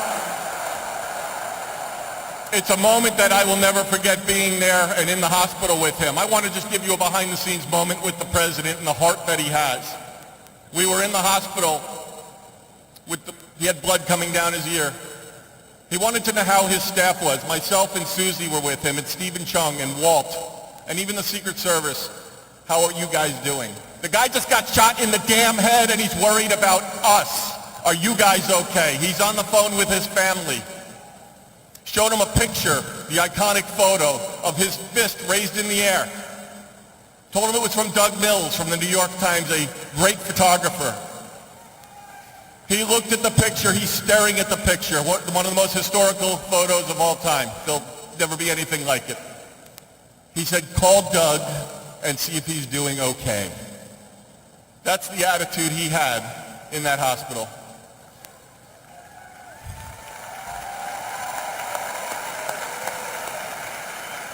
Our president has been resilient through a lot.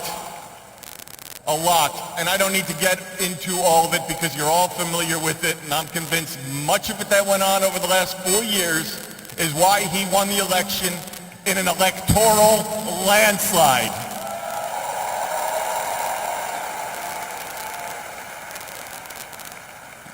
In Butler, Pennsylvania, when he got up and he raised that fist and he shouted, fight. He will do that for every one of you, for the United States of America. He will always put America first, without question. He loves what he does. He's got a great administration and a great team behind him. What a journey. McDonald's, drive-through window, garbage trucks showing up at a rally, and him on the plane putting on his orange vest. Sir, are you going to take that off? I'm going to the rally in my orange vest. The guy is 1 in a trillion. There will never be anybody like this man again. Enjoy this moment. Enjoy this movement. And together, we will continue to fight, fight, fight, put America first, and make America great again. God bless everybody here. We love you. Thank you.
Yeah,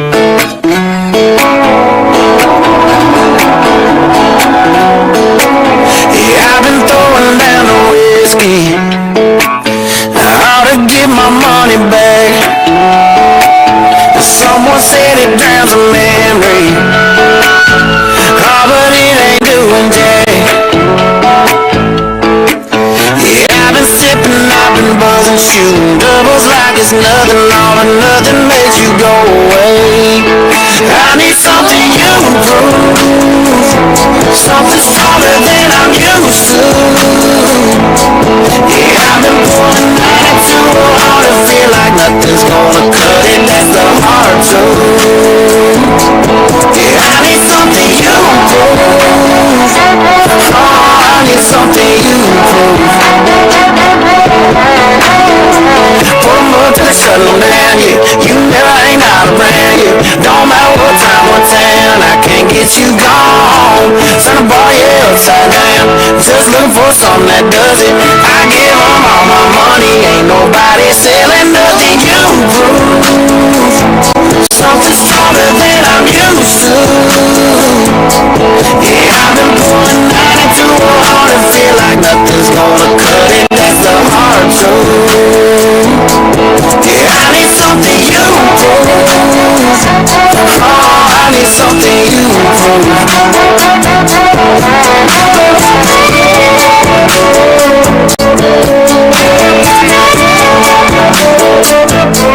Yeah, I've been mixing liquors trying to get you gone. Oh, but I must be doing something wrong. 'Cause I've been working hard to fade your memory, baby, but the only thing faded is me. I need something you prove, something stronger than I'm used to. Yeah, I've been pulling 92 hard to feel like nothing's gonna cut it. That's a hard truth. I need something you prove. Oh, I need something you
things better. Don't make them drink strong, the blood sea's gone.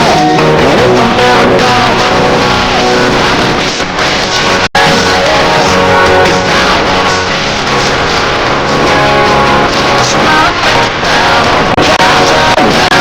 someone new.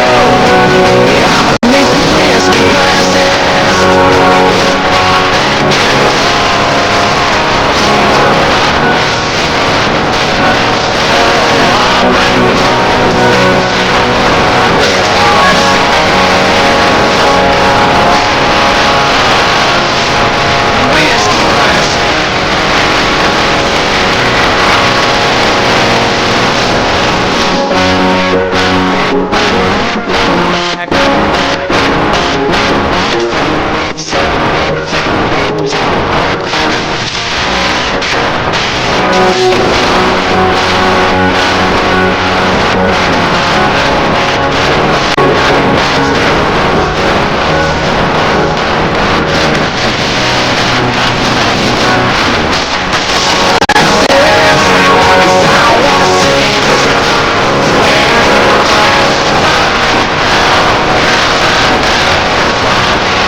Sunday morning, man, she woke up fighting mad.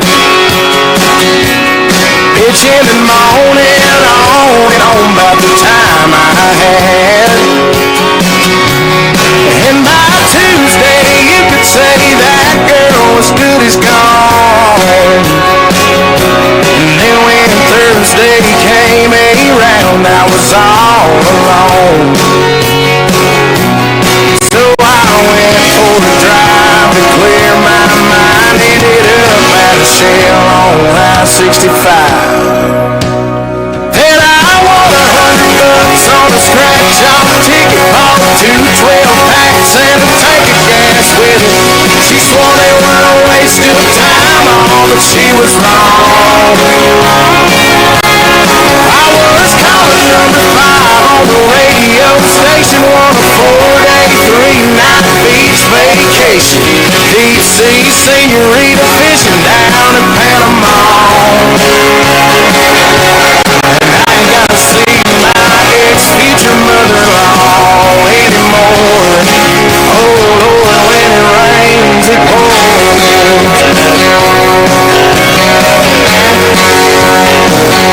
Now she was sure real quick to up and apologize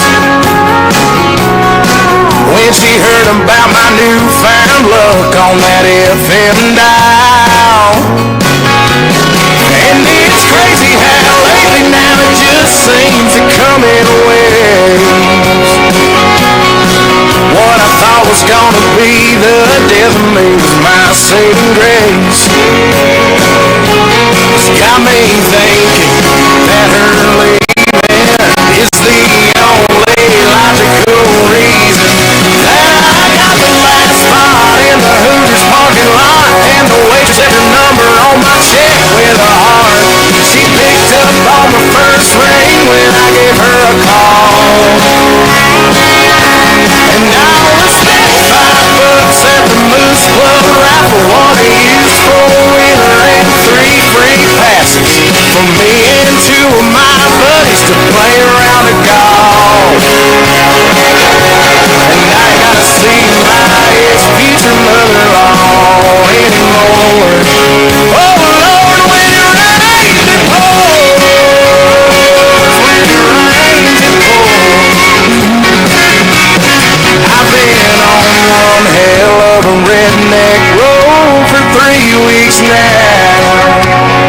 It all started on the day that she walked out.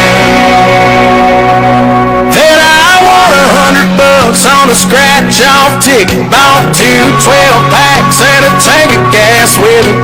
She swore they were a waste of time, all but she was wrong. And I was calling number 5 on the radio station on a 4-day, 3-night beach vacation. DC senorita fishing down in Panama. And I ain't gotta see my ex-future mother-in-law anymore. Oh, Lord, when it rains, it pours.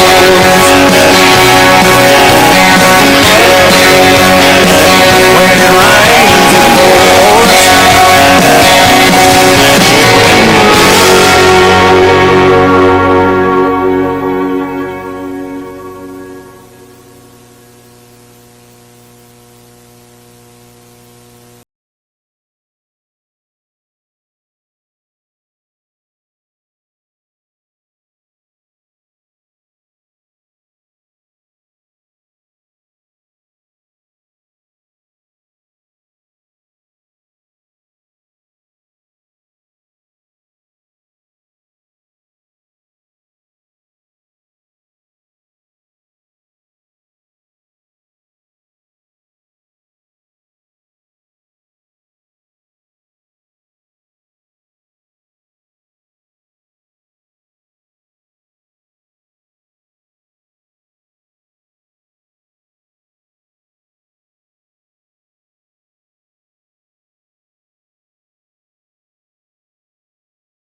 let's take our time tonight, girl. Above us all the stars are watching. There's no place I'd rather be in this world. Your eyes are where I'm lost in. Underneath the chandelier, we're dancing all alone. There's no reason to hide what we're feeling inside right now. So baby, let's just turn down the lights and close the door. Ooh, I love that dress, but you won't need it anymore. No, you won't need it no more. Let's just kiss till we're naked, baby. Versace on the floor.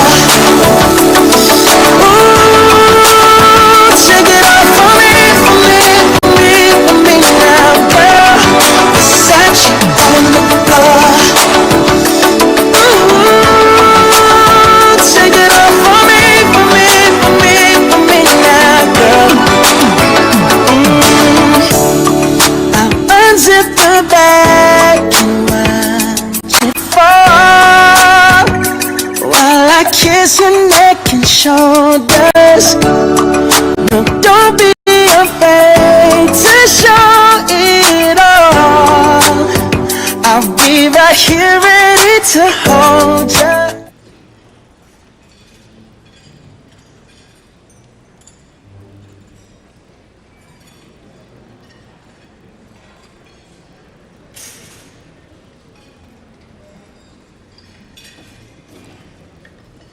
Mr. President, Madam First Lady, Mr. Vice President, Madam Second Lady, what a wonderful occasion. We all come here to celebrate what is a great tradition in the United States, and that is the peaceful transfer of power. And when President Trump spoke over in the beautiful rotunda, wonderful that it was indoors, Mr. President, because I don't think the crowd would have wanted to be in the 20s or below. But one of the things President Trump said that I thought was the most touching, he said, in America, the impossible is what we do best. And I think that epitomizes the spirit when you think about this room, this statuary hall, and you look at some of the statues. Thomas Edison, he did the impossible.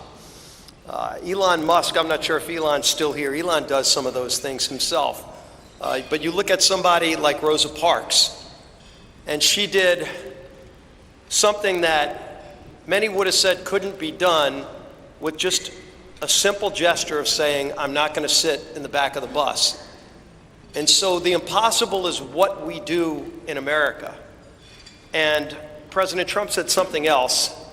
He said, our golden age has just begun. America's ready for another golden age.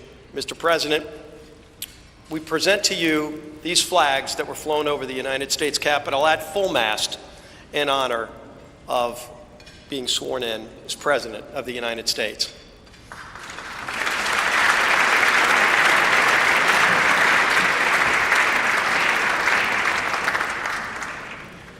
Thank you, Chairwoman Klobuchar, for your leadership of today's ceremonies.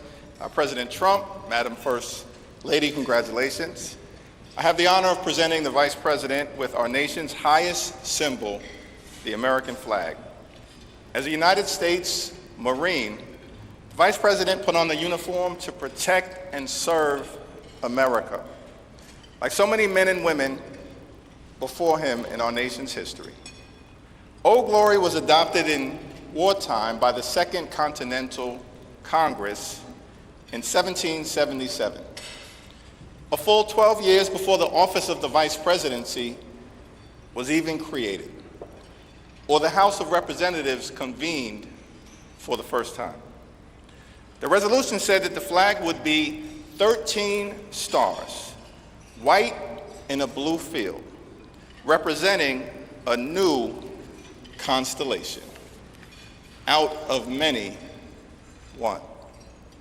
Some 250 years later, from Appalachia to Anacostia, Middletown to Mar-a-Lago, the Bayou to Brooklyn, we remain one nation under God. To Vice President Vance, Usha, and family, may God bless and watch over you as you begin this journey. On behalf of the Congress, we present one of the flags that flew above the Capitol today to the 50th Vice President of the United States of America, James David Vance, and wish you Godspeed.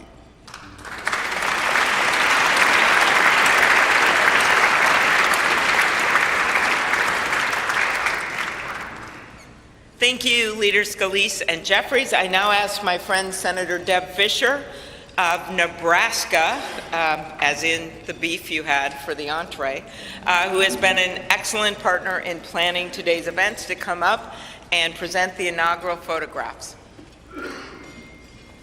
Well, my thanks to Chair Klobuchar for putting together again in the last 2 days the 60th inaugural ceremony here at the United States Capitol. Amy did a wonderful job, along with all of the committee, all of our staffs, in order for this to come together and be a very memorable experience. It is a tradition that the committee give our new President and First Lady, our Vice President, and Mrs. Vance the official photographs taken at the swearing-in ceremony.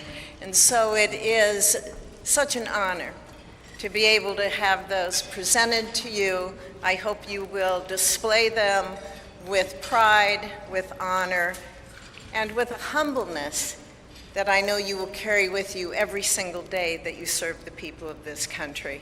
May God bless you all.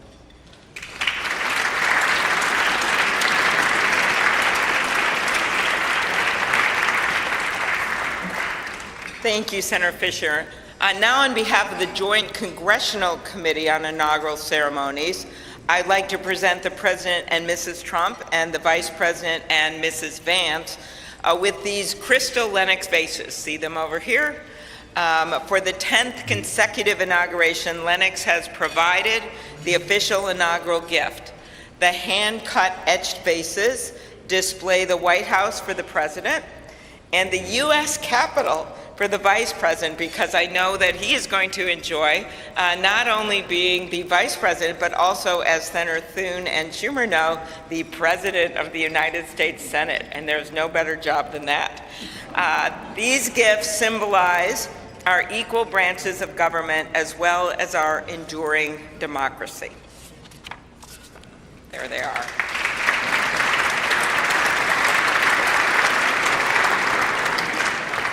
I will now invite Speaker of the House, Mike Johnson of Louisiana, to give the toast to the Vice President.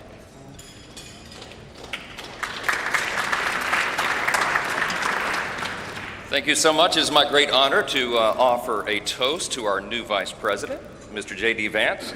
J.D., you wrote something very poignant in your memoir, actually many things very poignant, but let me quote you here. What separates the successful from the unsuccessful are the expectations they had for their own lives. That's really meaningful. That expectation is a powerful thing. We remember the people in our lives who provided that to us. We all need that. Everybody needs hope and encouragement. They need a greater expectation. We need people in our lives who will make us look farther and reach higher. JD's written a lot about the people in his life that have done that. He's written about, we know the great story of your grandparents and what they did in your life. He's written about his professors and mentors that he met in law school. He speaks a lot about his gracious, beautiful wife, our new second lady, Usha. Is a great inspiration as well.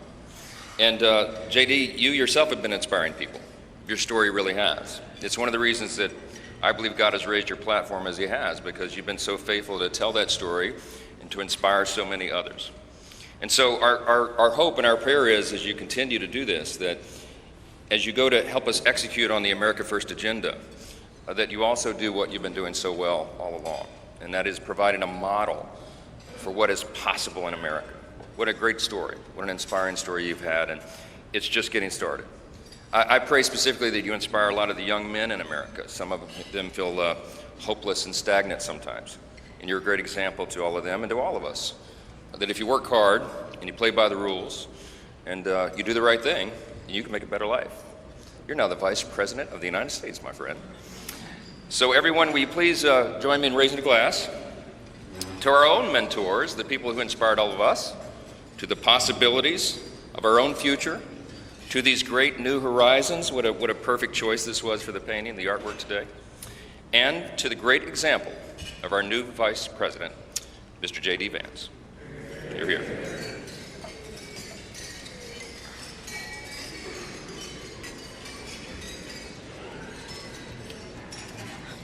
Thank you, Speaker Johnson and Vice President Vance. I will now invite my senator next door in the state of South Dakota, Senate Majority Leader John Thune, to give the toast for the President.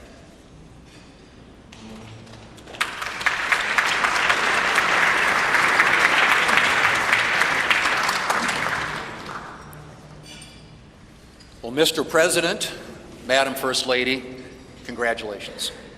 It is an honor for all of us to be able to be here today with you on this historic day as we celebrate your inauguration.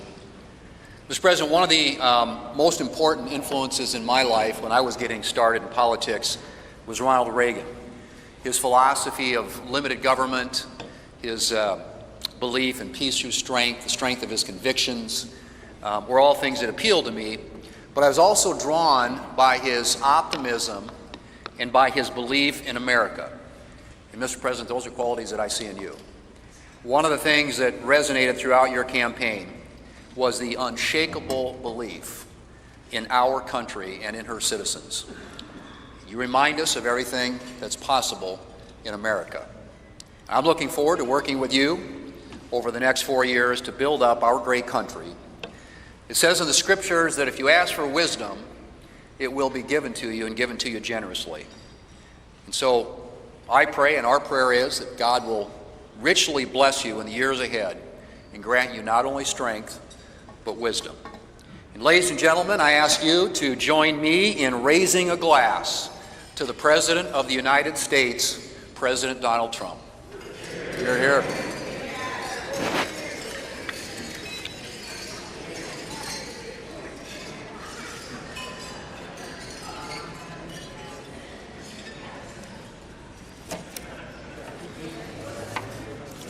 So, this has been a long day with many other things ahead for so many of you.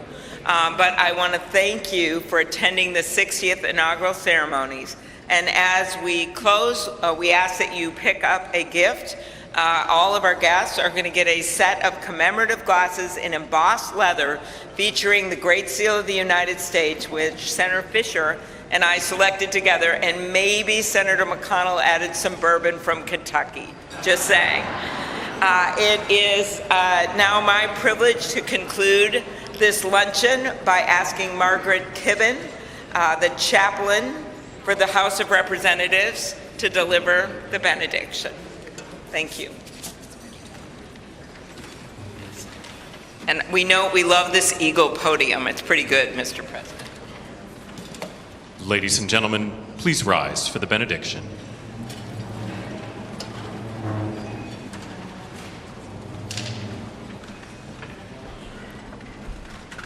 Would you pray with me?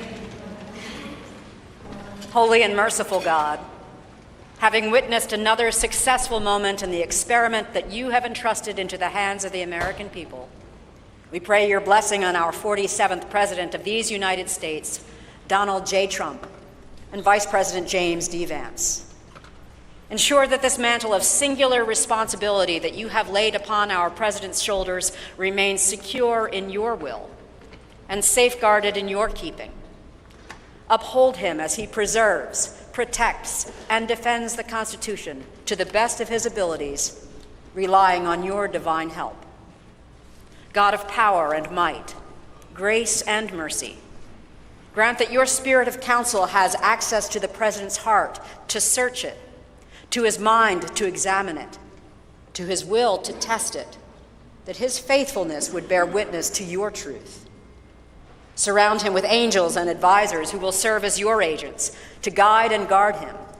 Caution and encourage him to remain upright and blameless in your sight. Buckle the belt of truth around his waist. Place the breastplate of righteousness over his heart. Fit his feet with readiness, that your gospel of wisdom and justice will shine forth throughout President Trump's administration. We offer this prayer to the one whose voice we follow to guide all that we do and all that we hope for. Amen. Ladies and gentlemen, please be seated. Please remain at your seats as President Trump, Vice President Vance, the Joint Congressional Committee on Inaugural Ceremonies, and the official party depart National Statuary Hall.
Could be worse than the other way.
So do we have to go down?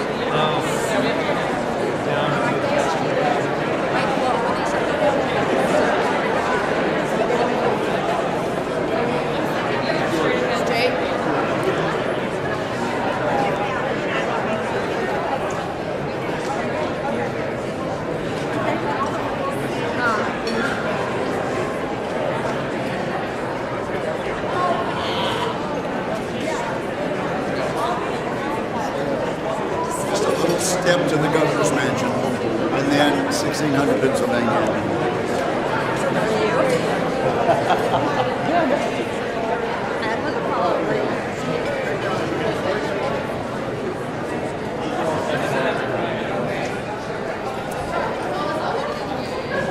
But do we have a Sherpa person leading? I'm looking for her. Yeah, I'm looking for my guy too. Hey, Linda?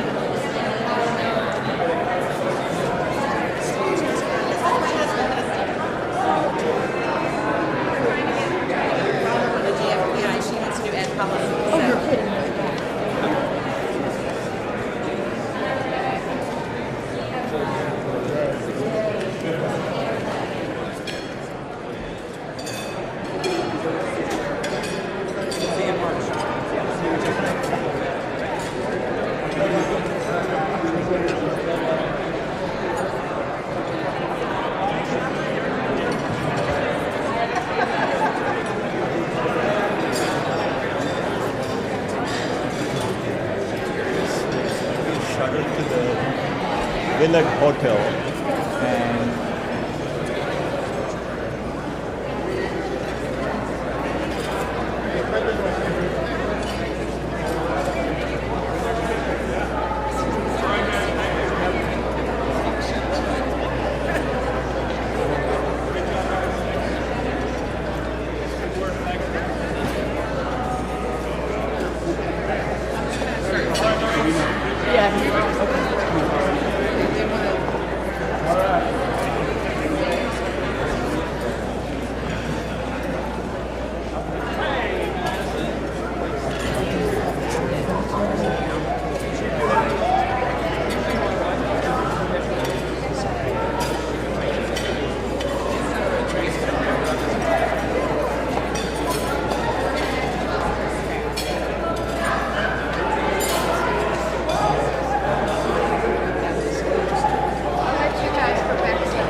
too?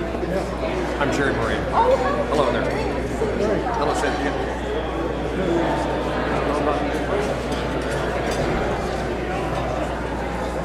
Same spot.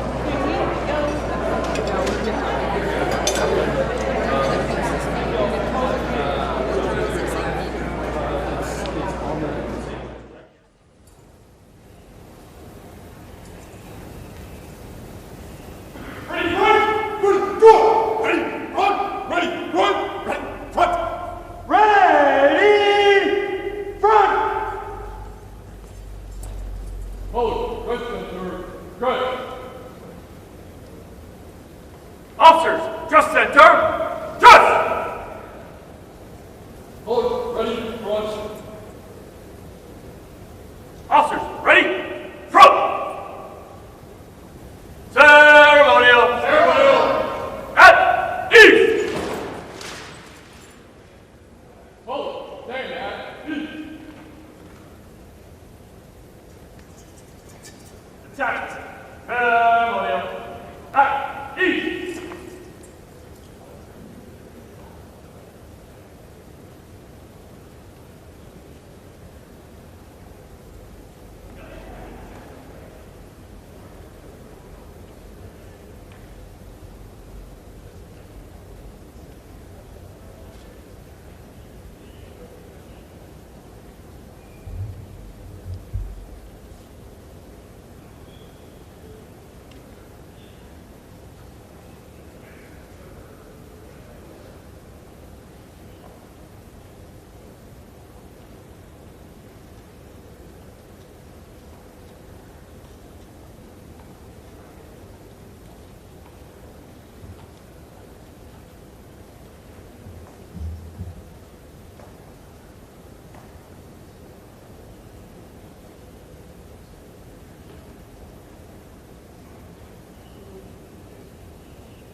Present.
his first honors.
Stand by. Attack. Attention. Honor, guard. Hold. Attention. Hold. Right shoulder forward.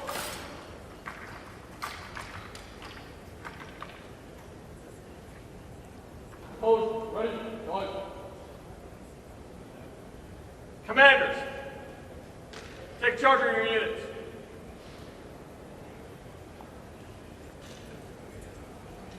Right. Back. Forward. Forward. Forward. Right. Hands. Forward. Left.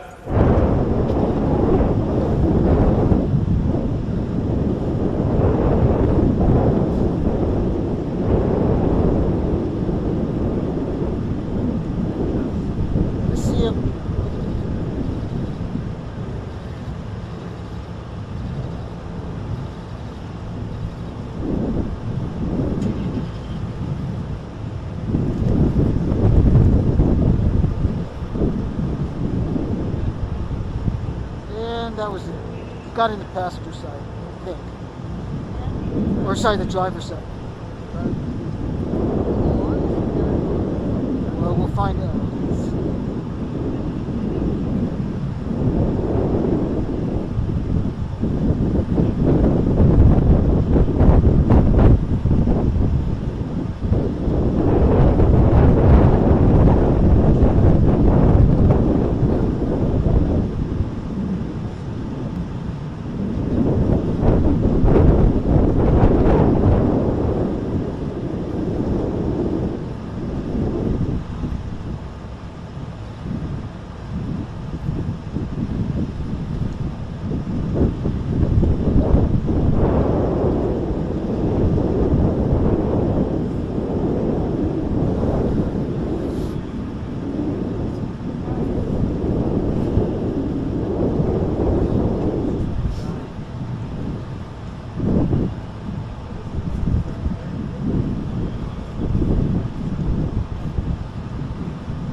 Ladies and gentlemen, you're listening to the Army's premier national musical outreach organization, the United States Army Field Band from Fort Meade, Maryland. They are led by Commander and Conductor Lieutenant Colonel Domingo S. Robinson. The U.S. Army Field Band develops positive connections on behalf of the Army, the Department of Defense, and the United States through live music, multimedia performances, television productions, and emergent technologies, traveling thousands of miles annually across our nation and around the world, and appearing regularly on major television and streaming events. The Field Band proudly honors our soldiers and veterans while strengthening ties with communities worldwide.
This is my country.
God bless America. God bless America.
Bullets and bayonets, back to the top.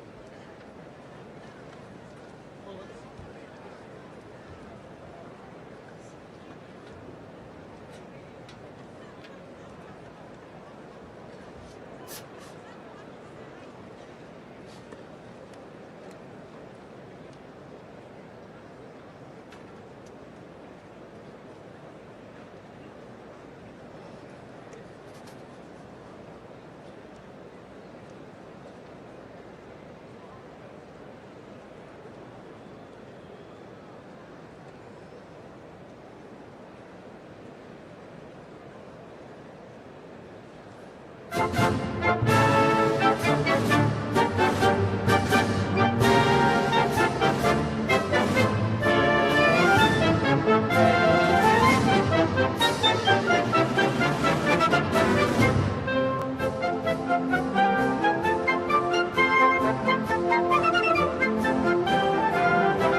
name is Dan Taylor, and I'm very honored to be requested by our president to be your parade announcer. And it's great to be here with you. I have to say it is a bit of a different format for a parade, but of course our president wanted us to keep us safe, wanted to keep us warm.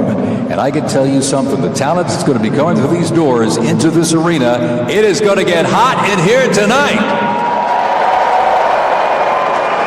So thank you for joining us as we celebrate this historic occasion on behalf of the Trump-Vance Presidential Inaugural Committee. The ceremony is about to begin. We're going to get things underway, so if you're with family and friends, been talking in the halls or whatever, get down to your seats, grab a snack. We're going to get the show on the road.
Next thing for us is bravura.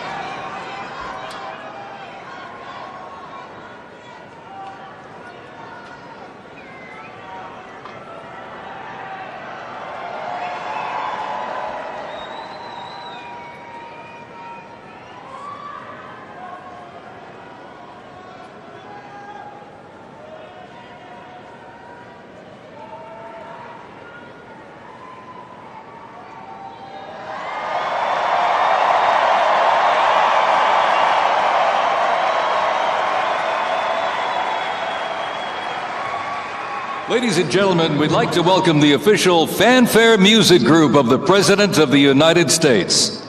Under the direction of Major Aaron Morris, the U.S. Army Band Herald Trumpets performing their fanfare that's actually written for the 47th President of the United States. Listen to this, it's amazing. This is Brass and Glory.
Ladies and gentlemen, please welcome the 50th Vice President of the United States of America, Vice President J.D. Vance, accompanied by the Second Lady, Mrs. Usha Vance.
Ladies and gentlemen, please welcome the 47th President of the United States of America.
2025 Presidential Inaugural Parade.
Assassination attempt on the life of President Trump in Butler, Pennsylvania, July 13th, 2024. Their formation consists of Pennsylvania State Police, local police, county sheriffs, emergency services unit, EMS, 911 radio dispatch, and hospital personnel, who all heroically stepped into action during the horrific attack.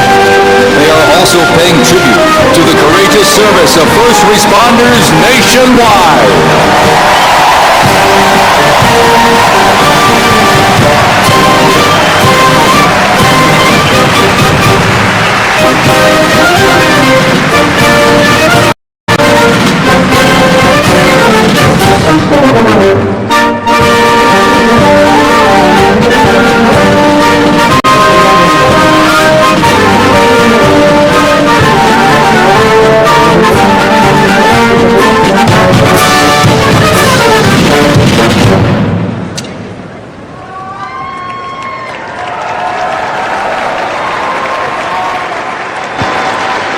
Ladies and gentlemen, at this very special event, let us now take a moment of silence in honor of Corey Comparatori.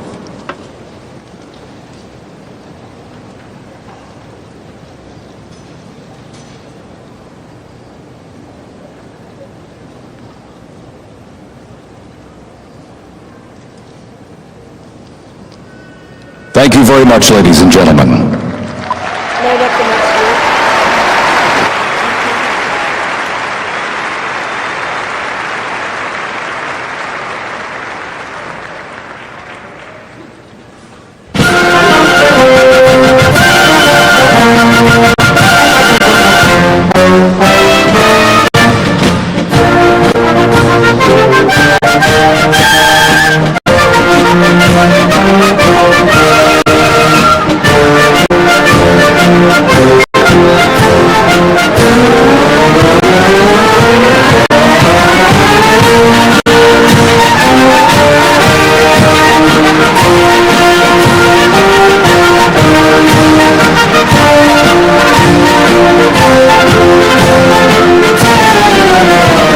present to you the New York Military Academy from Cornwall-on-Hudson, New York. New York Military Academy stands out due to its unique connection to the President himself. President Trump is a 1964 graduate and has been enshrined as one of our alumni of distinction.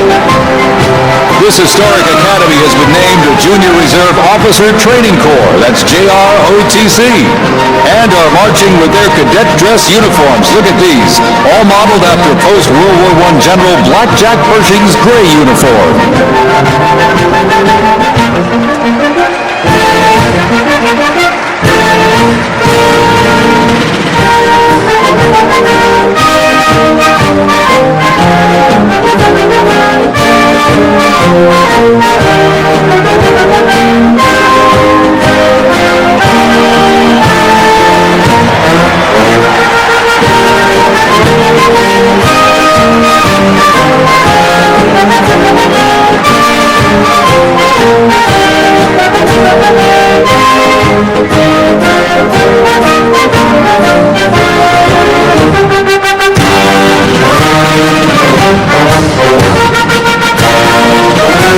Introducing the Palm Beach Police and Fire Honor Guard Unit, representing the town of Palm Beach, Florida.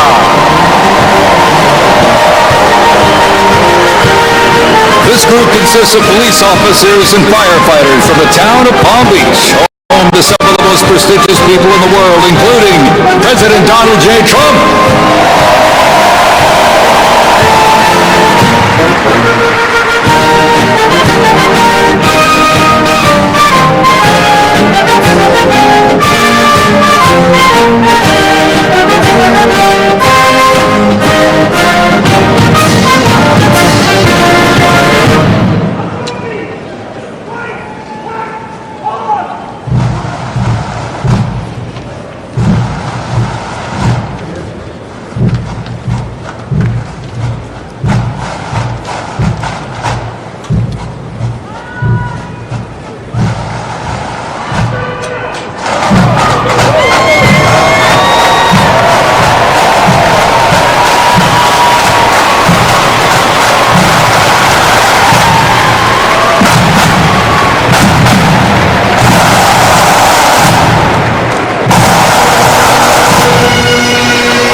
December.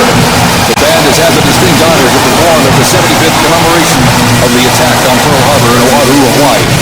The band has also played for hospitalized children, military veterans, as well as the 1980 and 2005 presidential inaugural parades. And His Holiness Pope John Paul II. The NYPD Emerald Society Pipes and Drums formed way back in 1960.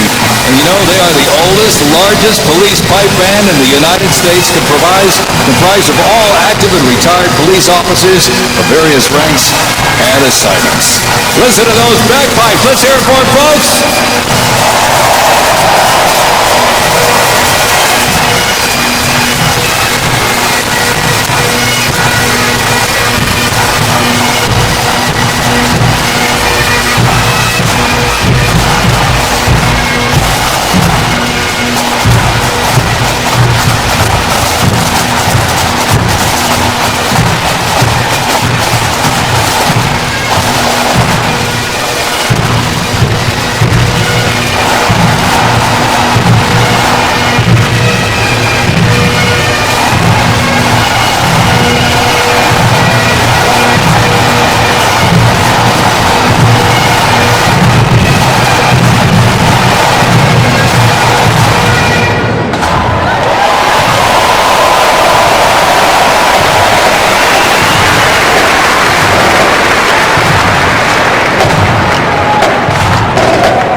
here's one that hits close to home for our Vice President. We now welcome the Middletown High School Marching Band and cheerleaders. They're traveling all the way from Middletown, Ohio to proudly represent their school, our nation, and outstanding alumni, including our new Vice President of the United States, J.D. Vance.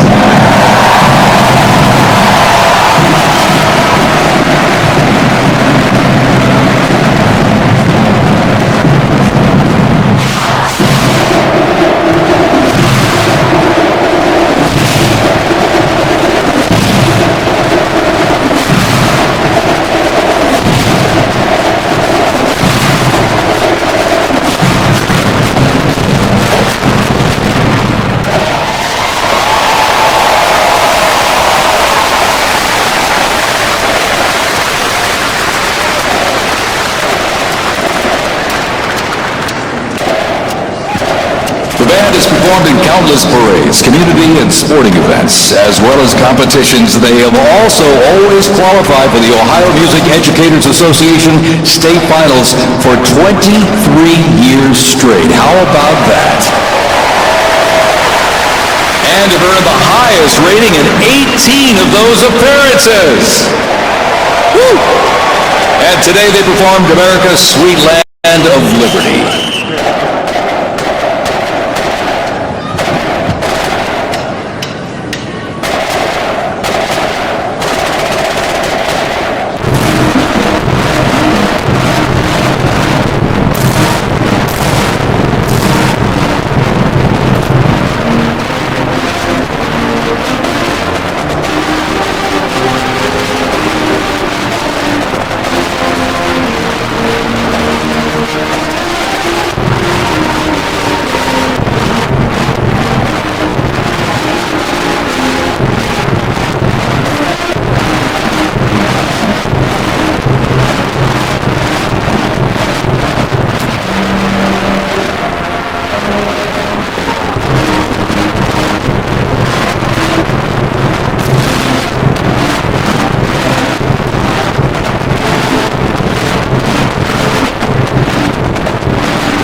Cheer here in the arena. Let's cheer for him again, folks, from our VP hometown, Middletown High School Marching Band.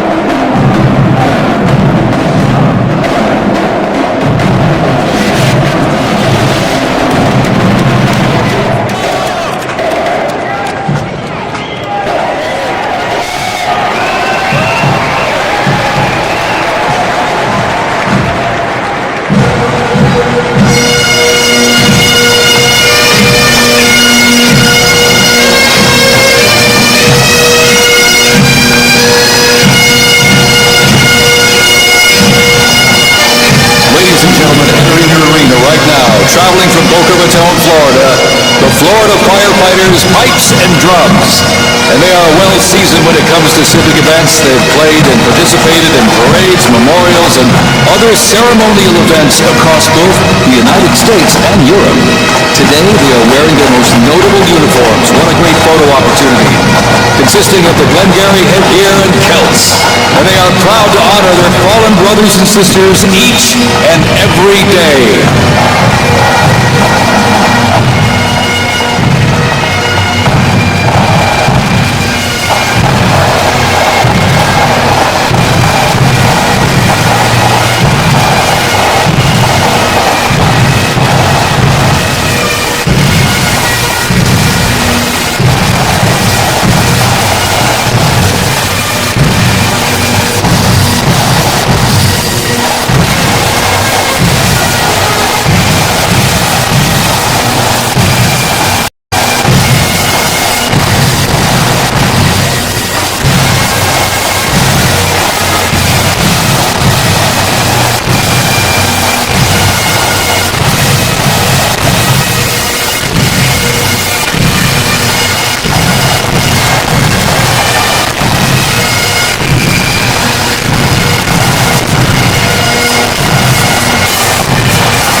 Florida Firefighters Pipes and Drums leave the arena. We keep the rhythm and the drums going.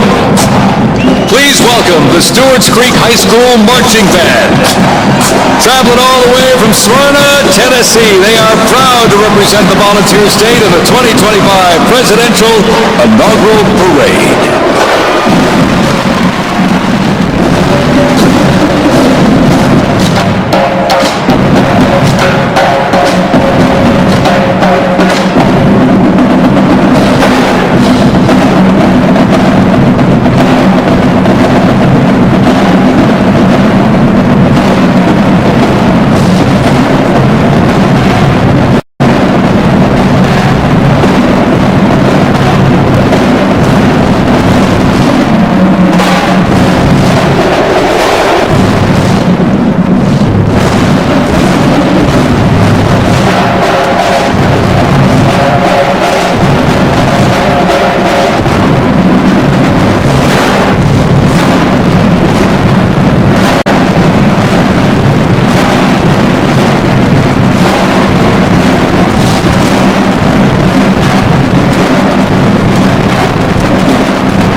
Established in 2013, that band has rapidly become one of Tennessee's premier high school music programs. This band has participated in numerous civic events that honor significant moments in our nation's history, like the 75th anniversary of the attack on Pearl Harbor, Captain Jeff Cuss, United States Marine Corps Memorial Dedication, Chicago Thanksgiving Day Parade, and a Lincoln Memorial performance as well. The Stewart's Creek High School Marching Band, everybody! Make them feel welcome here in D.C.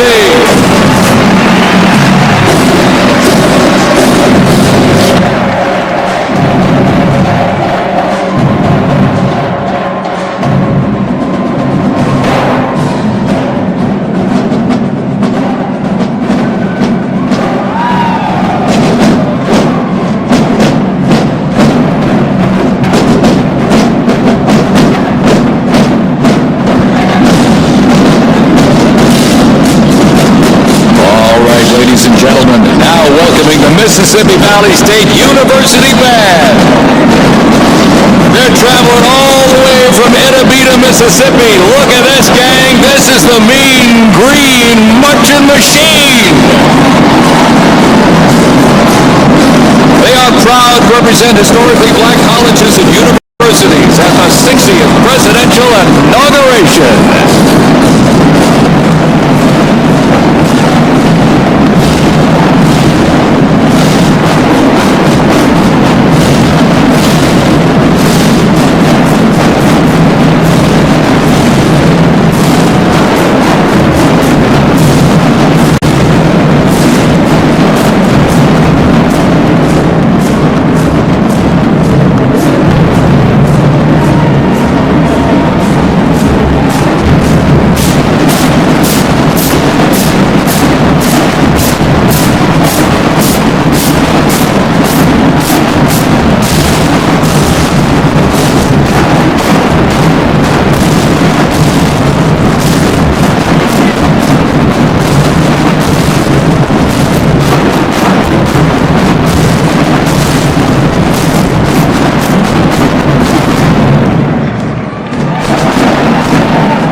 close to 300 from the Mississippi Valley State University Band.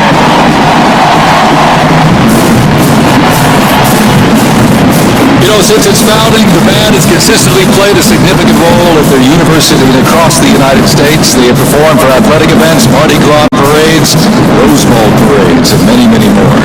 The Mississippi Valley State University Band takes great pride in presenting culturally diverse presentations for students, faculty, and the surrounding Mississippi communities. Take a look at that brass out there. Woo! That's just part of a big green marching machine. The Mean Green Marching Machine from Edabina, Mississippi, ladies and gentlemen.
Ladies and gentlemen, please welcome our new special envoy to the Middle East, Steve Witkoff.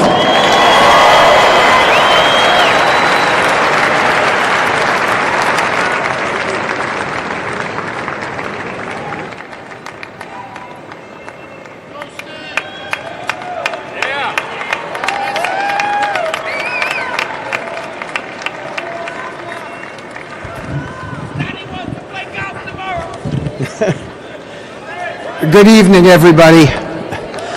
I was appointed by President Trump to be the special envoy for peace in the Middle East.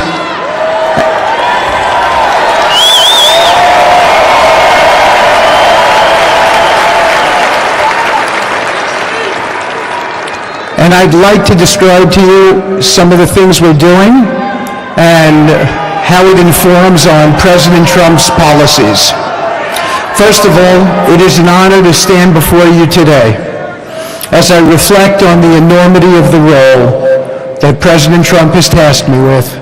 I am constantly reminded of the privilege it is to serve under the leadership of my boss, President Donald J. Trump.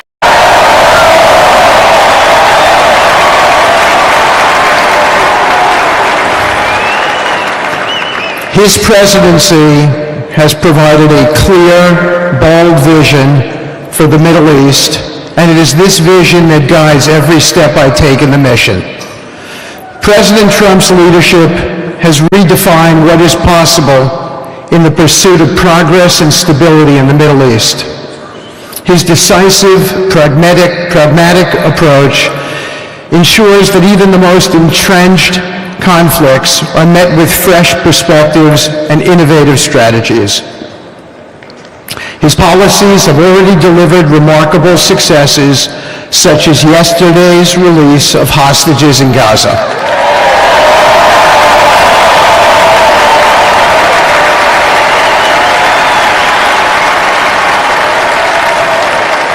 Thank you. This achievement demonstrates the strength of President Trump's leadership and the respect he commands on the global stage. It is yet another example of his ability to deliver results in the most complex and challenging situations.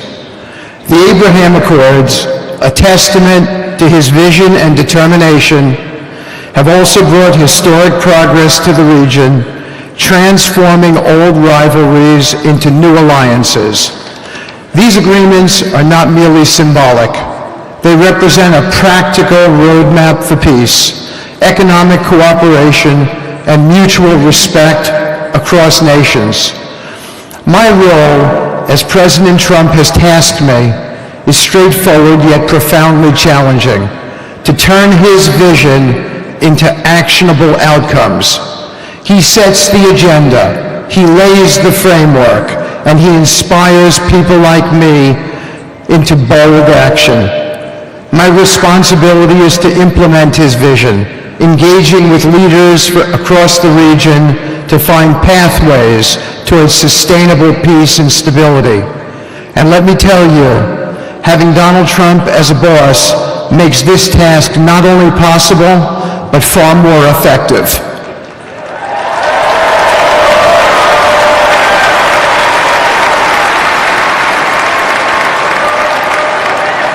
President Trump's reputation as a leader who delivers results resonates far beyond Washington.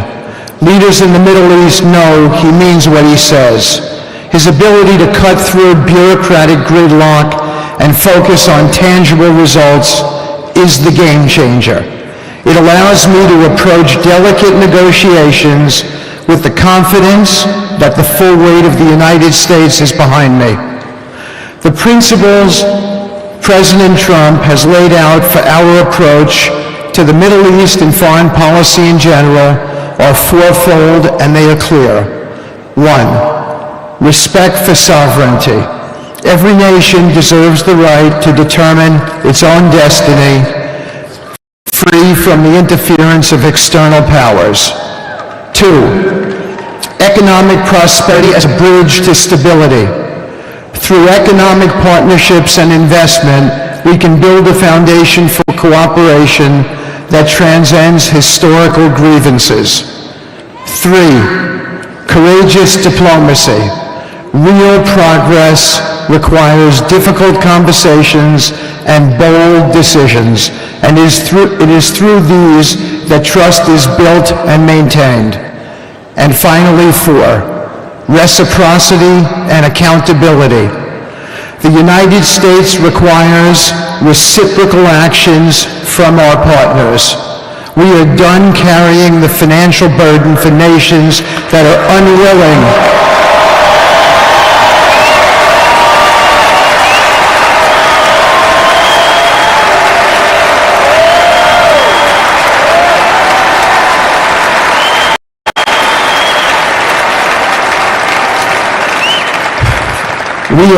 carrying the financial burden for nations that are unwilling to fund their own progress. The days of blank checks are over.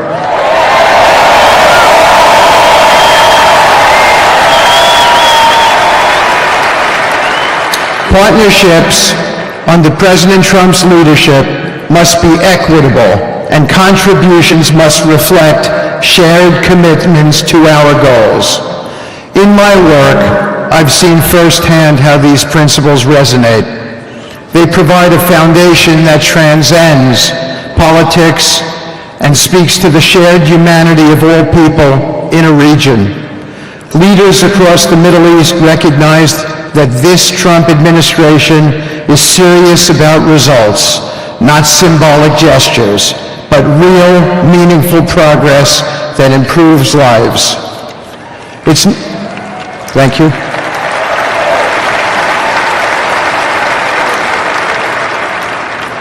It's not always easy.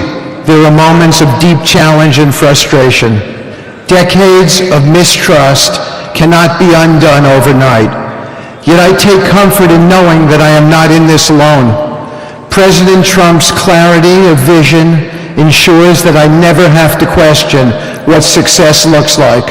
His leadership provides the confidence and direction necessary to navigate these complexities. As we move forward, my commitment is to continue the work of advancing President Trump's vision for the Middle East. Whether through expanding the Abraham Peace Accords, fostering economic development, or facilitating dialogue between long-standing adversaries, my focus remains on actionable results. Let me close by saying this. A stable and prosperous Middle East is not an unattainable dream. It is a goal within our reach, made possible by strong leadership and unwavering commitment. Under President Trump's guidance, we are proving that the impossible can become reality. Thank you, but I have one more thing to say. We have some special people for me to introduce you to tonight. President Trump has been talking to them as well. They are the families of hostages from Israel who have been in Gaza for the last year and a half. There are many of them here today. Several of the families have lost children and loved ones, and they're here because they're part of an effort to retrieve their bodies so they can be buried in a proper way. Several have children who are still in captivity. There is an American family here whose loved one is scheduled to come out in 14 days, and they're going to be meeting the president tonight. So let's give them all some love and a big hand. Come on up.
And now, I get to introduce my dear friend and the President of the United States, Donald J. Trump.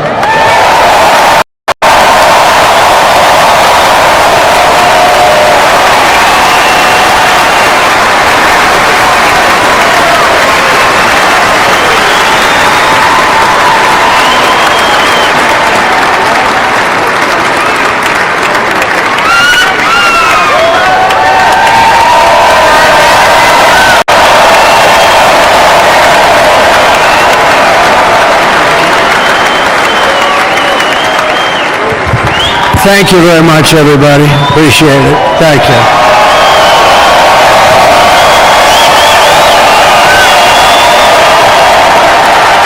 So now the work begins. We won, but now the work begins. We have to bring them home. And you know, tonight I'm going to be signing on the J6 hostages, pardons, to get them out. And as soon as I leave, I'm going to the Oval Office and we'll be signing pardons for a lot of people, a lot of people. And thank you to Steve Witkoff. He's a great guy. He's a friend of mine. He's been a very successful man. He's a great negotiator. He's a wonderful guy. People love him. And he's got a tremendous power of persuasion. And that's what we need. We don't need stiffs. We don't need stiffs. We got a lot of stiffs. You just had a whole load of them.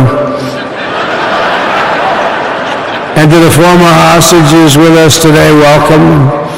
Welcome home. Some of the folks are former hostages. Not a good situation. The three young ladies that came home yesterday, you saw that. They're more coming home every day now. They're coming home. But they were hurt. They were hurt.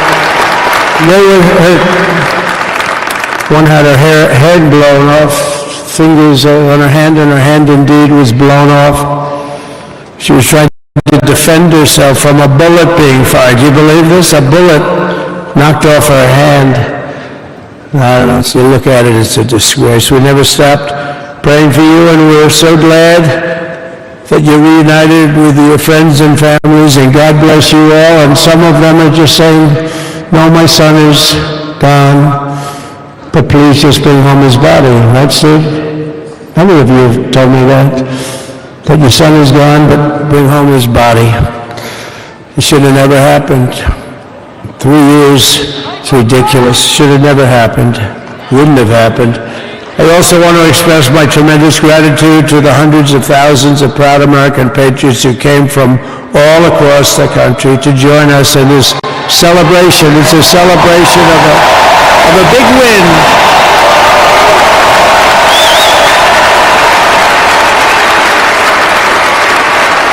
And you're witnessing the dawn of the golden age of America. That's what it's going to be. We're bringing it back. We're going to bring it back fast. We're going to bring it back faster. Let us also thank the incredible service members, National Guardsmen, Police, Secret Service, and law enforcement personnel who are keeping us all safe. Even though, and they are great people. New York's finest. I grew up with New York's finest, and we got to give them their authority back. You won't have any crime. There'll be no crime. You give them little authority back. The whole way they run things in this country now, it's disgraceful. But it's going to change rapidly to make our cities safe again, too. Even though we're indoors, we've had a magnificent inaugural parade. And let's give a big round of applause. They were great. To all of the incredible performers and hardworking men and women who made it possible. Those people, really talented, amazing people. I also want to thank my wonderful family for being here, especially my beautiful wife, our First Lady, Melania.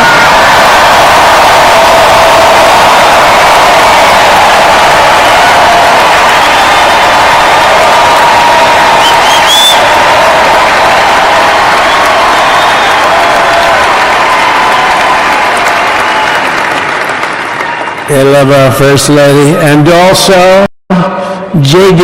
How good has JD been? And his beautiful wife, Usha. How good is JB? JD has been great. He's another good negotiator, Steve. He's a great negotiator, too.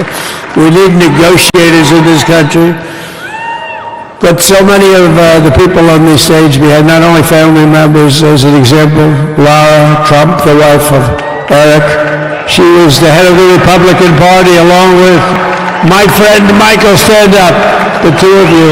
What a job. What a job they did. They worked so hard. They knew there'd be rigging, but they said, we're going to make it too big to rig, and we did. We made it too big to rig. We won every swing state by a lot. We won the popular vote by millions and millions of votes. We won the whole ball of wax. And now we're going to go and drill, baby, drill, and do all the things that we've wanted to do and bring your costs down, your prices down, and make our country safe. So thank you very much, Michael. Thank you very much. What a job you've done, Michael. I'm never moving you, you know. He was thinking about getting a nice job in the administration. I said, no, I'm leaving you right where you are. You've done a very good job. We're not moving you, Michael. I'm sorry. Anyway, thank you very much. Appreciate it. Appreciate it very much. Right here with us also in the arena, I'm about to sign some very important executive orders of our new administration. Hey, Don, will you stand up, please? Don is another one. How about Don? This guy.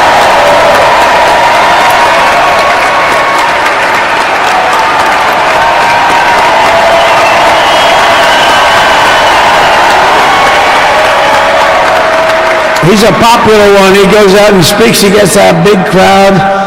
He's a little on the rough side sometimes, but that's what you want. He's done a fantastic job, and he loves our country. Thanks, Don. Great job. You've done a great job. And Ivanka.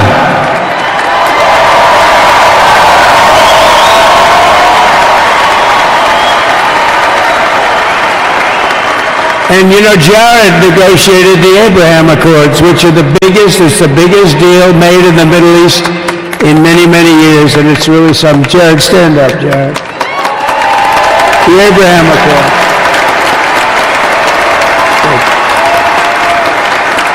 And Tiffany's going to have a little baby. And Martha.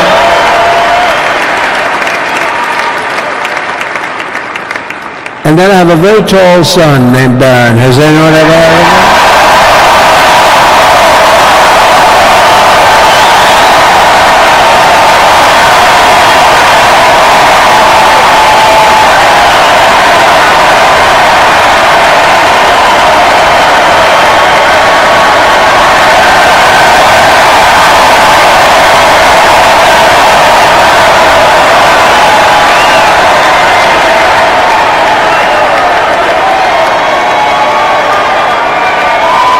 Thank you.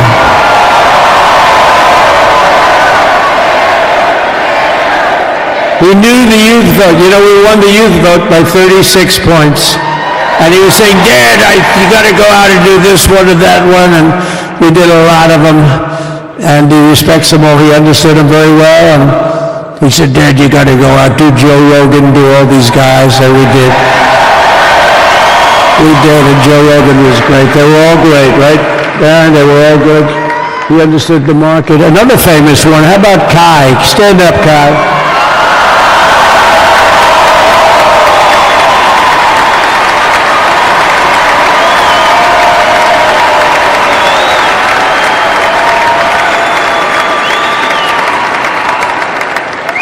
Is that Byron Donalds back there? Stand up, Byron. Stand up. What a future this one has. What a future. That's great, Byron. Thank you very much. And how about Lutnick, Secretary of Commerce? He's going to take in more money than any country has ever even thought about. He's going to take in some money. And we have many others. Look, I'm not going to go through, but we're going to sign some orders right now, and that's really what I want to do. So we're going to sign executive orders. First, I'll revoke nearly 80 destructive and radical executive actions of the previous administration, one of the worst administrations in history. Maybe not one of them, the worst. Anybody that would allow millions of people to pour through our borders from jails, prisons, mental institutions, insane asylums, gang members to be taken off the streets of Venezuela and deposited in our country, and many, not just Venezuela. You know, crime in Venezuela is down 74% because they took their criminals and gave them to us through an open border policy of the previous administration. All over the world, they're emptying their prisons into our country. They're emptying their mental institutions into our country. It stops as of 1 o'clock this afternoon, okay? It stops.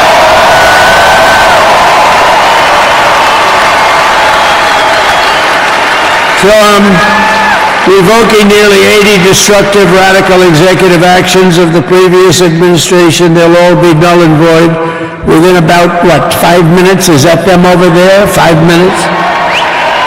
And next, to gain immediate control of the vast federal, out-of-control bureaucracy, I will implement an immediate regulation freeze which will stop Biden bureaucrats from continuing to regulate. Most of those bureaucrats are being fired. They're gone.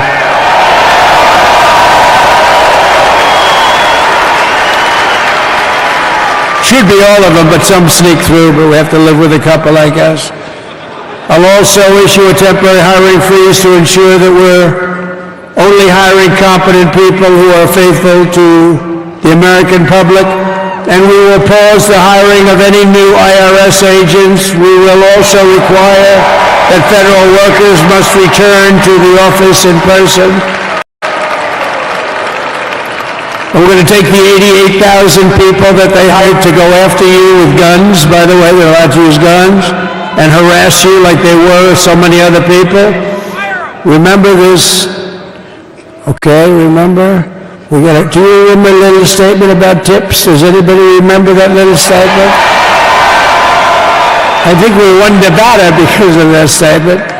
But they went out and harassed you over the tips. In other words, we are restoring control of our government to the people. We're going to take those 88,000. Let's see if they'd like to work on the border, because that's what we want them really in there.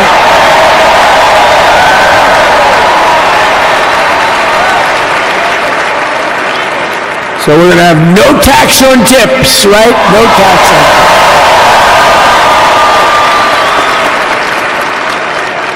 We may have, like the Speaker of the House, is he here? He's done such a good job. Is Mike here? Is he around here someplace? I saw him just a little while ago. Hello, fellas. Look at you guys. Yeah, I know it. He's great. He's doing great. They're all doing good. The Republican Party has never been unified like it is right now. They want to save our country. And we're going to more than save it. We're going to make it greater than it's ever been before by a lot.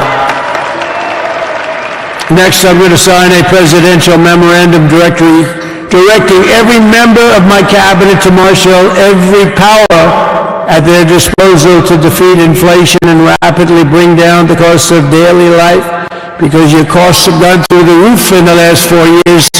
Perhaps you didn't notice. Does anyone notice that costs are like double, triple, quadruple? You can't buy bacon. Apples have doubled in price. You want an apple, anybody? Pay twice what you did 2 years ago. We'll put more money in your pocket, and we'll bring back the American dream and to reduce energy costs and liberate our economy. So we have more oil and gas than any country in the world, and we're going to use it. We're not going to do the wind thing. Big ugly windmills, they ruin your neighborhood, they ruin your... If you have a house that's near a windmill, guess what? Your house is worth less than half. And did you see up in New England with the whales? You see what's happening? So they had 2 whales killed in about 14 years. Last year and the year before, total, they had 28. So if you're into whales, you don't want windmills either. And They're the most expensive form of energy that you can have by far. And they're all made in China, by the way, practically all of them. And they kill your birds and they ruin your beautiful landscapes. But other than that, I think they're quite good, right? Now, remember when we used to joke and kid, when we were kidding, but we don't kid anymore? They want to watch the debates on television. They want to watch your favorite president on television. But the wind isn't blowing, so we can't watch television at night, Gladys. Remember? Gladys, I'm sorry, the wind is just not blowing. We're not watching Trump tonight. But I'm immediately withdrawing from the unfair, one-sided Paris Climate Accord ripoff.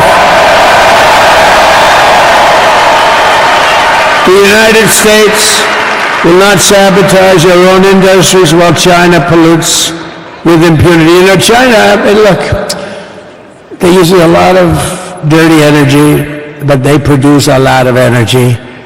And when that stuff goes up in the air, you know, it doesn't stay there. It's not like you got a wall. We love walls, don't we? Not like you have a wall around and it doesn't. It floats into the United States of America after 3.5 to 5.5 days. It floats across the oceans, and it comes right over your neighborhood, and it falls into your neighborhood.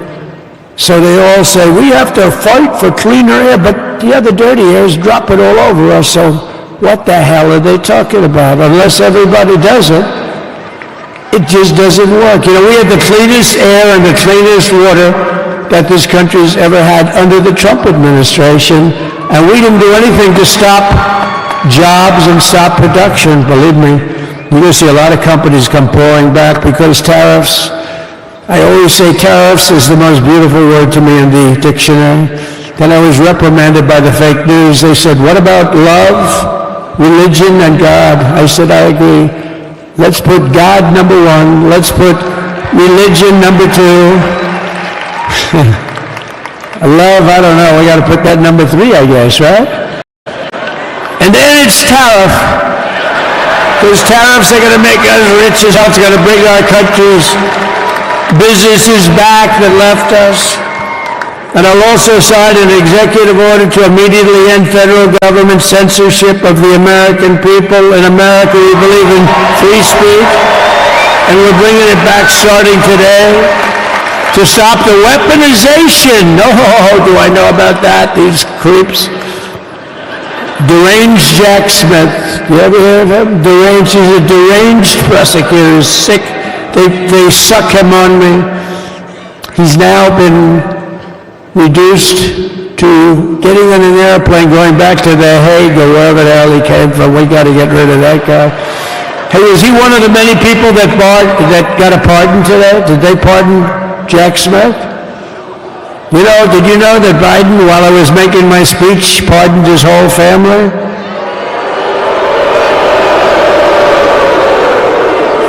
The brother, the whole deal was pardoned.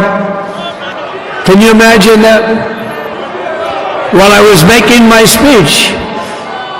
Did everybody hear my speech? Did you like my speech?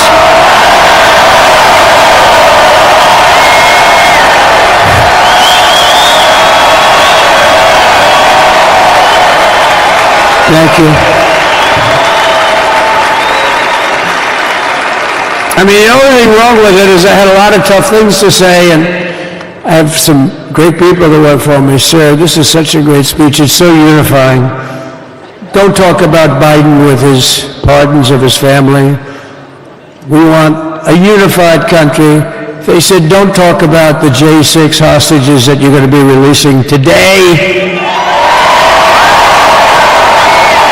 Sir, don't put that in your speech, please. I said, but I want to put it in my speech. They said, sir, it won't be unified like it is. It's so beautiful the way it is. And it is getting great reviews. You know, if I put things like that in, I'll get terrible reviews. One little paragraph that's a little bit wrong with the fake news goes crazy, right? So I said, all right, I won't put it in my speech, but you know what? I'm speaking in front of a hell of a lot of people. at a place called Capital One Arena, and I'll talk about it there. So we're going to be going over the beautiful Oval Office, one of the great offices in history. Even if it wasn't beautiful, it's the Oval Office, but it is beautiful. And we love the Oval Office. It all starts with the wars start and end there. Everything starts and ends at the Oval Office. We love it. But we're going to go to the Oval Office. We're going to decide we're going to release our great hostages that didn't do, for the most part, they didn't do stuff wrong. You take a look at what went on, and look what happens in other parts of the country. In Portland, where they kill people, they destroy the city, nothing happens to them. In Seattle, where they took over a big chunk of the city, nothing happened. Minneapolis, where they burned down the city, nothing happened. Essentially nothing happened. All they want to do is go after the J6 hostages. A 76-year-old grandmother was arrested the other day. Because she was looking, I think because she was looking at the Capitol or something like that. No, we're not going to put up with that crap anymore.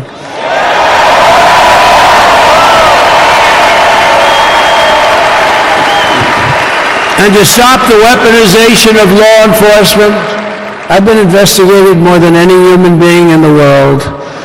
I believe I have the all-time record. Every day a subpoena.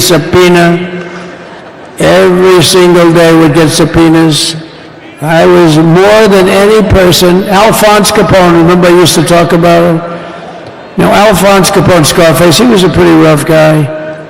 He was investigated about 1/100th what Trump was investigated. My father's looking down at me, my mother, how the hell did this happen? You know what it is? They investigated their political opponent, the opponent of Biden, and then ultimately Kamala. Has anyone ever heard of Kamala?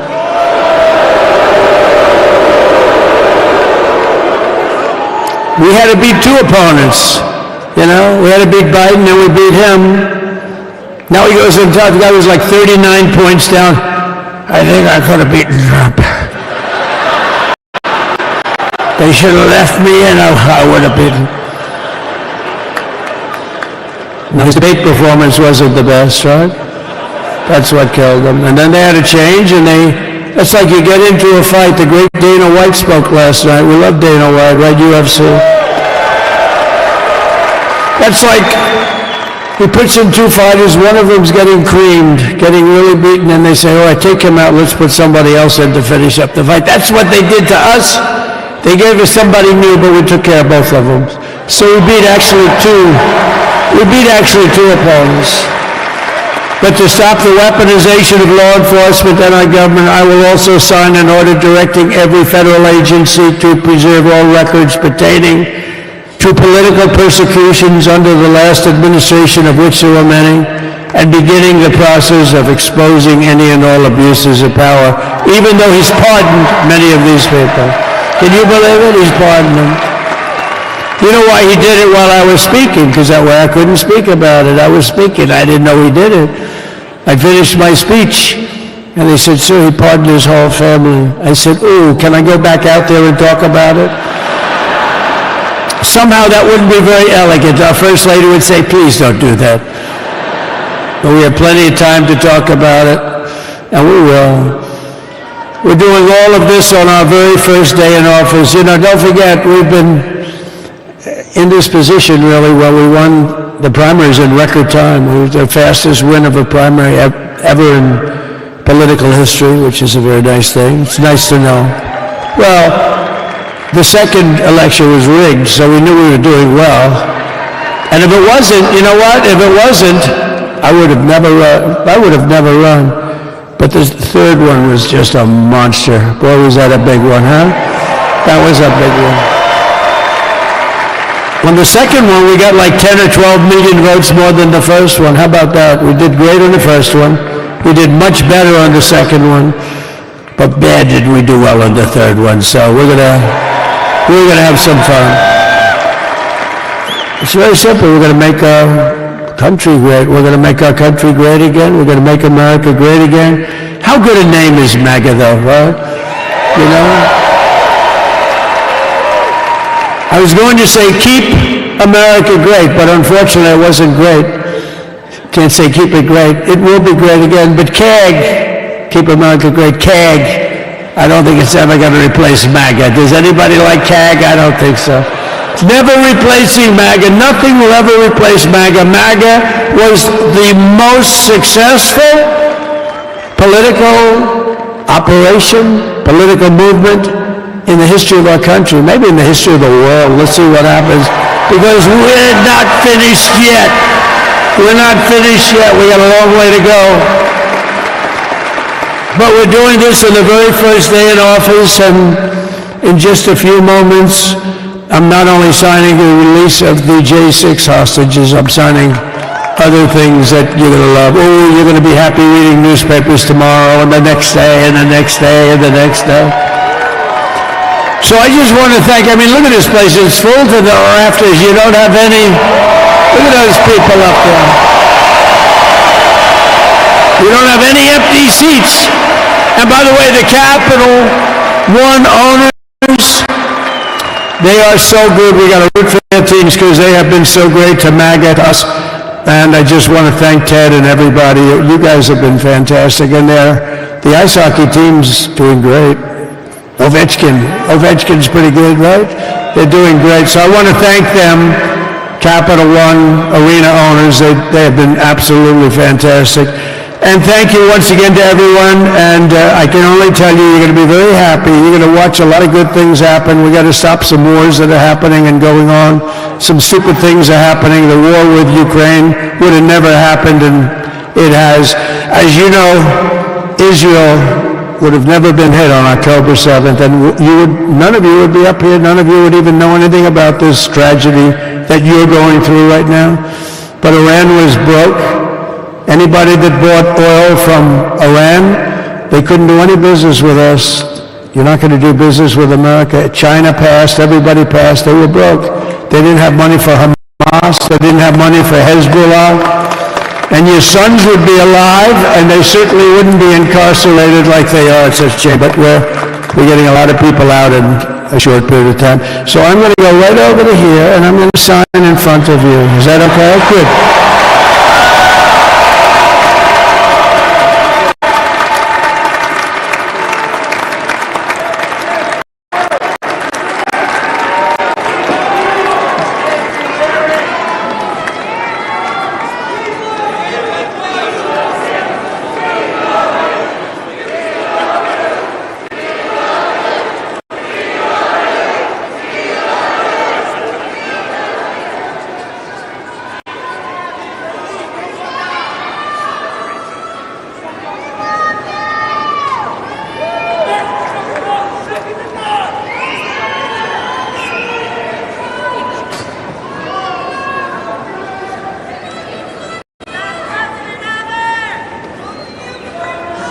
JD, why don't you come down?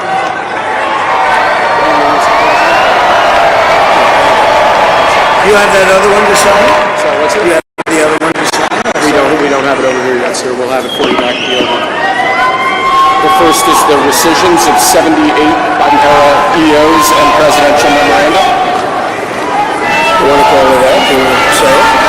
You want to say it? Oh, if you want me to, sir. Why don't you say what I'm signing? Sure. The first item that President Trump is signing is the rescission of 78 Biden-era executive actions, executive orders, presidential memoranda, and others.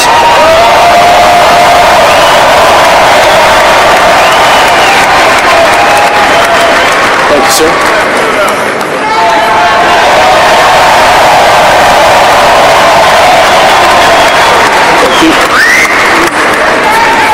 The second item, President Trump, is a regulatory freeze, as you announced in your speech, preventing bureaucrats from issuing any more regulations until we have full control of this, the government and this administration.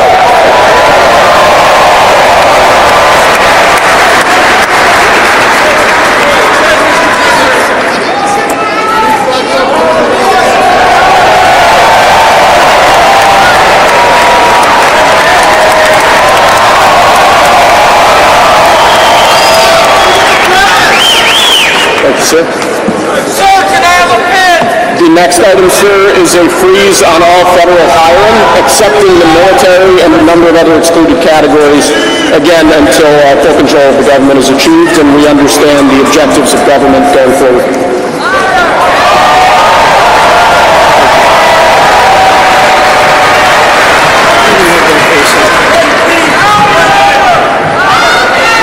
Could you imagine Biden doing this? I don't think so. I don't think so. Sir, the next item, as you announced in your speech, is a requirement that federal workers return to full-time in-person work immediately.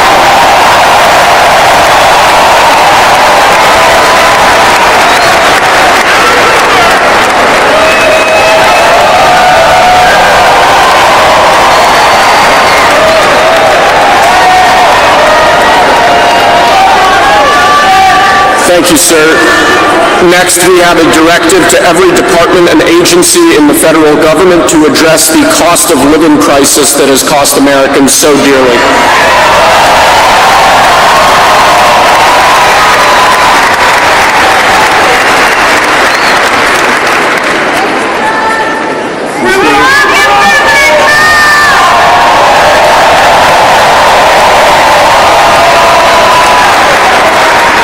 Thank you, sir. The next item here is the withdrawal from the Paris Climate Treaty.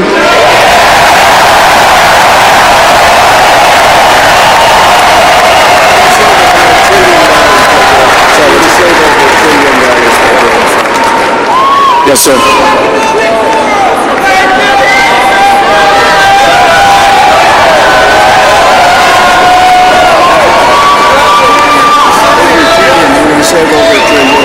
We're going to save over $1 trillion by withdrawing from that treaty.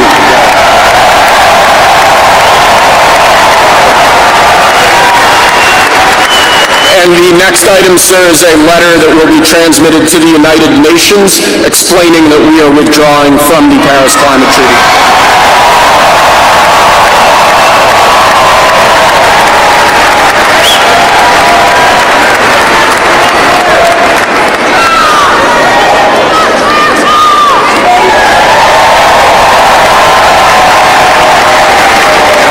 Thank you, sir. This next item is a directive to the federal government ordering the restoration of freedom of speech and preventing government censorship of free speech going forward.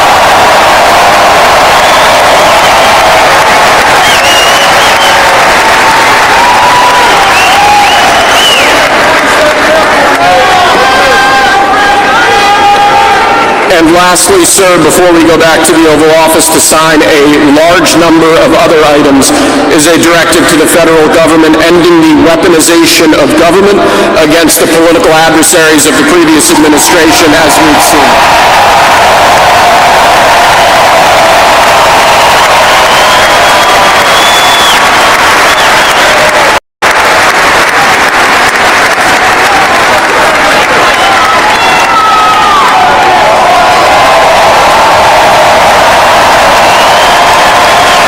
Very much, sir. Appreciate it.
top, or you got it? I should be able to just swing it in.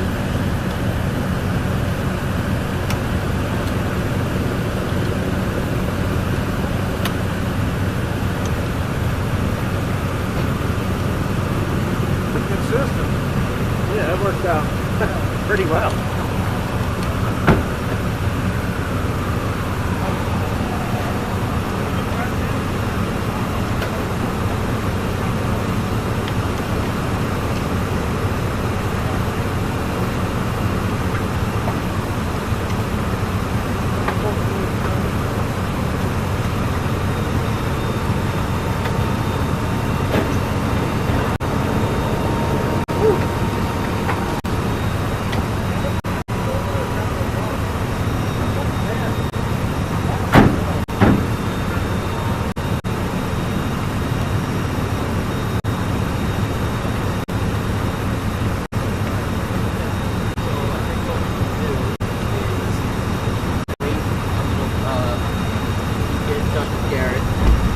Sure, we're good to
Good?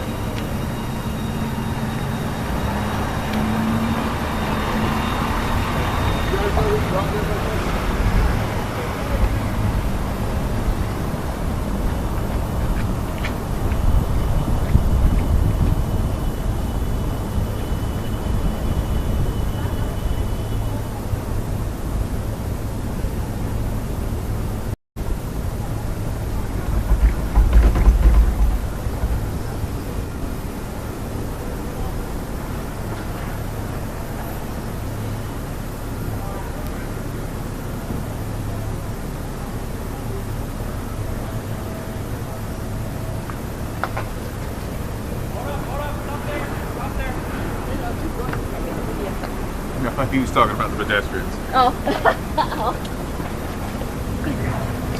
Hey, Sarge, you want me to put? I'm assuming you want me to put this back, right?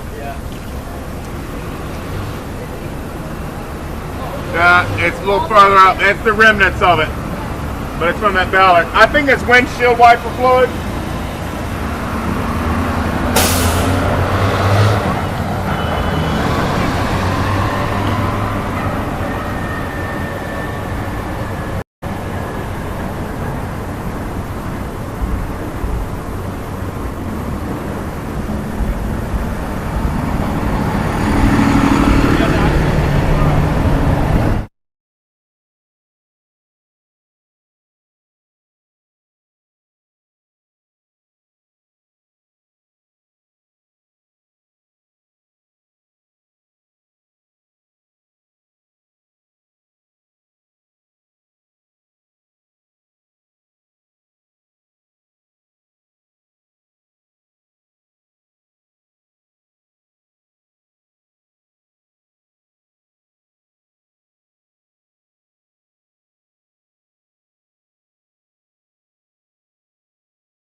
Years.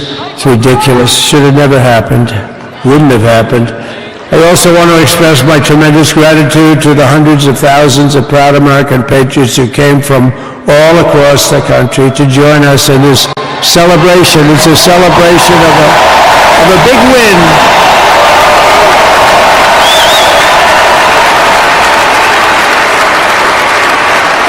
And you're witnessing the dawn of the golden age of America. That's what it's going to be. We're bringing it back. We're going to bring it back fast. We're going to bring it back faster. Let us also thank the incredible service members, National Guardsmen, Police, Secret Service, and law enforcement personnel who are keeping us all safe. even though they are great people. New York's finest. I grew up with New York's finest, and we got to give them their authority back. You won't have any crime. There'll be no crime. You give them little authority back. The whole way they run things in this country now, it's disgraceful. But it's going to change rapidly to make our cities safe again, too.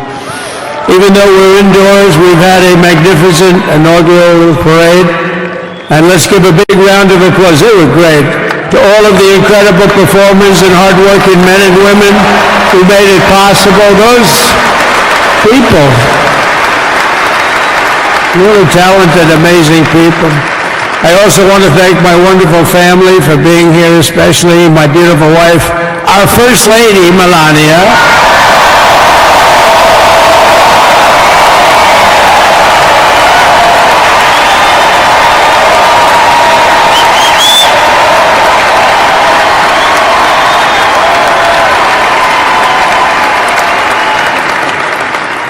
I love our First Lady. And also, JD. How good has JD been? And his beautiful wife, Usha. How good is JD? JD has been great. He's another good negotiator, Steve. He's a great negotiator, too. We need negotiators in this country. But so many of the people on this stage, we had not only family members, as an example, Lara Trump, the wife of Eric.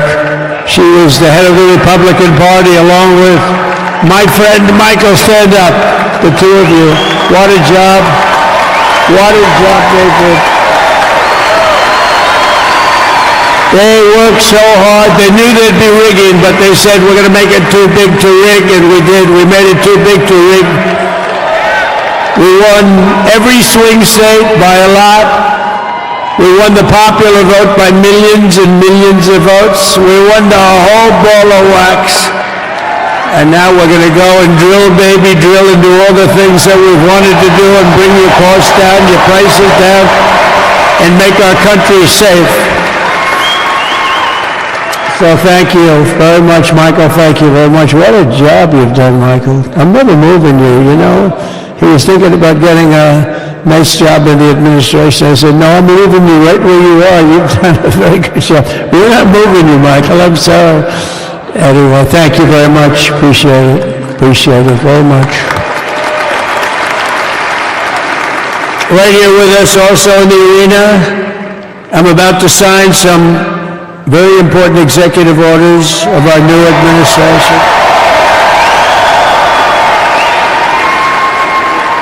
Don, will you stand up, please? Don is another one. How about Don? This guy.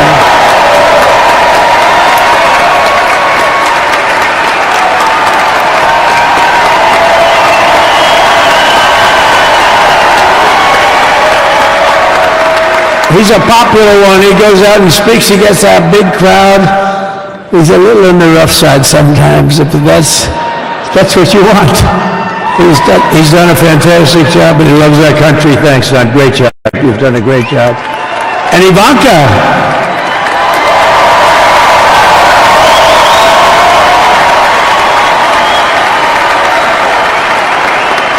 And you know, Jared negotiated the Abraham Accords, which are it's the biggest deal made in the Middle East in many, many years, and it's really something. Jared, stand up, Jared. The Abraham Accords.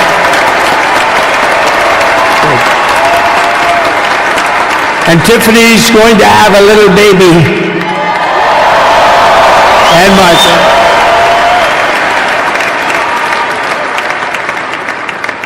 And then I have a very tall son named Baron. Has anyone ever heard of him?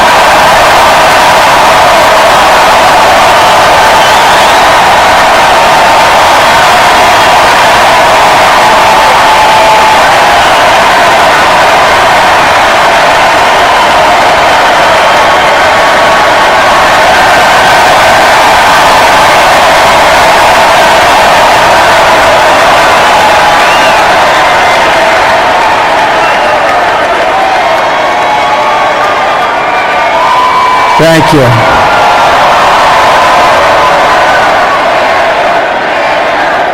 We knew the youth vote. You know, we won the youth vote by 36 points. And he was saying, Dad, you got to go out and do this one or that one. And we did a lot of them. And he respects them all. He understood them very well. And he said, Dad, you got to go out, do Joe Rogan, do all these guys. And we did. We did, and Joe Rogan was great. They were all great, right? Yeah, they were all good. He understood the market. Another famous one, how about Kai? Stand up, Kai.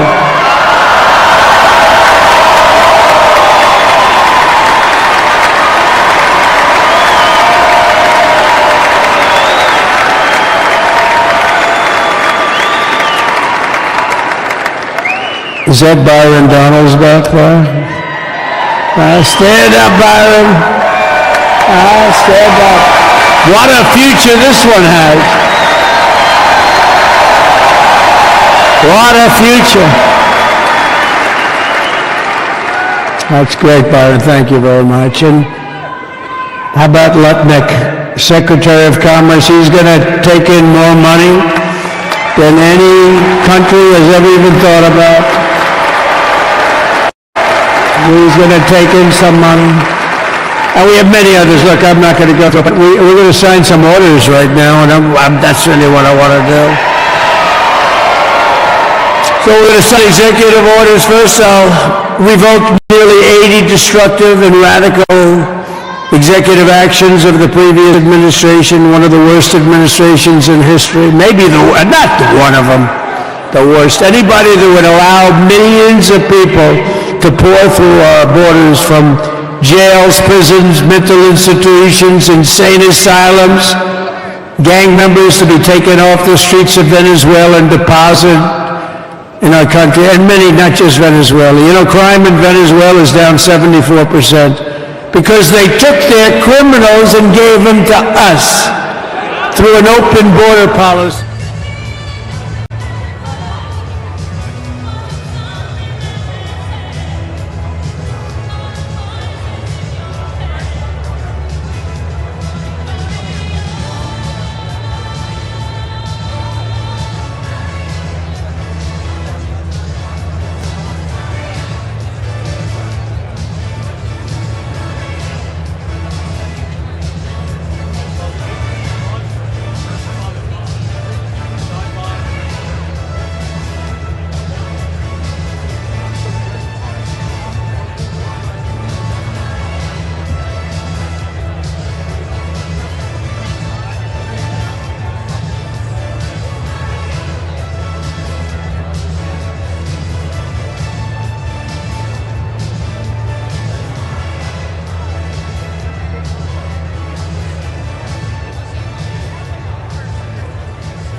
Yes, sir. First, we have a list of pardons and commutations relating to events that occurred on January 6, 2021.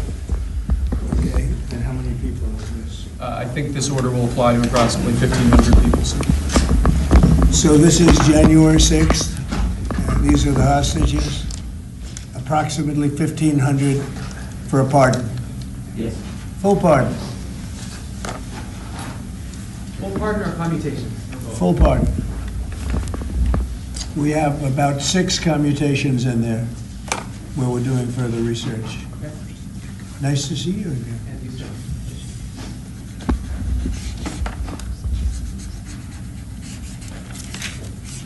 So this is a big one. Anything you want to explain about this? We hope they get them, we hope they come out tonight, frankly. We're expecting it. Approximately 1,500 people. Six commutations. Were there any cases you did not commute or pardon of people? We're looking at different things, but the commutations would be the ones that we'll take a look, and maybe it'll stay that way, or it'll go to full pardon. And the order does require the Bureau of Prisons to act immediately on receipt of the pardons and commutation orders. Sir, this is an Why don't we get that down so they can get them going right now? Yes, sir. Okay? Yep, absolutely. This is a proclamation guaranteeing the state's protection against invasion based on the current crisis at the southern border. It invokes various executive powers relating to the ongoing invasion at the southern border.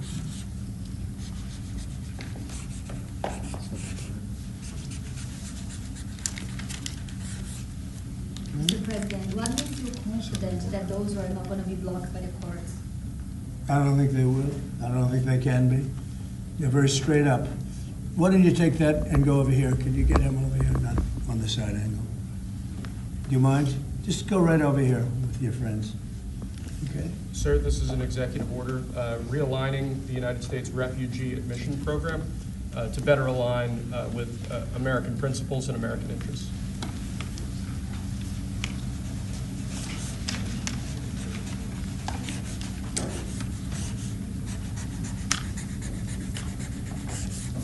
Okay?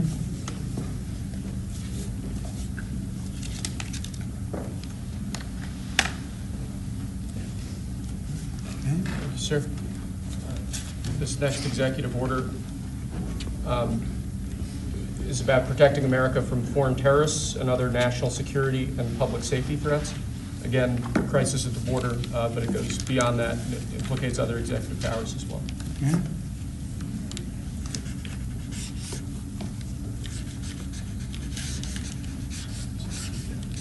President Trump, if cartels are now going to be seen as foreign terror organizations, would you think about ordering U.S. Special Forces into Mexico to take them out?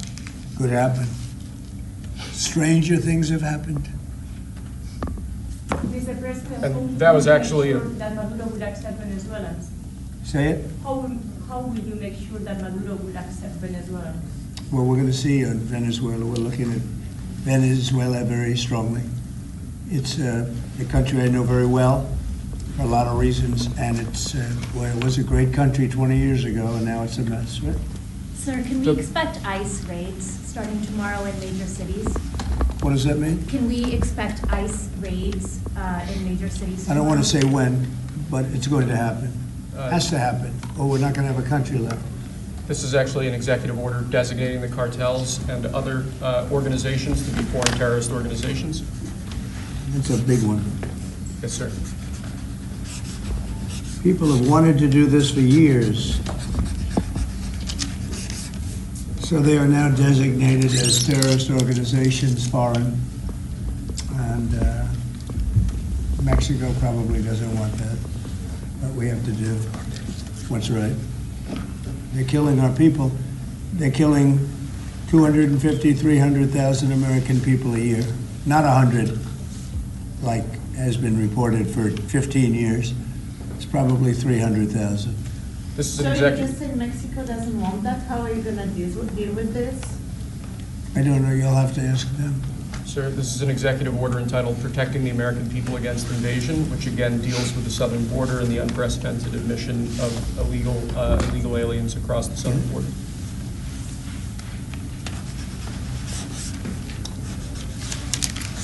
What do you see the biggest national security threat to the U.S., Mr. President? What's going to be your priority on foreign policy? Say? What's going to be your priority on foreign policy? What do you see as the biggest Well, national foreign security policy is a threat? big statement. I mean, my priority on foreign policy, it's going to be to keep America safe. Very simple. It's a big question, though. That's a very big question. Who is going to be the first foreign leader that you plan to meet, or who you will call tomorrow on your first day? I've already been meeting people. I've been meeting them. I've been talking to them. I met with Prime Minister Trudeau, like all Governor Trudeau. I met with numerous foreign leaders. Go ahead. Sir, what might be your first step? This next order relates to... Don't they leave it in the desk? I don't know. Oh! What's in there? Thank you, Peter. It could have been years before we got that. Wow. Thank you. Can you read that on the outside? Maybe we should all read it together. Let's read it. Well, maybe I'll read it first and then make that determination. That sounds great. Peter, thank you very much. I may not have seen this for months. Happy to help with the passing of the torch. I did. I left him one in the desk just like this. What are you talking about with him? Unification of our country. You know, I didn't know that he gave a pardon to his family because he did it during my speech. He didn't tell you in the limo? No, he didn't tell me. No. He did it. They released it during my speech. During my speech. So all I could do was say, excuse me, I'd like to come back and speak some more. So, no, we were surprised by that. It's bad precedent, obviously. Where are you thinking on tariffs on Mexico, given these actions you're signing on the border? Well, we're thinking in terms of 25% on Mexico and Canada because they're allowing vast numbers of people. Canada's a very bad abuser also. Vast numbers of people to come in and fentanyl to come in. When do you think you would enact those? I think February 1st. Are you planning on giving notice of that? I think we'll do it February 1st. 25% on both, sir? Sir, On each. On each, yes. this is an executive order taking a large number of executive actions to secure our southern border. Okay? Sounds reasonable. President Trump, we remember 4 years ago, Barack Obama had told you that the top threat to the country was going to be North Korea. Did Joe Biden tell you what he thinks the top threat to the country is right now? No. Why not? I think we have a lot of them.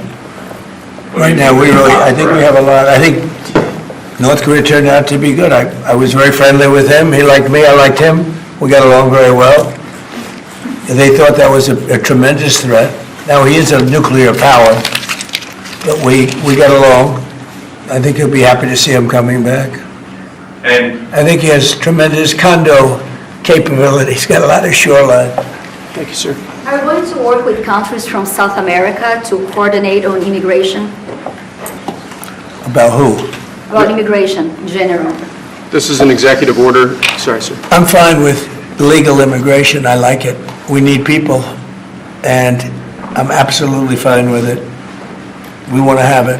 We need it because we're going to have a lot of companies coming in to avoid tariffs. You know, if you don't want tariffs, all you have to do is build your plant in the U.S., so we're going to have a lot of workers coming in, but we have to have legal immigration. Do you have a date in mind for when you want to put on the China tariffs that you talked about? Which one? 60%? No. You're talking about which? Say it again. The China tariffs, the Oh, broad China? tariffs. Well, as you know, I put on large tariffs on China, and they've really been forced to leave them. And if we didn't leave them, you wouldn't have one steel mill that's open in this country because they were dumping massive amounts of steel. We've taken in hundreds of billions of dollars from China because they were unable to terminate the tariffs I put on China because it was too much money and the budgets didn't work and other reasons too. No, I mean, we're going to have meetings and calls with President Xi. I spoke to President Xi last week, as you know. Did you know that? I had a very good phone call. Did you please come with NATO at this moment? Are you planning to meet your NATO allies? No, NATO has to pay more money. NATO has to pay 5%. We're in the Ukraine war by $200 billion more than NATO. It's ridiculous because It affects them a lot more. We have an ocean in between. And we've spent $200 billion more on Ukraine than NATO has spent. And they've got to equalize. Did you talk to Xi about the Ukraine war? Yeah. Because China and Brazil together has a proposal to bring Russia and Ukraine to talk. That's good. That's fine. I'm ready. When are you going to talk with the Brazilian president? How did Brazil get involved? Brazil's involved. This is a new one. When are you going to talk to Lula? Are you from Brazil? I'm from Brazil. When are you talking? That's why they're involved, I guess. When are you going to talk with the Brazilian president? How do you see your relationship with Latin America and Brazil? Great. Should be great. They need us much more than we need them. We don't need them. They need us. Everybody needs us. Mr. President, it sounds like you will not receive an additional China tariff necessarily, depending on how talks go with President Xi. Is that correct? What does that define that? Well, we are asking, you pledged in the campaign potentially a 10% tariff on China or as much as Because of fentanyl. Right. So I'm asking where That's only because of fentanyl. There are other things too. Are additional And a very big thing is the Panama Canal. China controls the Panama Canal. What's that all about? They're not supposed to be good. When Jimmy Carter gave it, which was a terrible mistake, he didn't do it. He didn't give it to China. He gave it to Panama. And China controls the Panama Canal. So are China tariffs And we're not going to allow that to happen. Are they still on the table or is that? We're not going to allow that to happen. Thank you, sir. What can we expect of the countries in NATO that spend the least amount of money, like Spain, France, below the 5%? Spain is very low. And yet, are they a BRICS nation? What? They're a BRICS nation, Spain. You know what a BRICS nation is? You'll figure it out. But, and if the BRICS nations want to do that, that's okay, but we're going to put at least a 100% tariff on the business they do with the United States. You know what the BRICS is, right? You guys know. Brazil, You know what I'm saying, right? You know what I'm saying. So It's not even a threat. In fact, since I made that statement, Biden said, well, they have us over a barrel. I said, no, we have them over a barrel. And there's no way they're going to be able to do that. This is an executive order relating to tariffs, those countries, like Spain? As a BRICS nation, yes. They'll have 100% tariff if they so much as even think about doing what they thought. Can you explain how is And therefore they'll give it up immediately. So will China give it up. So this is about reforming the system of hiring in the federal government to ensure that merit is the lodestar of hiring decisions As per the Supreme Court. Other matters. Yes, sir. This is a big deal. Merit. Our country is going to be based on merit again. Can you believe it? Mr. President, you had said you would end the Russia-Ukraine war on your first day in office. Where do things stand right now, and how do you intend? Well, this is only half a day. I have another half a day left. We'll see.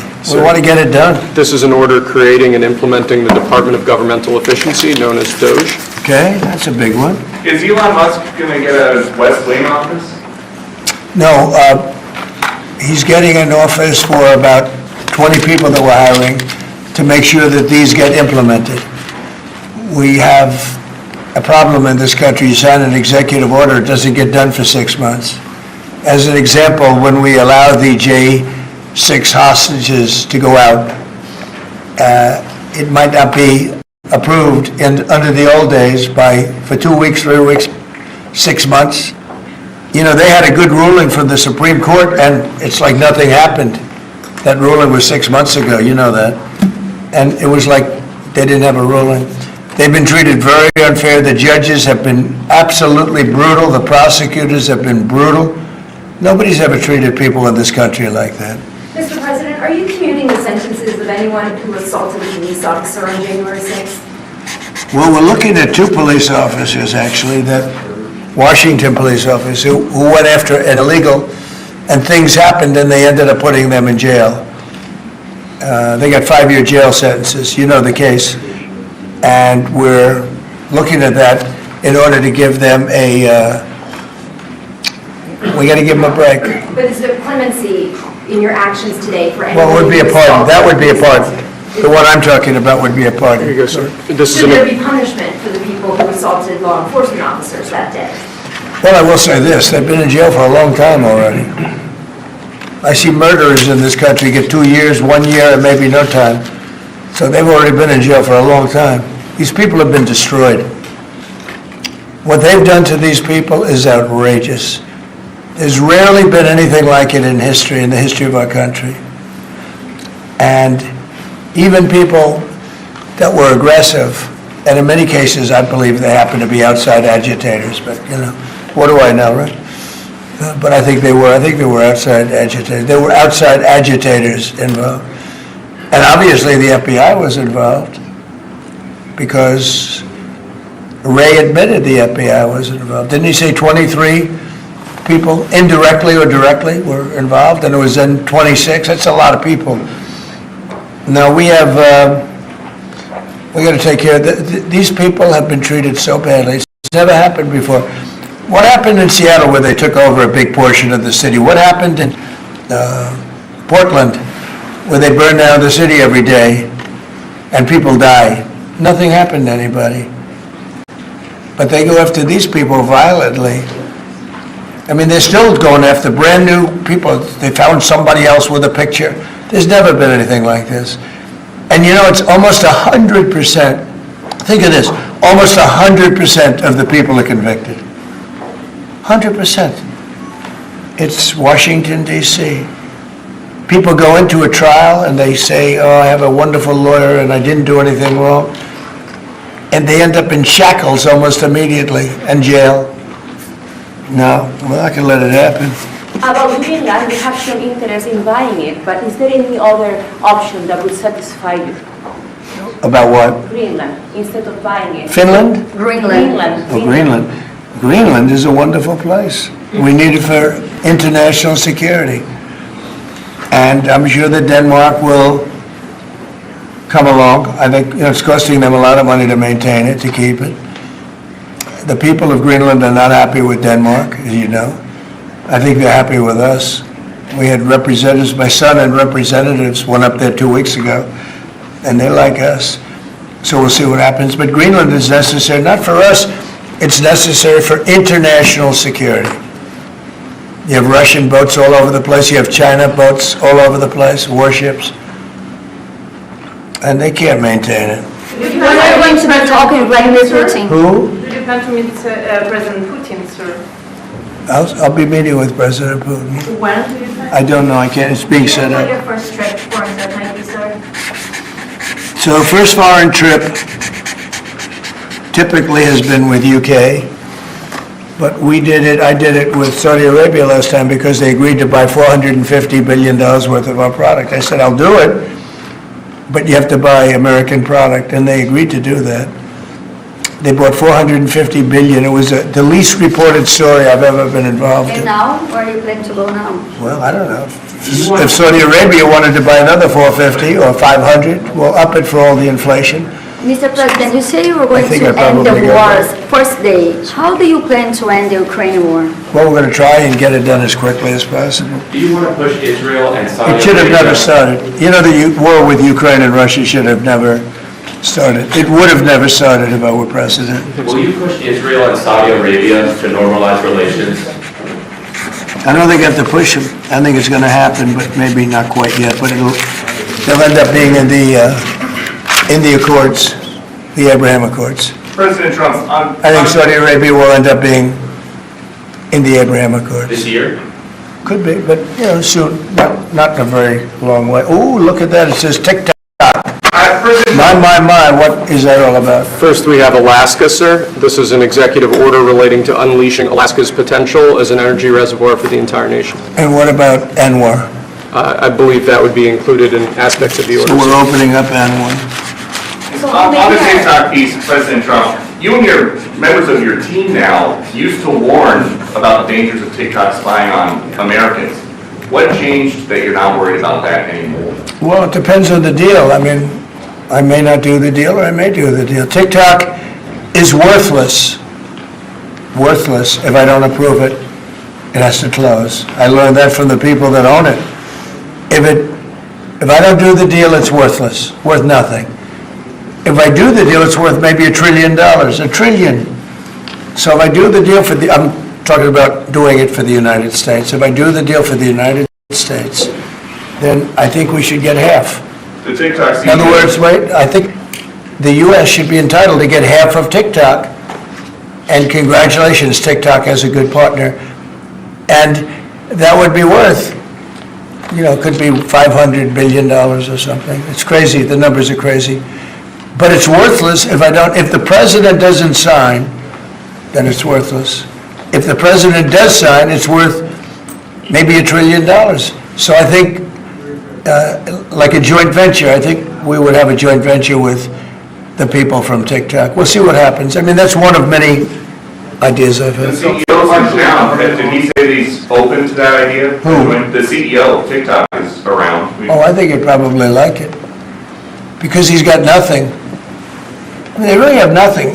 It's passed in Congress. It gives the president a right to make a deal or to close it. And we have 90 days to make that decision. But I could see making a deal where the U.S. gets 50% of TikTok, polices it a little bit or a lot, depends on them. But remember, they make telephones in China, they make all sorts of things in China, and nobody ever complains about that. Here they're complaining about this. There's so many different products made in China, and nobody ever complained about it. The only one they complain about is TikTok. And TikTok is largely young people. I guess I have a warm spot for TikTok that I didn't have originally, but I went on TikTok, and I won young people up by 36%, Peter. And Republicans typically don't do too well with young people, but it's a different Republican Party. Would the U.S. government buy a portion of TikTok then, or how would it get that 50%? No, you'd take 50% of TikTok for the approval that TikTok can continue in business. And they'd have a great partner. The U.S. would be their partner. But the U.S. essentially would be paid for doing that half of the value of TikTok. Would there be a private sector owner as Could well? be, yeah, could be a lot. Tell you what, every rich person's called me about TikTok. You wanted to block TikTok. Why did you change your mind? Because I got to use it. And remember, TikTok is largely about kids, young kids. If China's going to get information about young kids, I don't know. Are you To be honest with you, I think we have bigger problems than that. But when you take a look at telephones that are made in China and all the other things that are made in China, military equipment made in China, I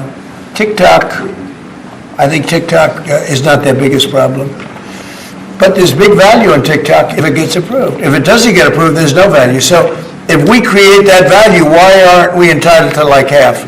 So if you do 90 days, will you shut them down? Does Biden ever do news conferences like this?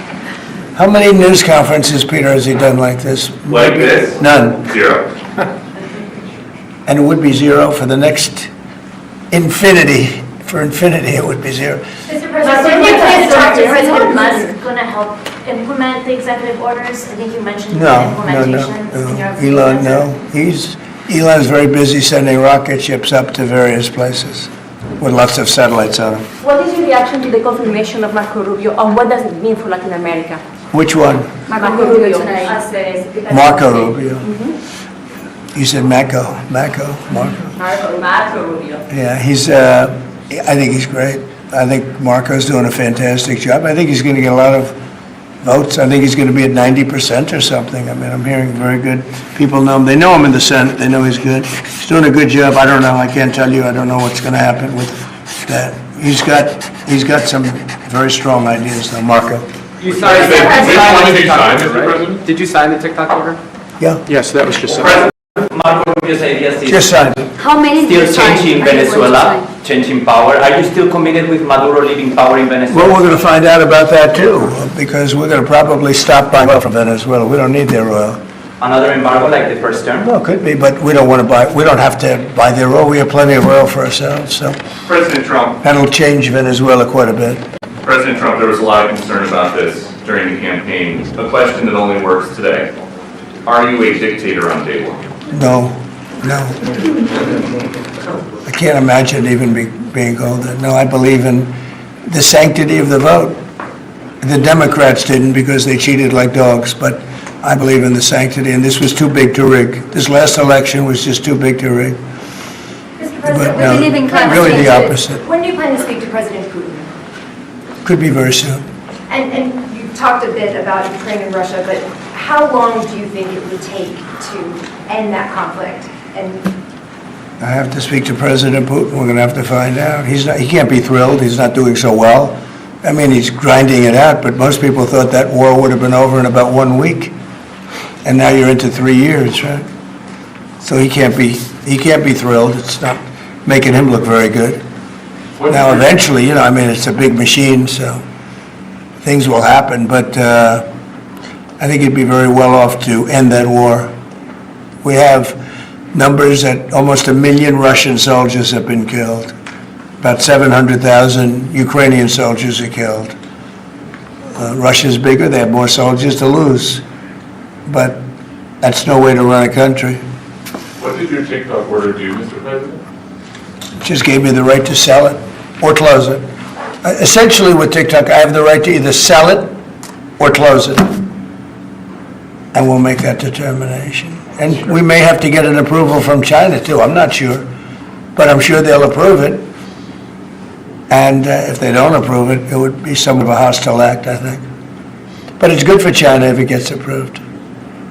Mr. President, so you're not guaranteeing that TikTok will be around after 90 days from today? No, but it could very well be. It makes sense for it to be, because it's got tremendous value. But if we create the value by approving, you know, in other words, that approval gives it tremendous value. If that's the case, then we should be entitled to 50% as a country. You understand? You haven't heard that one before, right? That's called a joint venture. And nobody ever thought that way before. Well, I don't know. I think you have a lot of people that would be interested in TikTok with the United States as a partner. Mr. President, what was it like walking into the Oval Office this evening? Oh, what a great feeling. One of the better feelings I've ever had. Do you like this town better now than in 2017? Well, we're very experienced now. You would say nobody's ever had experience like I have. I've dealt with some very good people. I've dealt with some very bad people, and I know who the bad ones are and the good ones are. You know, don't forget, I was very successful in primarily the real estate business. And people used to say, who's worse, a politician or a vicious real estate developer? And I'd always say, you know, the real estate developer is far worse. But after about 3 months and getting to know scum like Adam Schiff and other people like that, I said, no, actually, real estate people are quite nice by comparison. You said you plan to speak with President Putin soon. What about President Zelensky, and what's your message? Yeah, I would, but he's told me he wants to make a deal. I mean, Zelensky wants to make a deal. I don't know if Putin does, he might not, I don't know. He should make a deal. I think he's destroying Russia by not making a deal. I think Russia's going to be in big trouble. You take a look at their economy, you take a look at the inflation in Russia. So I would hope, I got along with him great, and, you know, I would hope he wants to make a deal. Mr. President, are you keeping U.S. sanctions on Russia until he makes a deal? Well, sanctions or tariffs. I think the word tariff is much better because it keeps your dollar stronger. I think tariffs are more effective. I mean, I use sanctions on Iran. Iran was broke.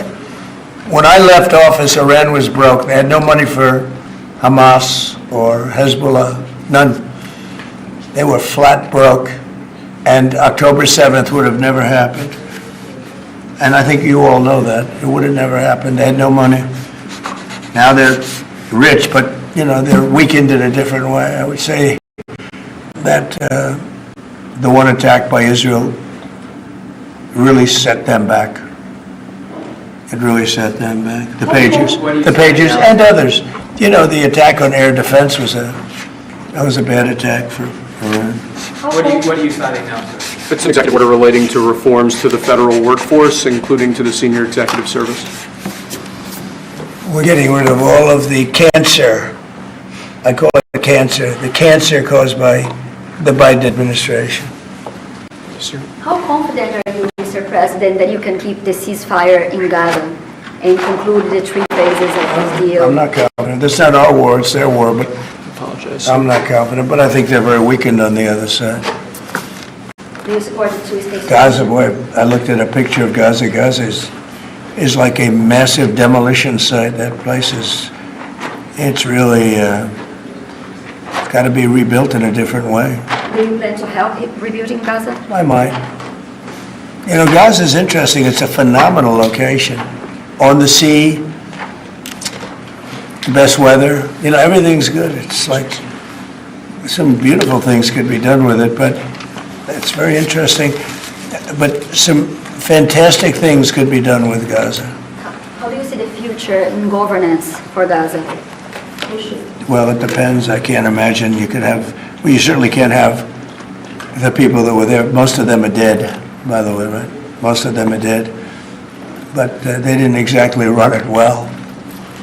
Run viciously and badly. So you can't have that. Mr. President, on TikTok, sir, do you pause any decision on Chinese tariffs until you know what the resolution on TikTok will be? Are those things No, connected at if all? China didn't approve it, we could put tariffs on China. Don't forget, China charges us tariffs, and we charge them very little, except for what I did. I put a lot of, we took in hundreds of billions of dollars. But until I came along, China never paid 10 cents to this country. They ripped us off, and they never paid anything. But like, if we wanted to make a deal with TikTok, and it was a good deal, and China wouldn't approve it, then I think ultimately they'd approve it, because we'd put tariffs on China. Maybe. I'm not saying I would, but you certainly could do that. And if we said, well, if you're not going to approve it, then that's a certain hostility, and we'll put tariffs of 25, 30, 40, 50%, even 100%. And if we did that, I think they'd approve it.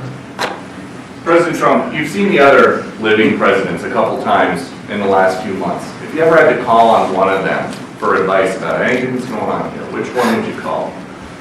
It's an interesting. Well, I thought Bill Clinton was a very good politician. I don't think he was used properly. I think they disrespected him. When Hillary was running, he came back and he said, you know, you better get up to Michigan and Wisconsin. You remember that, Peter? Every house has a Trump sign on it. And they all laughed at him because the Republicans hadn't won Michigan or Wisconsin for decades, long time. And they all laughed at Bill Clinton, like, the hell does he know? And he turned out to be right, because I won both of them. And then we just won both in this election, too. We won Wisconsin and Michigan and every other swing state. We won all the swing states, all 7. They talked about 7 swing states. We won them all. So, but Bill Clinton he had a great political sense, I think. You looked like you were having a good conversation with President Obama at President I Carter's was. funeral. And you'd like to know what it was? Oh. Everybody wants to know. And I wouldn't want to, but we were having some crazy conversations. Why do you asking a question like that? You don't. I don't think you want to know.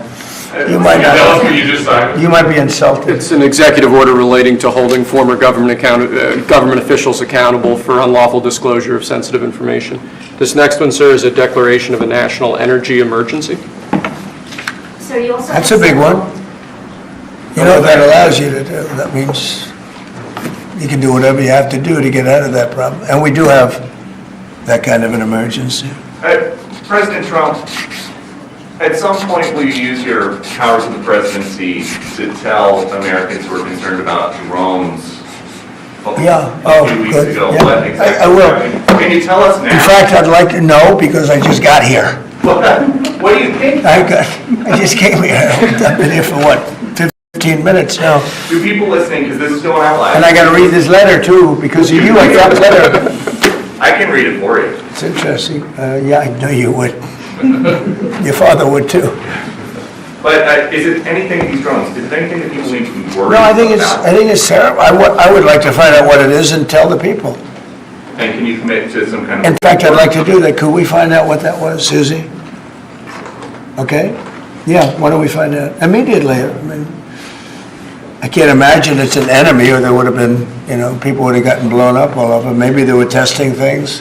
I don't know why they wouldn't have said what it was.